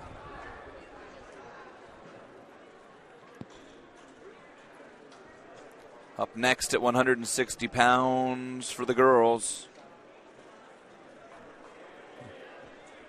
Rainey Ohens out of Stockdale and Camilla Cagianelli out of Ridgeview. Nailed it. And she'll be matching up against Ridgeview's own Camila Caganelli. PA announcer's got it down now too. Yeah, he does. Just give us a couple of chances to figure it out, you know. Yeah, there's another. So we were talking about earlier, you know, coaches going into different positions. That's former Independence head coach Dante Boradore, who's now athletic director, and helping out here. It's nice to see when you have coaches that know what's going on and stepping up and helping out in different positions. It's good to see that. And official, too, at one time. Oh, thank you. Yeah. He was another guy that stepped into the officiating role for a bit. He's got a voice for PA announcing, let me tell you. He had a voice when he coached and officiated. Oh, I bet. Sounds like it. It's worked out well for him.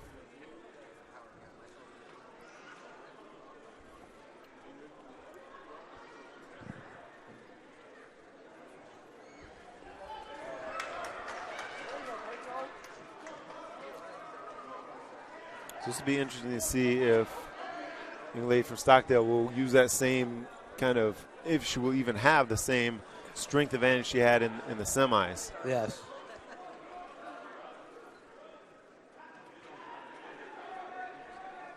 She seems very patient. She was patient in the semi. When she got rolling, yeah, then it went downhill quick. Didn't last long, but she took her time. She was methodical in her approach. She appears the same way here too. Yeah, and those openings aren't always there. You've got to start to create them, and sometimes that takes a little time. Again, as you mentioned, playing the chess game where you're moving your opposition into position, you're moving yourself into position, and then when it's there, you kind of have to strike at that moment to make it work. Owens again is the number 3 wrestler at 160 pounds in the state of California right now.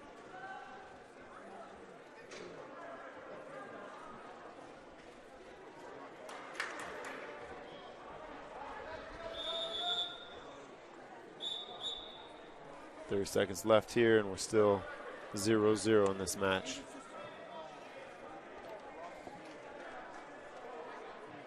Single leg attempt here, and successful. 2-point takedown. And you notice right away she's going to that wrist control. Super important as a top wrestler to go transition from takedown right to control of a wrist. She's working for that half as well, wrist in the half. And that's how the first period comes to an end. Jeremy Owens with a 1-0 lead over Camilla Cagnanielli. Very methodical in her approach and capitalized.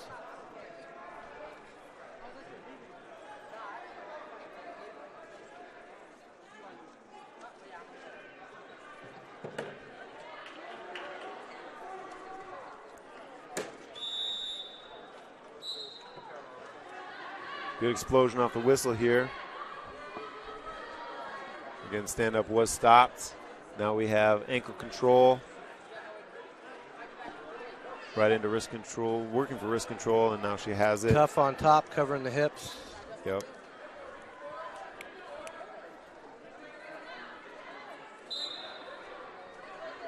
Yeah, she is definitely, we saw in both matches, doing a good job of kind of smothering bottom opponent. It's making a big difference in her wrestling.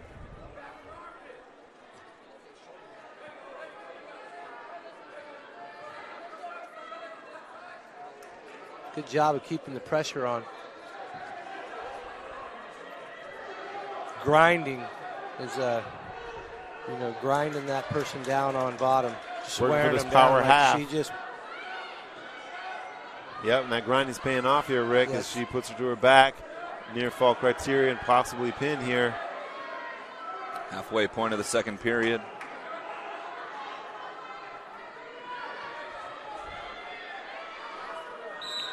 Very workmanlike match right there. And Jeremy Owens, much like her semifinal match, took her time, and then when she was ready to go, it was all over quickly. Their 160-pound championship wrapped up for Owens. Number 3 wrestler in the state will move on and look towards the postseason. And another competitive match over on the boys' mat. 50 seconds left in the second period. And a 1-point match. Again, a contrast in body styles. Oh, yeah.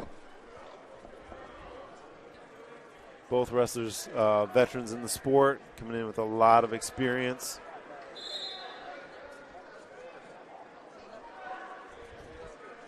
Yeah, this could have seeding implications as we move into the postseason here. With 40 seconds left in the second.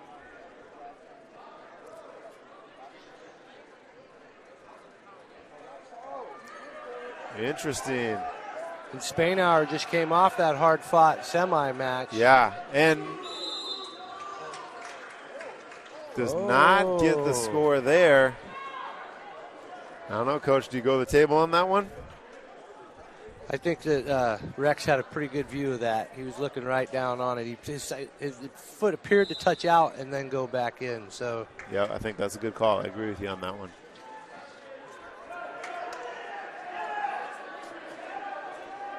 his assistant was not in the best position to help him on that. Yeah, as that sometimes does happen. Yes, it's been a long night. Yeah, think about how many matches they've reffed already. Yeah. Tough wrestling on the edge there as the end of the period comes down, and we have a 1-point spread as we go into the third period here. It's 4-3 with Spainhauer out in front. He's giving his opponent, he's going to give him a point and stand him up, and he's choosing to go on his feet. So now we're all tied up at 4. And you would assume after giving that point, he's going to go on the attack here.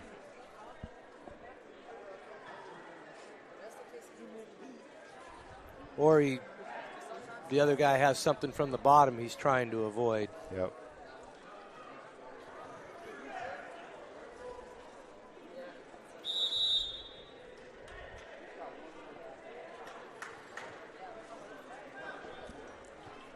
How fearful do you have to be of somebody's defense to give up a point? Yeah, well, it's all about, again, about positioning. So it's not necessarily that. You could just be that confident in your own takedown ability. Minute 20 left. Some people, especially longer wrestlers like the BHS wrestler, can be really sneaky on the bottom and can get you in precarious situations. Yeah, and you'd rather give up a point rather than give up 2 points. And be able to come back and... Oh, here we go. Chin whip to his back is out of bounds. He got his 2. Did he get near fall there? We have all coaches going to the table now. Yeah. We will see. This will be interesting. This looks a little fired up. Maybe no near fall because he didn't have his... I don't know. He's directly on feet top of him. inbounds because his feet were in the air. His feet has to be touching inbounds. Yeah, again, we are directly – they couldn't have been further away from us, so a little hard to see where we're at, but we'll see what we call I definitely think here. it was a takedown. Yeah, absolutely. The near fall would be the I would be asking for near fall, but –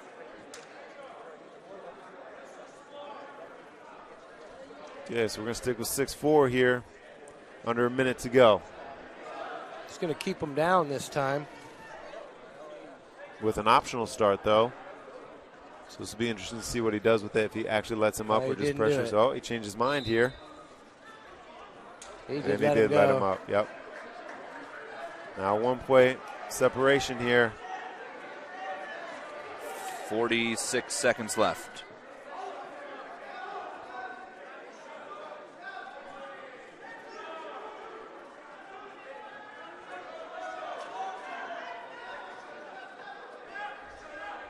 Excited to see how this is going to play out. The attack versus the defense here. He does attempt to move forward, but yes, I think the stall call there was inevitable. Yeah. And he got it. No point yet. But another stall. And it will, and that's only 20 seconds. seconds. Which is possible in 20 seconds. Absolutely, absolutely. 15 seconds left. He's got to keep coming forward, and you can see he stretches that arm out and blocks too. That can be a form of stalling as well. Absolutely. 5 seconds. But he keeps it. He's like a bull, man. He's a powerful kid. Yep. In on a shot here, and there it is. Good match right there. Yep. Spainhauer with the victory. Justin Spainhauer victorious. And then there were 3. 170 pounds for the girls. And out of Richview High School, it's Malia Castillo wearing the blue, and Miles Madrano out of Foothill will wear the red. On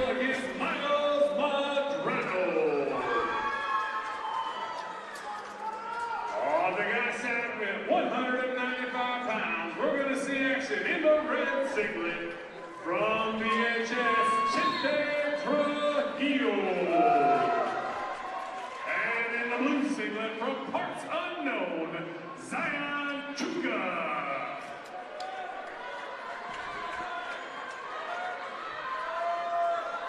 Girls matchup underway right away. Castillo in the blue out of Ridgeview. Medrano in the red out of Foothill. Interesting approach here. Front headlock situation. Yep. And a single leg attempt. Oh, and nice. A double. Very shot nice. there. Good Nice. transition there from that front headlock to that takedown. She got her pulling up really hard. Yep. and Set that let up her really go. well. That was really nice. Textbook. And now she's looking for the half here. Little arm and then bar. bars it Ooh. up. Stepping around the head. We might get some near fall. Yes, we do. Possibly. Nope, not tight enough for the pin yet. And now she's about to lose position. These Ridgeview girls are really good with the arm bar. Now we have a reversal here. And another reversal. I believe it'll be 6-2 now. Yeah, quite a flurry of points there in such a short time.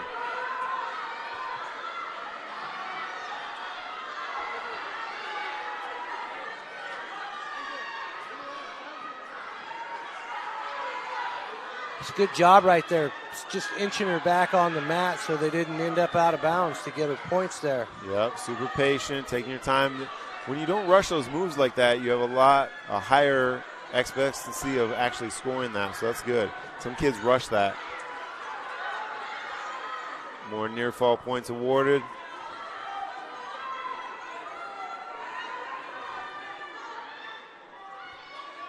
Now we're at a 9-2.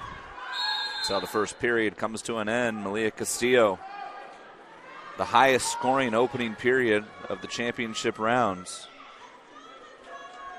with a 7-point advantage over Miles Medrano. Castillo leads 9-2 as we start the second. She chooses the down position. Okay, so here we go. Young lady chooses down. We'll see if she uses that to her advantage and scores here. Well, when she got reversed, she didn't spend very much time down there. So. No, so she should have some confidence there. 4-0 going into the second period. A single, and she's up to her feet. And we do have one escape, so that was a good call going bottom there. Right into Back that to the front front head. headlock. Yep. She has a plan. Oh, powered her hips right into that. Great job. Malia Castillo just racking up points left and right here.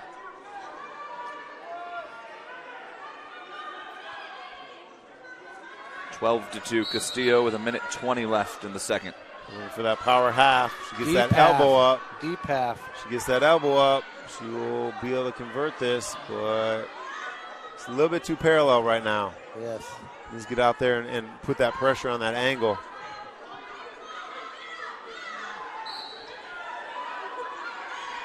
Under a minute now. Jumps to the other side, see if she can convert over here. Still has good wrist control. Might get a, yep. Yeah, she's covering up a little too much down there. Yep, not that's a allowing. good call. So we have a warning for stalling on bottom. As it seems that top wrestlers looking for all different kinds of positions for this turn. She's pretty relentless on top.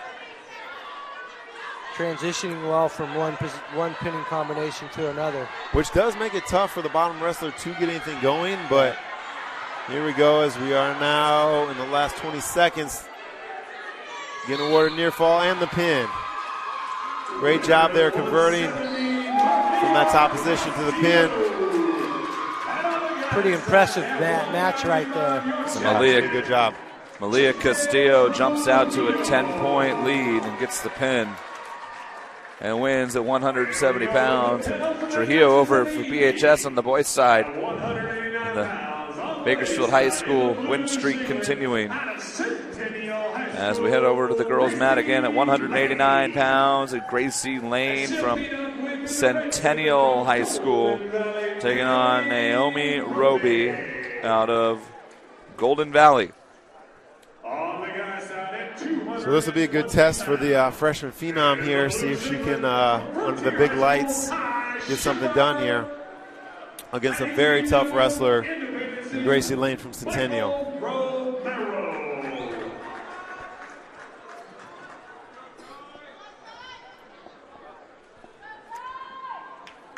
Just a reminder, at the conclusion of our heavyweight matches, Centennial's Gracie Lane wearing blue in this match. And Naomi Roby from Golden Valley in the red. Opposite to to the school colors. Yeah, exactly. Yeah.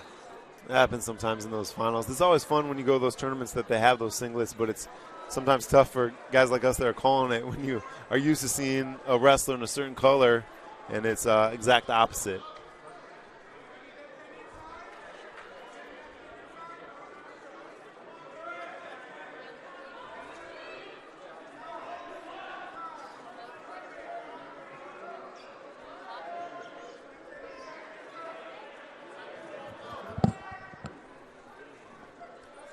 So it looks like they've changed the format a little bit as far as handing out the guitars for the championships here as we get down to the last couple matches. We'll be able to see these guitars get handed out at the end of this event. It does look pretty impressive with them all lined up like that, though. Sure does. Makes for great photo opportunities here. Yes. We have a takedown 2-0 now. A minute left in the first.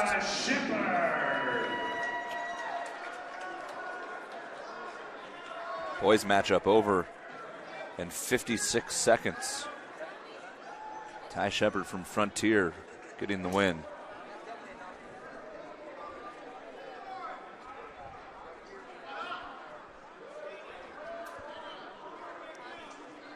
.35 seconds left here. Gracie Lane with a 2-0 advantage. Breaking down the elbow there. Roby making a mistake there, reaching back for the head. Don't reach back. You should never reach back. Short time here, but and again, that's a freshman mistake. Yes. She hasn't been there enough times yet, but she does not go to her back here. Lane does pick up near fall, and Roby's to her feet. We'll see if she gets the one escape. Not enough time there. Out. So 4-0 going into the second.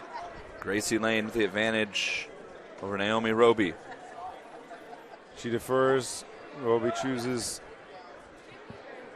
bottom position down. here. Well, she did hit that stand-up, so if she's able to hit that again, it's a good opportunity for her, but she's got to do it right off the whistle here.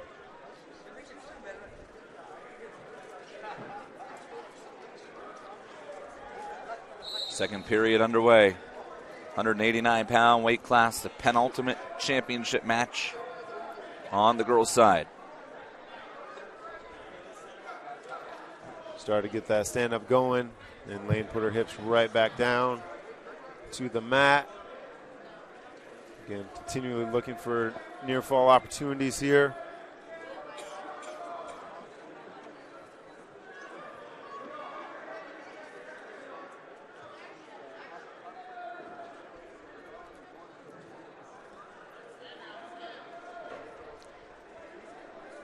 Having a hard time getting her upper body up. There we go. She did right there. All right, we have one escape there. Now it brings it to 4-1. We'll see who gets this next takedown with a minute left in the period.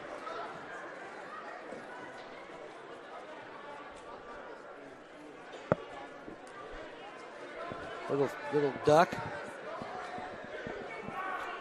Another takedown here by Lane. Brings it to 6-1.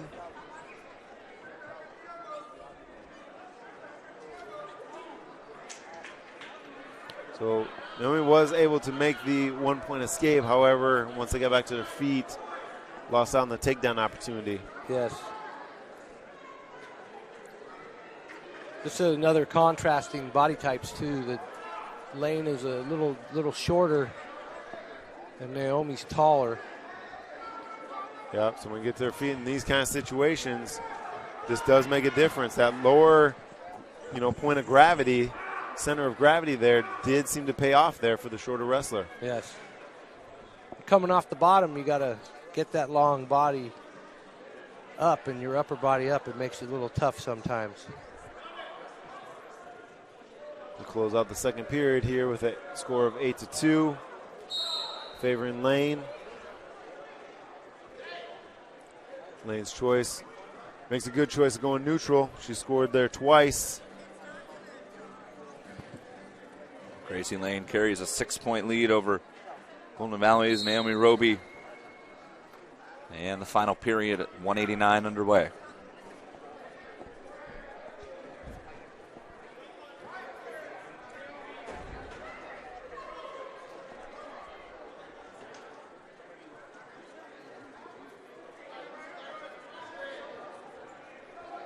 Here's that little duck under action again.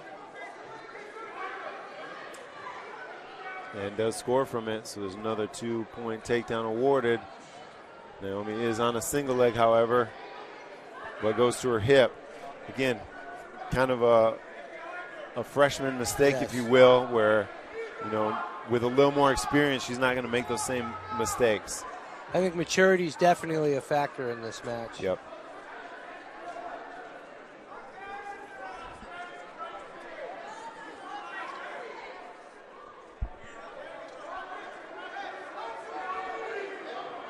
Eight-point lead here as we come under a minute.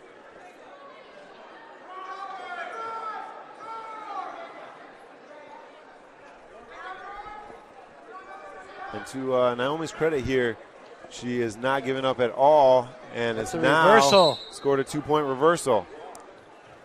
Naomi Roby picks up 2 more. It's 10-4. Gracie Lane with the lead still. 42 seconds left in the match. She could get her to her back. Just going to ask, 42 seconds and 6 points seems daunting to a novice like me, yes or no? Yes. To you, yes, yeah. And not necessarily not to them, but there's always that opportunity there. If you get a pin, it doesn't matter what the score is. Laying up to her feet and scores the 1 escape. So now with 27 seconds, Naomi's got to pick up a lot of points here. She's basically looking for some type of throw to put Lane to her back.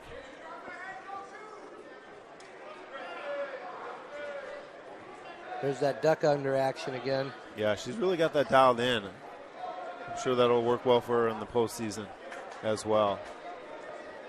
It's too much Gracie Lane in this one, and the Centennial product takes the win at 189 pounds, 13-4. The final score as Gracie Lane defeats Naomi Roby. And here we go with the final matches of the night. One of the best wrestlers in the state of California over on the boys' side, and on the girls' side at 235, Monique Bravo from Ridgeview and Galilea Chavez from East. On the ladies' side, in the blue segment out of Ridgeview High School, Monique Bravo. And in the red from East Side, Galilea Chavez. Monique Bravo in the blue and Galilea Chavez in the red. We're underway for the final time tonight at 2:35 this time to determine the South Yosemite Conference champions. Yeah, it's been a heck of a night of wrestling. This has been a great opportunity for these young ladies to showcase themselves here. And it looks like we're both wrestlers coming out aggressive here to kind of spotlight this upper weight class.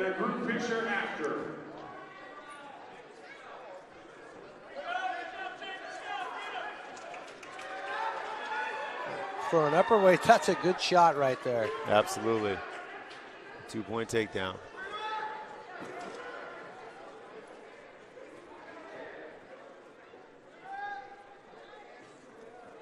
For some of the young ladies, it'll be time to go back to the drawing board and work on a few of their deficiencies. And for others, they'll hope to keep the momentum going and carry it on to the postseason. As we're sitting here, we talked about Nick from Shafter going through some adversity, and we also talked about Shredder earlier, about her adversity. one of our wrestlers from Golden Valley, Rosa, was in a horrible car accident. She's not wrestling here today. She's not been cleared to wrestle, but almost passed away in a car accident, car and motorcycle. She was on a motorcycle with her brother, and we're glad she made a recovery. But we would love to see her out here on the mat, but more importantly, she's safe and she's back at school and doing really well. She had to sit out most of fourth quarter last year due to that injury. So we're glad to see her up and moving here and supporting her teammates. That's good. Good to hear. Again, Ridgeview on top here, man. They are tough on top, and they work the wrists and the bars. The same technique that was used a couple matches ago. She's employing the same things. It's almost as if they're paying attention in practice. Possibly. Well, one of their coaches in the corner there, Angelica Giannis, was kind of a groundbreaker for girls here in Kern County. She used to wrestle in the boys' tournaments and beat boys regularly. One of the most successful wrestlers to come out of Kern County for females, and she has definitely passed that torch, and other girls have picked it up and ran with it. But yeah, she did help get it started way back when. Again, another Kern County product come back to coach, and that's awesome. She was one of the few girls back in the day that wasn't in the lightest weight class that had success. Yep.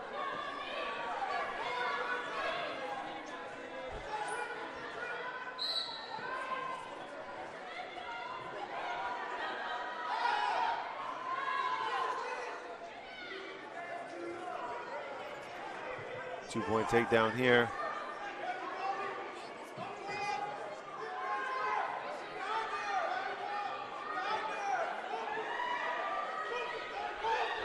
We passed the halfway point of this match.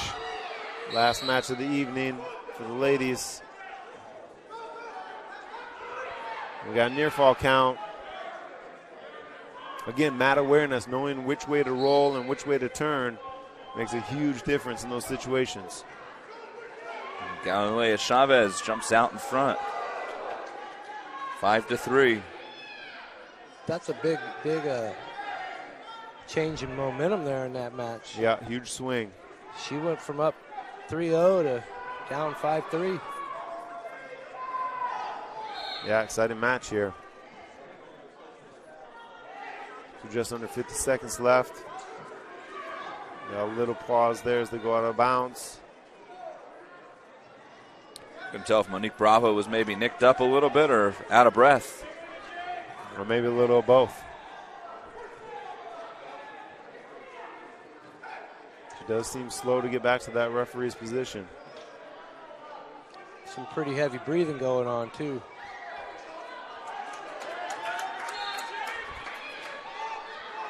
.45 seconds remain in the second period.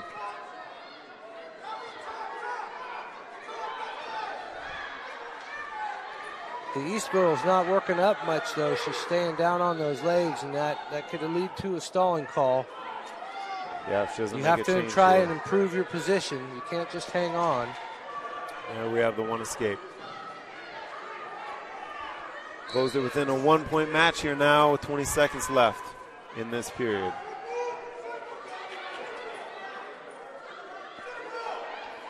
Setting up to be exciting third period. 5 seconds remain. And we will head to the final period.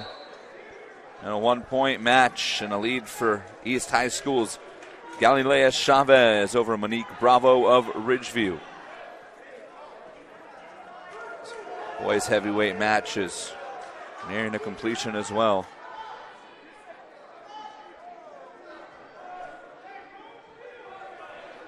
Yeah, quite a different scores between the boys and the girls here. Girls very close, boys much further apart there. As we start the third period, 1 point separating these two young ladies, 5-4. Oh, we have got a a half deep half. Nelson and a turn with near fall and possible There's the pin. Monique Bravo. There it is. Had a chance to catch her breath between the second and third period and comes roaring back to get the pin and eliminate Galilea Chavez. Bravo jumped out to a 3-0 lead and then went down 5-3 and battles back. And Monique Bravo, victorious at 235 pounds in the South Yosemite Conference Championships here on the Kern High Network. We'll take a look at the final moments of the boys' match.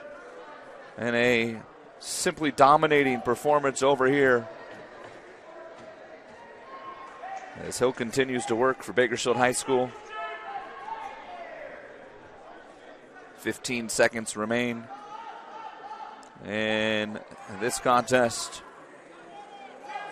It is 13-3. Great shot attempt there. Josiah's pretty light on his feet for a big guy. Yeah. No, there's no question. He is definitely a gifted athlete. So Josiah Hill wins 285 on the boys' side, and that's it for the South Yosemite Conference Championships here at North High School.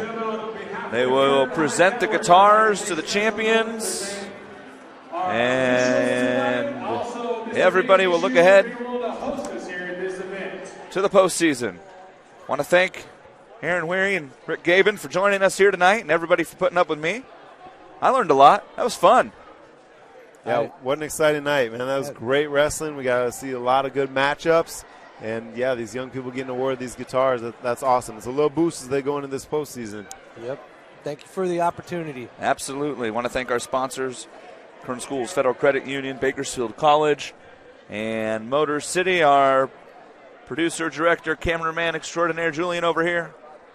I'm Jason Galvin. That'll do it. I think we'll probably let this roll for a minute, but we're signing off from North High. Thanks for tuning in on the Kern High Network.